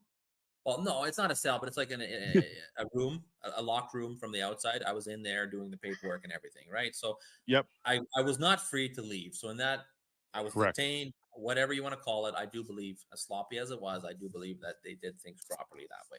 But it's not like they came to get me. They didn't break any doors down. They just asked Correct, me but to. but the public perception is you weren't arrested. You had some clout, and maybe this is because you're a Fed. So this is why I want to cover this. No, you were arrested. You did go through the procedure, and you weren't free to leave until they were done with you. Correct. Yeah. Okay, that's why I'm splitting that hair, because it's quite important, because some people are saying you had special treatment. Even people are saying you were there during their arrest, like all this information. I just wanted to clarify, technically speaking, legally speaking, you were arrested. You weren't detained and you weren't put into a cell, and you didn't need to make bail, but you were arrested. Your charges were read to you. You did have your rights read to you, and then you had to agree to either come back to address them, or they would have detained you at that point. You did make an agreement to come back later. Correct. Yeah. All right. So I wanted to clarify that, because that's the confusion I keep hearing as well, that you were not arrested, and people were wondering, why did he get special treatment and these guys are without bail? That's because that's exactly how this went down. You were arrested. You had conditions, or at least to return. One of the conditions for your release would have been you have to come back, promise to appear. These are one of the documents that they'll actually give you, and potentially court date as well, that you have to come back to. But then you would have been free to leave, right? Yeah, and I was not part of that initial sting operation that went down on the 13th either, right? Like that was, obviously You're not part of the original 13. Yeah. No, and there's different sides to that original 13 that have had no association. Joanne was part of the original 13. Her charges are stayed. They put her through the meat grinder, but there's a bunch of Mormon kids. Some charges have stayed. Some charges are going ahead alongside their co-accused with Jacqueline Martin. I don't know all the details to that, right? So that there's different aspects. Some of them have been released with bail, with conditions. The Coutts 4 not being eligible for bail. I feel they're eligible for bail, but bail not being granted is 100% political. And I believe that if there wasn't public outcry around Alex, that could very well be. Well, look at Tamara Litch. If there wasn't public outcry for her, she might have been in jail till her trial coming up in September. Yeah, September. Yeah. So 100%. Public outcry. We need to, that's what we're doing here. Are there more things we should have done for the Coutts 4? I always assumed that they were going to get bail. It wasn't until the first 3 months and when bail started to get denied that it was like, hold the bus. What's going on here? That's when I really started to get involved with the two Chris's at a minimum, and I was aware of Tony's predicament. And I knew nothing about Jerry. I knew nothing, and I maybe I should have looked into that more. I just didn't know. I don't think you'd be welcome to. Well, that's not for me to say. I'm not going to dwell on that either, Jason. I'm not going to. I believe that family as well. They're going through a difficult time. It wasn't a statement to diminish any of their role. I absolutely believe they're doing the right thing to protect their husband. That's cool. Nobody's got a complaint with that. It looks like one last fundraising question, and it's more of a comment maybe. Molly Jane says, when it comes to the fundraising done after your court date, would it be in your best interest to be more transparent as to the total money that was raised, and then a breakdown of expenses, and then what was done if the money was left over? Would it not solve some of the issues that people are wondering? I would like to see that this leftover money went equally to 4 men. So before you respond, I'm going to say, Molly, all fundraising should be done this way, 100%, and it shouldn't just be the one that Marco did. All fundraising, not even just Coutts related, all fundraising should be transparent and have record keeping that is provided after the fact. I'm putting that out there because that's not a common thing, but you're being asked for it right now as well. And I would put this out there. I think all fundraising should be done this way as well. And I 100% agree, Molly. I agree that that's with Jason, that's how it should be done. I believe that's how we did it. The only difficulty with a big part of this is that when you have 2 big 5-gallon hydraulic oil pails that are cleaned and then filled with cash, there's no record keeping other than the initial tabulation of those funds, which was done, and which was then documented. We can pull out the receipts that we had. We still have those expenses, and we did communicate that with the families. There was a very long message that was shared with these families as to, this is the total amount, these are the expenses we had, this is the remainder divided by 4, it's in an envelope. 3 families, that is what we did, and that is what was communicated to the families. Unfortunately, there was feelings and frustrations prior to that being communicated, and that was never that communication was never able to put to rest some of that distrust and such, and it's just built. Sure. And I can testify through recent experience within the last week that there's definitely an ability for miscommunications to happen, allegations to be tossed around, and in not even in a way that they really care about the information. So there's not even an opportunity to provide an answer or a response. There's just some heavy allegations that are just being left there. And I'm speaking of my personal experience, not your experience, just my personal experience over the last week. So I do understand what you're talking about there, and it's really tough, and it's unfortunate. Diane asked here, I'm wondering how much of the donations then and now have gone towards his lawyer. Is it a fair question? So I guess him or his and this is you. So I guess they're asking if any of the Coutts 4 related fundraising has ended up with your lawyer. And why don't you tell people where your lawyer fees are being addressed with? So I'm not involved. Oh, so this is about my lawyer or the lawyer? I'm not aware. So they're asking if any went to your lawyer. Okay, well, none of the. Okay, so up until Sunday morning, my lawyer hasn't needed any funds from me because Rebel News, or through their Democracy Fund. Through their crowdfunding efforts, through the Democracy Fund, has agreed and has paid for my funds, Alex's legal, and George's legal, and as of up until Sunday morning.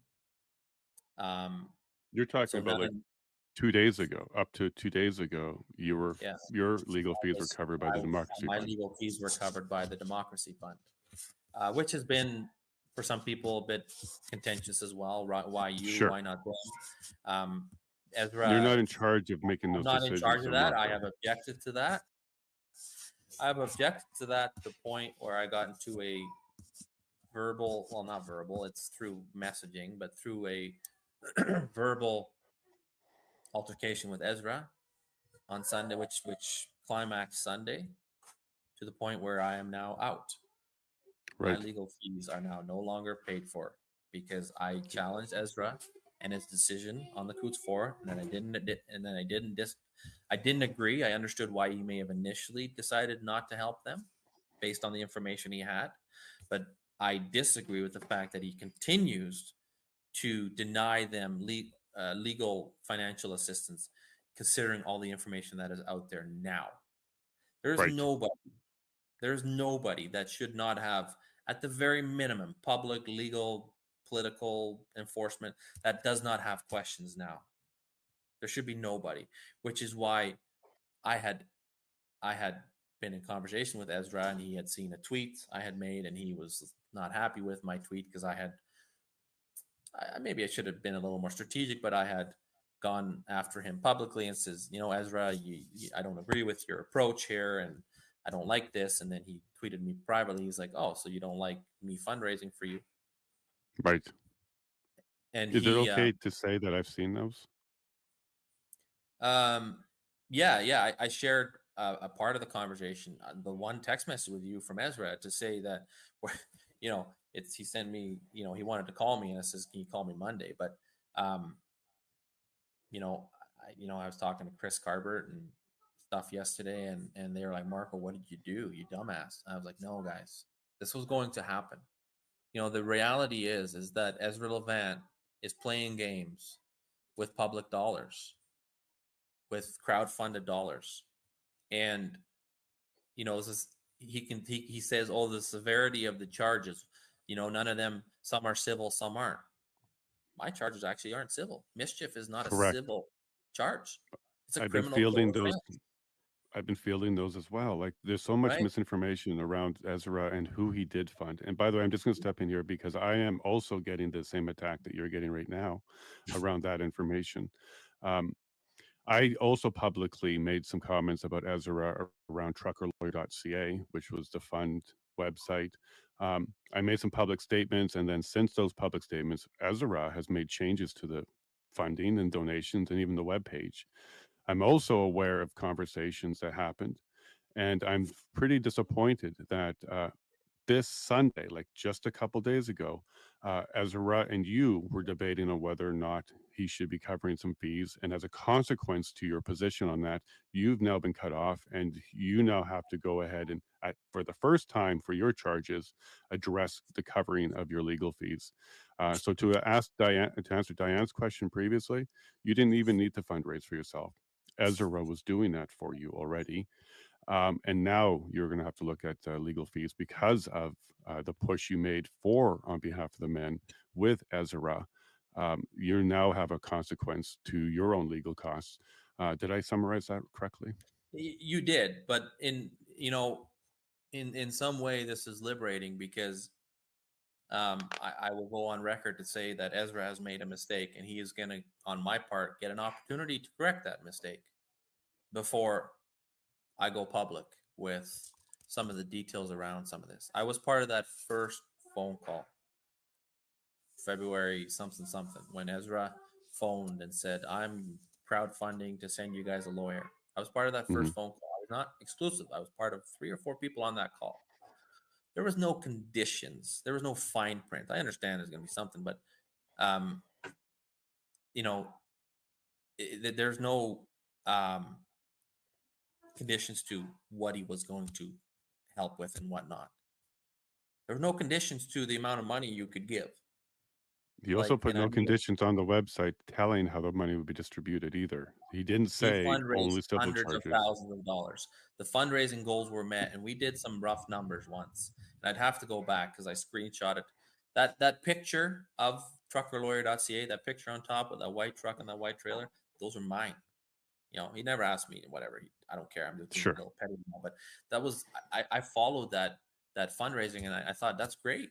I don't care if he actually makes a profit off of it. I don't care, as long as he actually does what he says he does. But he hasn't done that.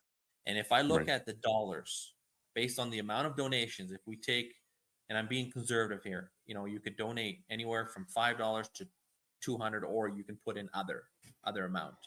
But if we were to use $20 or $30 on average, he would have raised up to $1 million. And unfortunately, there's no legal wording or anything for him to, for somebody to go after him and say you're obligated to. But I'll tell you one thing: in the court of public opinion, Ezra Levant will lose, and that is where he's going to get an opportunity to make right and to come forward and because what the unfortunate part here is Ezra Levant is judging these individuals and everybody associated with this before the courts have had a chance to do that. Because by not funding them, he's essentially saying, "Oh, you're guilty of this." I've seen the disclosure. As media, he gets access to some of He's this. So said he's already exactly that, by drawn the a way. conclusion based on the innocence or the guilt of these men by denying them the legal ability, but by denying them funds to defend themselves. It's not your Yeah, money. It's not your money. yeah, So and that's the same it's a position I've separate been issue. taking We as can well. go, yeah. Yeah. And so I've been collecting information. There's emails, there's texts, there's from the men, there's from the family, there's from Ezra himself. This is something that's going to break. I like the opportunity you're giving to Ezra to come and clean it up. I think that would be best for everybody. I saw a little comment there from James. He said the same thing. We need unity. Look, there's definitely a division around the funds collected by truckerlawyer.ca and about the narrative that he is continuing to press out there. Yeah, James Sowery there. The narrative he continues to press, which, by the way, he's doing as recently as even last week when he attacks Jeremy McKenzie and other people. And Ezra is also attacking me. He's trying to diminish me as a wannabe MP. Ezra, that doesn't matter. My political ambitions have nothing to do with the journalism. And I also made a plea on Viva show yesterday. So I was on Viva Fry's show yesterday. I said to Ezra, and hopefully he's listening, we're happy to get the disclosure to him. We're happy to sit down and go through things with him. We're happy to have conversations with him based on what we know so far so that he can be brought up to speed. Because Diagolon is not in the court documents other than the word Diagolon patch. Jeremy McKenzie's name is not in the court documents at all. And the court itself is not relating these two incidences to Diagolon. It's the court of public opinion and one media member who's really pushing this agenda forward.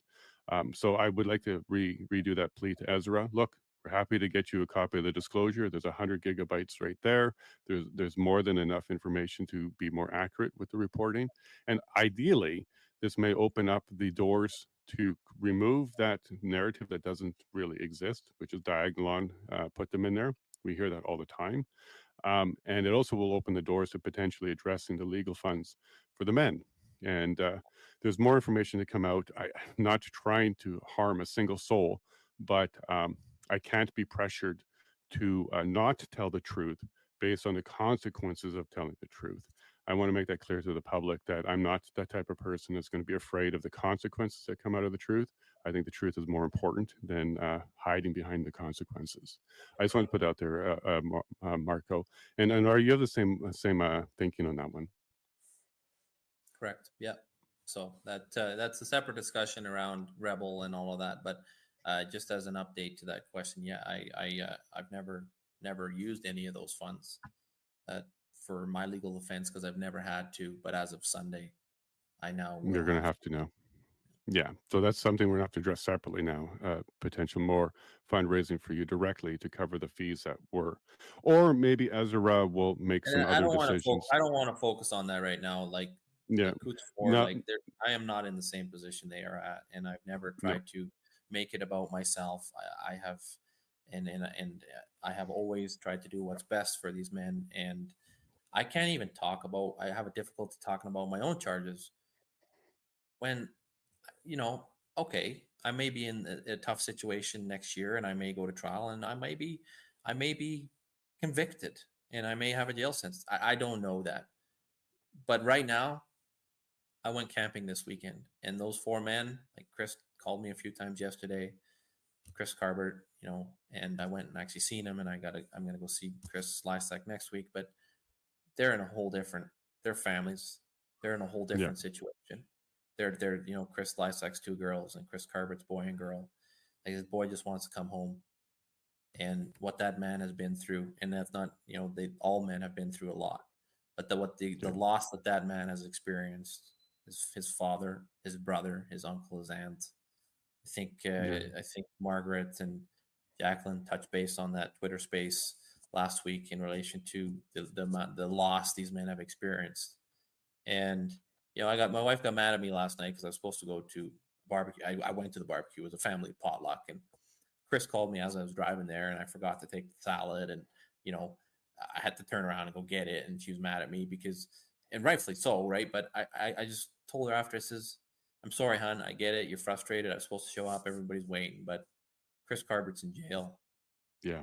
I'm going to pick, I miss their calls. I do. And you can't phone them back. So now I talk to them via email and other ways, or I'll tell Mike or Betty, will be like, hey, can you get Chris? Like, they're both Chris's. I'd be like, can you get him to call me back? Like this time we try to coordinate because I am busy and I have a lot going on and I can't phone them back.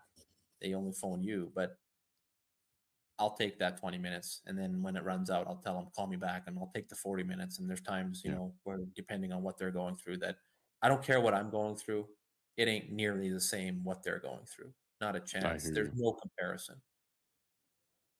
No, I know that too. And I was actually, I was on Shadow Davis yesterday, and he's like, "Oh, you did four podcasts. Do you want to get back to your family?" And I'm like, "Well, there's seven children here who don't get to hug their dad, and until that happens, many of us have no intention of stopping, even if that means we're tired, for sure." Last question I have for you. You've done a great job. Last question I have for you is around providing funds to the family.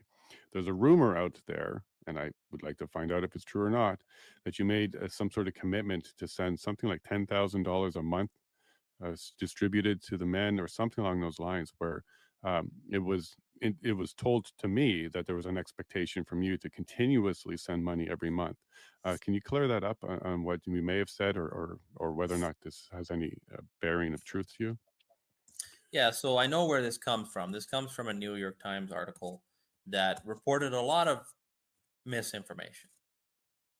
That New York, I definitely. What a surprise to hear that sentence. New York Times misinformation. Go on. And I'd have to look up that article, but in that article it says that I am contributing $10,000 a month, and it says actually personally. Wrong. There's no $10,000 a month. Here is what's right. There are funds that are being fundraised funds that I put together locally from people that are concerned. And these funds have been offered to others as well. And I don't want to go into too much detail without, because we're talking about the privacy of the four men as well. These are not, these dollars. This is agreed upon. This is, again, there's a group involved in this. This is, for example, Christmas presents for the kids. Right. My own business, which I sold, my own business put money toward that. The accountability to the people that put money toward this is given. It's not public. Does not need to be public. And this money is used to help the families. Help the families. Like the families dictate what they do with it. They get the money. It's not to the lawyer. They want to give the lawyers, they can give the lawyers. I know that I personally have helped Chris Lysak and Mike Lysak pay for some of the civil stuff they're going through in relation to his ex-wife and their kids. He had custody, and now he doesn't because he's in remand, and his dad's trying to get grandparents' rights, and they're hardballing him. So I remember, I know, and I don't like saying this. I don't like talking about this because it just, if I can, I can. But I put up the money to hire a lawyer to go fight on their behalf. And just because I am more well off than some does not mean that there's been accusations of I've taken money to buy equipment. I've been buying equipment, selling equipment for years. I don't know where this stuff comes from, but it's unfortunate. I do. Well, I don't want to go down that. I don't want to name names. Neither Jason, do I. I know, but we can leave it right there. We can leave it right there, but it's, there are a lot of people that have advocated for these four men. There's a lot of people that have done a lot of good. And we want to see that continue. I want to see that continue. I don't know the motives of why these people. I hope it's all from a good place. I give everybody. I can say that. But there's been things leveled against me that I don't even. There's questions I've answered here. I hope I've answered them all. I'm open to answering them all, but I will not answer crazy allegations. Like I answered the question as to why I was standing beside Chris Lysak or why I was in the vicinity. I've been accused of steering the officers to go arrest Chris Lysak. I don't know what to do with that. I've been accused of being a Fed, and I'm not looking for no bloody sympathy because I'm a big boy, trust me. But it's ridiculous, and it takes away from what we need to do here, and that we need to unite as a freedom group behind these four men. Yes. And that's why I have always remained very close with Chris Garbert and his family, and Chris Lysak and his family, not for any particular reason. That's how it started out. Tony Oleanek has a pretty significant support group behind him. I know Danielle, and I know he's got people like Nikki Tom, and sorry if you don't want to be mentioned, but he's got Lloyd Putz. He's got a big group in Claresholm, a good group, and they do good work for him. I don't know Jerry, and unfortunately, I haven't been able to establish a relationship there. I do believe that Jerry and his family has a lot of people behind them too, and I know that Margaret or Granny, she advocates on everybody's behalf, and but there are a lot of people that have done things behind the scenes, publicly or not, and I will continue to do what I do because I have trust. I've built trust with the two Chris's, and I answer to them. I don't answer to anybody else. Obviously, in relation to public dollars, there's accountability there. We have accountability. It's kind of like, in relation to money that was raised, that was sent to Coutts. That money was sent to that e-transfer. There was no conditions there. That money was sent in cash. There was a responsibility and accountability within the people that were part of that blockade. There's no accountability to some dude in BC or some girl in Saskatchewan or who now demands accountability. If you were there, you were there. If you were there, you had a say. If you weren't there, you weren't dictating what happened there, and you definitely didn't have a voice at that table. Like, we weren't doing Zoom meetings with stakeholders around the country. That wasn't a thing. It was organic, and people were there, and you had an opportunity to speak in our meetings down at Coutts, communal meetings in that Smugglers. You had a voice, and you had a choice whether you wanted to say something or not. But if you said something, you were listened to. It was not.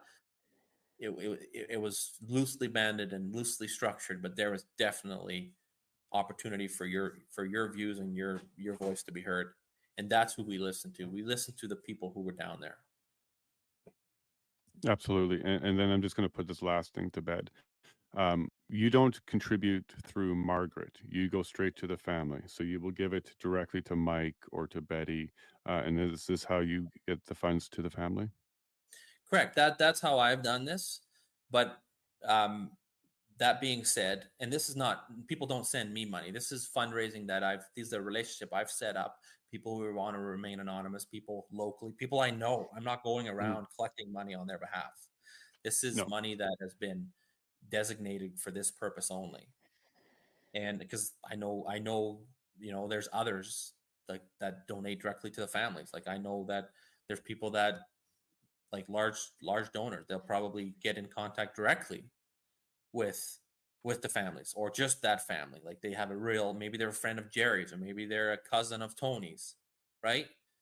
That's sort of the relationship I've done in relation to this.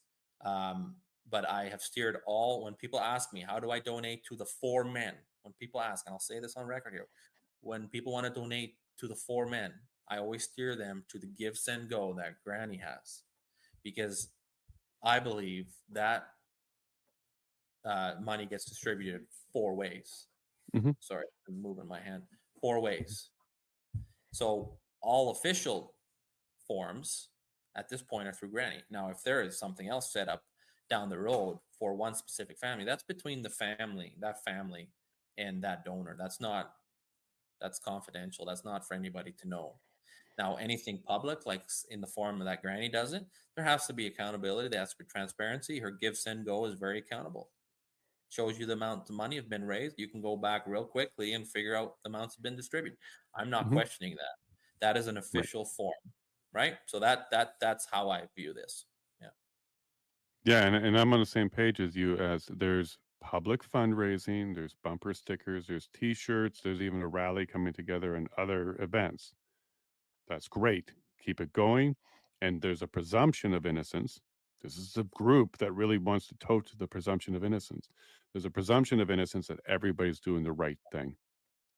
What we're tackling here today are the allegations against one side that they're not doing the right things. So we're addressing those allegations here today. I'm more than happy to have another conversation with any bubble or clique that wants to have conversations. We're more than happy to do those. But what we're addressing here today was, as soon as I came involved, it was clear to me that there's a group who definitely had a lot of allegations around you, and they were flowing like crazy all over the country, to be clear about that, going to people all over this country that was diminishing and slandering your name.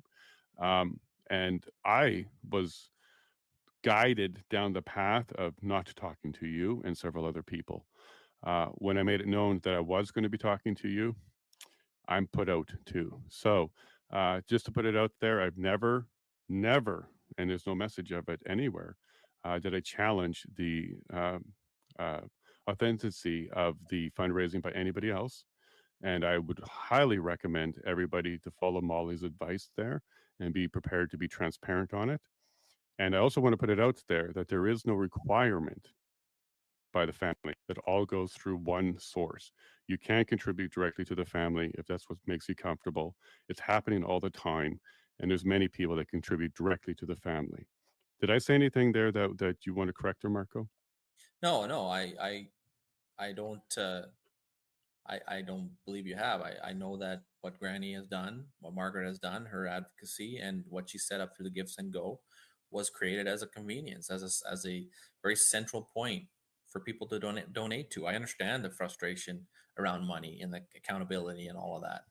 And again, I'm not taking away from that. I have steered a lot of people in that direction. Me too. And I will continue to do that. And I'm just grinning here because I'm just looking at the chat, and somebody's like, who does Marco remind me of? And somebody's like, you got to put on the aviators because you look like Rip, yeah, right there, pair of aviators, Rip Wheeler from Yellowstone. Well, I will tell you, I am a big Yellowstone fan, so I guess next time maybe I'll put on some aviators. But that's awesome, Marco. Now, is there any other clearing the airs that you want to do? I know behind the scenes, my work over the last week has been to talk to the people I didn't speak to yet, to arrange to have conversations with the people I haven't spoken to yet. And I've also been working hard with you and another gentleman about clarifying and clearing some of the cobwebs of this misinformation that's been spreading for a long time. So can you maybe just attest to the behind the scenes work that I've been working on you with and others that you've been witnessing? And the attempts here are to get to the truth, basically, is what I'm trying to get at here. Yeah. So I understand what you're doing, Jason, and I understand that in all of this, in all these different groups and these families and the situations, we have characters and egos. I have an ego, like, reputations. There's a lot of different opinions. There's a lot of different truths, even. Just because this is the truth doesn't mean what's opposite of that is not the truth. There's different rights. Like, just because you're right doesn't make me wrong, right? We could both be right in our own different way. But through all of this, what I've been seeing the last couple weeks is because thanks to your advocacy on the podcast with Coutts 4, that's something you started, Jason, and that's valued. And I hope that continues on. And I hope that there are times where you have to be careful in relationship to what you talk about. I am very self-aware. I'm very aware of publication ban. I'm very aware of what I can and can't say.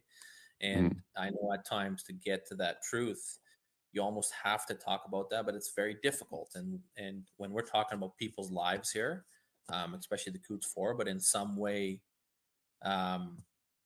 even my own upcoming trial, things can be said that people feel could affect them in some way, good or bad, and we have to be respectful of that. We have to be respectful of the situation these families are in, and that's why I always go back to I was supposed to be part of a Twitter space last week, and there was things they wanted me to talk about. The situation specifically in relation to what Chris and Chris had gone through. And I says, I can speak to that, but I first have to ask permission because those are private details. And unless they've been public details, and unless they've been on the front page of CBC or some other place, it's not for me to go out there and share those personal details about these families. These guys are in the news enough, and largely negative information. And especially in relation to their private affairs, we have to be cautious of that. And we have to understand that these people, and I don't say that in a bad way, but the whole world's coming for them the whole establishment's coming for them to some degree. They've had to fight it. And that I understand the whole bear behind every bush mentality. They don't trust anybody. That trust has to be built. And that's okay.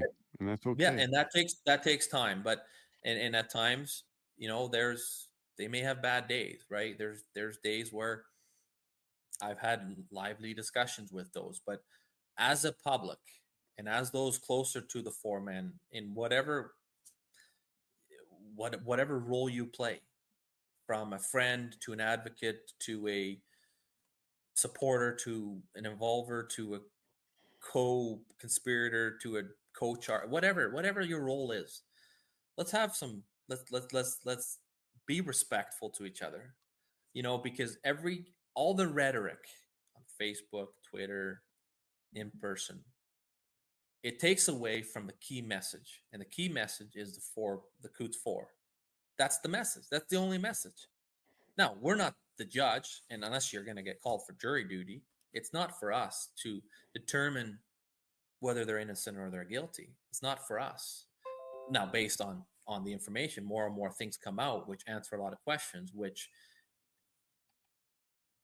create more questions too, obviously. But it's starting to appear that things are not as initially said. Right. That the innocence of these men is becoming clearer and clearer. And I'll say this: if there was guns there, okay, so they're legal. Guns are legal. That does not, like, my brother was on his way to Coutts. Yeah, and my dad phoned him and he said, "Hey, did you take the gun out of the back of your truck?" He's like, "Oh shit." He turned around and he didn't think about that. It's legal. This is Southern Alberta. Mm-hmm. Now, if there was a gun improperly stored or there was something, then maybe a gun charge that results in a fine or something. But conspiracy to commit murder, like, are we kidding right now? Like, this is that part. It's so fabricated and it's not holding up in court. And we've seen the Crown on their heels 2 weeks ago, and unfortunately, they now have 4 months to get back on their feet, which is very unfortunate. But there's only certain things we can do as a public, and that's to support them, that's to be there for them, that's to financially support them, and we need to do that. And if at times there are disagreements, and if at times there is situations that require questions, that require accountability, you got a phone, pick it up. Right. Invite the person for coffee. Why do we don't have to go after each other publicly? What good does that do? I see that all over the country in the freedom movements. There's egos and platforms, and even in Ottawa, I follow some of it, right? Like, why? It's what's fracturing our ability to actually make change, because we're fighting over details, right? So as much as we need to hold each other accountable and ask the tough questions, there is a way to do that. And I would say, my approach in relation to Ezra is, try to direct it directly to the individual right away, personally. Have that conversation. And that stems from my upbringing and the biblical approach, right? Go with one or two men and go talk to this individual that you have a problem with. And sometimes it takes once or twice or even 3 times. Like with the technology we have these days, pick up your phone, get the number, call them. Hey, so and so here. I want to talk to you about this. Don't call each other on Twitter. People don't know the details. People don't know the setting. People don't know half the truth. Anyway, so I don't want to focus on that too much, but I just know that everything we do that isn't productive in relation to the Coutts 4 takes away from the Coutts 4. And that is my message. But Yeah, and I would say the same thing, because what happened with you and I was you made a comment on a tweet. I came back harsh on the tweet. Keep in mind, I had a lot of propaganda in my head about you. I didn't meet you yet. I didn't even know you yet. Through that interaction, through DMs, which is a private way of talking on Twitter, you and I started to talk. And I'm like, wait a minute, this guy is responding in a good way, not in a guarded or weird way. And I started to open up to you. Um, that wasn't appreciated in the rest of the team.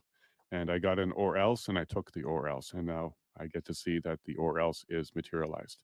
Yeah. So to the good people out there who are doing good things but are being very protective, keep doing that. I don't even mind the protectiveness that you're doing, but I would ask you to maybe revisit the idea of throwing mud and creating a lot more situations that are complicated than we ever needed.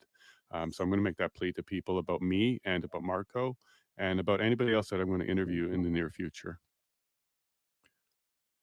And that's my take on that one for now. Marco, I'm going to thank you. I'm going to have to let you go. I actually have my pastor driving down the driveway any minute now. I have other issues to deal with the church, but thank you very much for your time. TJ, I'm going to throw you on here quickly. Is there any questions that you may have for Marco that's formulating? The overall theme here. Start again because you were muted. Oh, okay. No questions, just comment. You spent the last kind of portion of time talking about the rumors and stuff and accusations surrounding Marco and how he's taken some arrows from one side of the fence. Marco also talked about during the Coutts blockade, he was on the phone with Transportation Minister Rajan Sani. And I remember some of the comments she had at the final UCP debate about the Coutts blockade, about the people there, and they were definitely not kind words. So he's a guy that's taking arrows from both sides, actually, and he's just got a target on his back. And I think, and look at the way, even just through this conversation, that he conducts himself. And I'm not here just to kind of, blow smoke up Marco's ass, but it's just, he's the guy that's walking the line of truth, I think, because he's taking arrows from all sides and he's just still being authentic. And I just want to encourage him to continue to do that. And Jason, thank you for not listening to all the noise out there and for having him on table to clarify that. And continuing to do the work that you're doing there. So that's just the comment I wanted to add. Thanks, TJ. Thank you very much, TJ. And you're not wrong. And just a little word of warning to anybody in my near future. If you ever tell me not to speak to somebody, or you want to tell me information about somebody and tell me not to go check it out, very next thing I'm going to do is go check it out. That's exactly what I'm going to do. I'm going to do the opposite of that because I don't know your motives and I'd like to find out why the other person I can't speak to. So to anybody who thinks that they can control who I talk to and use threats to guide me, you now understand I don't operate that way. I have no masters, and this is the proper way to do independent journalism. I didn't take a side. I'm not going to be part of a clique. And if that means I'm going to have to take some mud and arrows as well, so be it. This is what we're in here to do. It's maybe even to draw out the arrows. And sometimes even the arrow throwing becomes part of a story itself. But at the end of the day, there's no attacks going on here. There's some misinformation around my attempts to facilitate my own personal donating and my own decisions around donating. I'll be donating directly to the family, just to be clear about that. Marco, do you want to say anything else before I wrap up here? No, I'm just looking at the time, and it's been great, coming on, addressing the tough questions. I put it out there that if anybody does not feel their questions are answered, that I am available for that. So there cannot be any kind of, he deflected or he this or he that.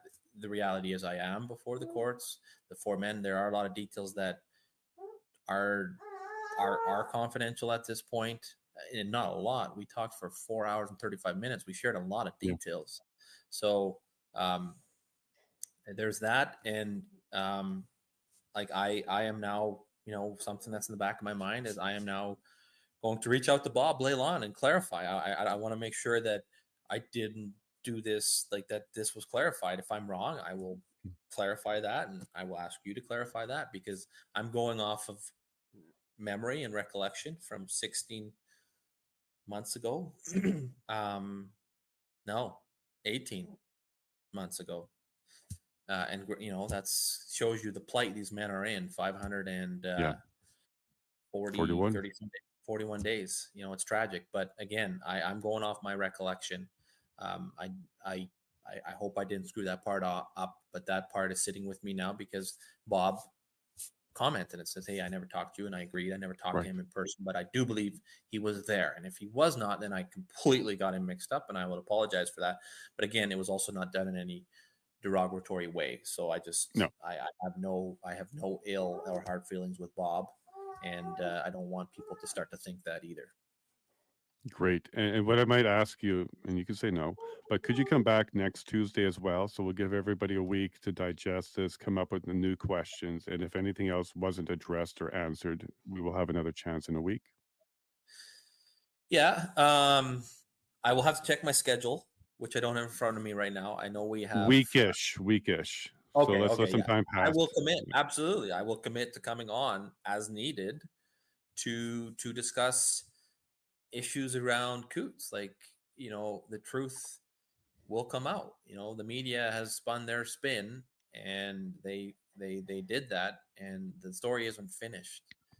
And now they are largely absent. So we will have to continue the ending or add the ending to this Coutts story, and possibly the real story, the whole story, through other avenues. And I'm okay doing that. Okay, well, thank you very much, Marco. I think at this stage, we have accomplished what we're looking for here today. It went a lot longer, but that's what we needed. And I think it's actually longer than your POEC testimony. I think you did 4 hours. I so know. you may have beaten that. That felt longer, though, I must say. This was time flew by. Yeah, that happens on this show. It absolutely does. And I see I have to be at another meeting very, very shortly here. Well, thanks for having me, and TJ, thanks for coming on. Thank you, TJ. And it was nice to meet you, TJ. And oh, sorry, we got your mic muted. And go. Hey, yeah, thanks for having me on. I really appreciate you, both of you guys. I really appreciate Jason for having me on again, for doing the work that you're doing. And Marco, I appreciate you from having met you all that time ago and just developing a friendship with you over the course of the last year. And I just really hope things work out for everybody, and that in the near future, we'll be together again, and everything's going to work out for you guys and for the 4 and for the other 2 that you're co-chairs with. Yeah. Thank you. Thank you very much there, TJ. And then thank you again, Marco. And Joanne, if you can put me in contact with her. I will. Yeah. Okay. I'll do that for you. Yeah. Thank you very much. And I'll let you guys go now so we can wrap up. Thank you both. That was great. All right, folks. It's been a crazy 3-4 days on my side, on a personal level and on a public level. I've been very disappointed at some of the things that have been happening, but this is why that was happening. This message was not supposed to get out. This particular meeting was not supposed to get out. If you are in the circle, you know exactly what I'm talking about. And if you're just around that circle, you even know what I'm talking about. It was vicious. It was vicious, but this is what I have to go through sometimes to bring the truth to you. I had to go through personal attacks, private attacks, and even lost some friends around this. But look, this is not about me or my personal anything. This is why I'm being attacked. Okay, I'm not being attacked for any malice that I've done or a single lie I've told. Those are untruths. But what we see around this entire event is there's a lot of, I would say, speculation and paranoia and possibly overprotection happening, which is creating misinformation. And then people carry it forward because they do believe the sources that they're getting it from. The only way I can combat that is to sit in front of you and in front of a screen and have those conversations. And if you don't believe them, that's your prerogative. But I'm not going to be silenced. So I'll be very clear about that. I'm not going to be silenced. So yeah, we'll be speaking to the Windsor group tomorrow. So there's 49 people in Windsor that have been touched by the legal system, and we'll be starting that conversation tomorrow. We'll be talking to other people in Ontario every Wednesday. So Wednesday is going to be Windsor, Ontario, that whole corridor of people who are political prisoners. And as you heard on Thursday, Joanna and some of the men, they were called youth, but there were 13 people arrested and charged. 4 of them we're very familiar with. The other 9 were not. So those stories are going to be coming forward as well. And then on Friday, the plan currently is to have Tony's family or friends come and have a special day just for Tony. I might move that to Chris Lysick because I understand it's Tony's birthday next Friday as well. But in either case, it's going to be dedicated to one of the men. Last week it was Chris Carbert. Today it's going to be, or this week it's going to be either Tony or Lysick, and then we'll eventually get to all four men. Look, I'm going to continue with the coverage. I'm not going to forget these men, but I am expanding the coverage, as you heard yesterday, to include all political prisoners. And my only role in this is journalist. I'm not the fundraiser, and I don't tell people I am a spokesperson. There is no real spokesperson for the entire group. The entire group, what they need is everybody working hard, in one direction, not throwing arrows, mud, or creating bubbles. If that's the way you need to do this, you're going to cause the headaches that we're having to deal with. So at the end of the day, I'm going to be sitting in front of the camera and I'll be speaking, and I will not be afraid to have people on with something to say and truth to share. We heard a lot of this today, and this was very, very valuable. This is almost more valuable than all the days combined that we put together, because now we're getting a good chunk of the story that we never, ever heard about. And we're also putting to bed a lot of this misinformation that caused a lot of division amongst a lot of people, because a lot of people believed it. Folks, it's kind of ironic that we're dealing with charges against innocent men levied by a corrupt organization, the Crown, and supported by a corrupt organization, the police. Ironically, I'm dealing with some, not corruption, but some false allegations. I have to prove myself innocent. And I think it's kind of ironic that this is happening. So hopefully this is the end of that. But do tune in tomorrow. We're going to be speaking to the Windsor group, and I'll find out a little bit later today who my guest is tonight. I had a cancellation, so I'm going to be working on that. But do tune in. I will be back for Mountain, 6 Eastern, and I'll be interviewing somebody. I'm not sure who it is yet. Stay tuned to my Twitter. And then to all those people that have been supporting me or standing on the fence waiting to hear more information, I hope you got a bit more idea. I'm not a liar, and I'm not trying to hurt the men. So hopefully that's settled now. Thank you all very much. I do love you all very, very much. And God bless.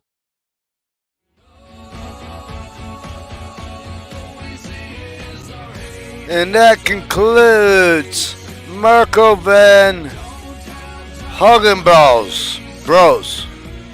The Coutts for Publicly Persecuted.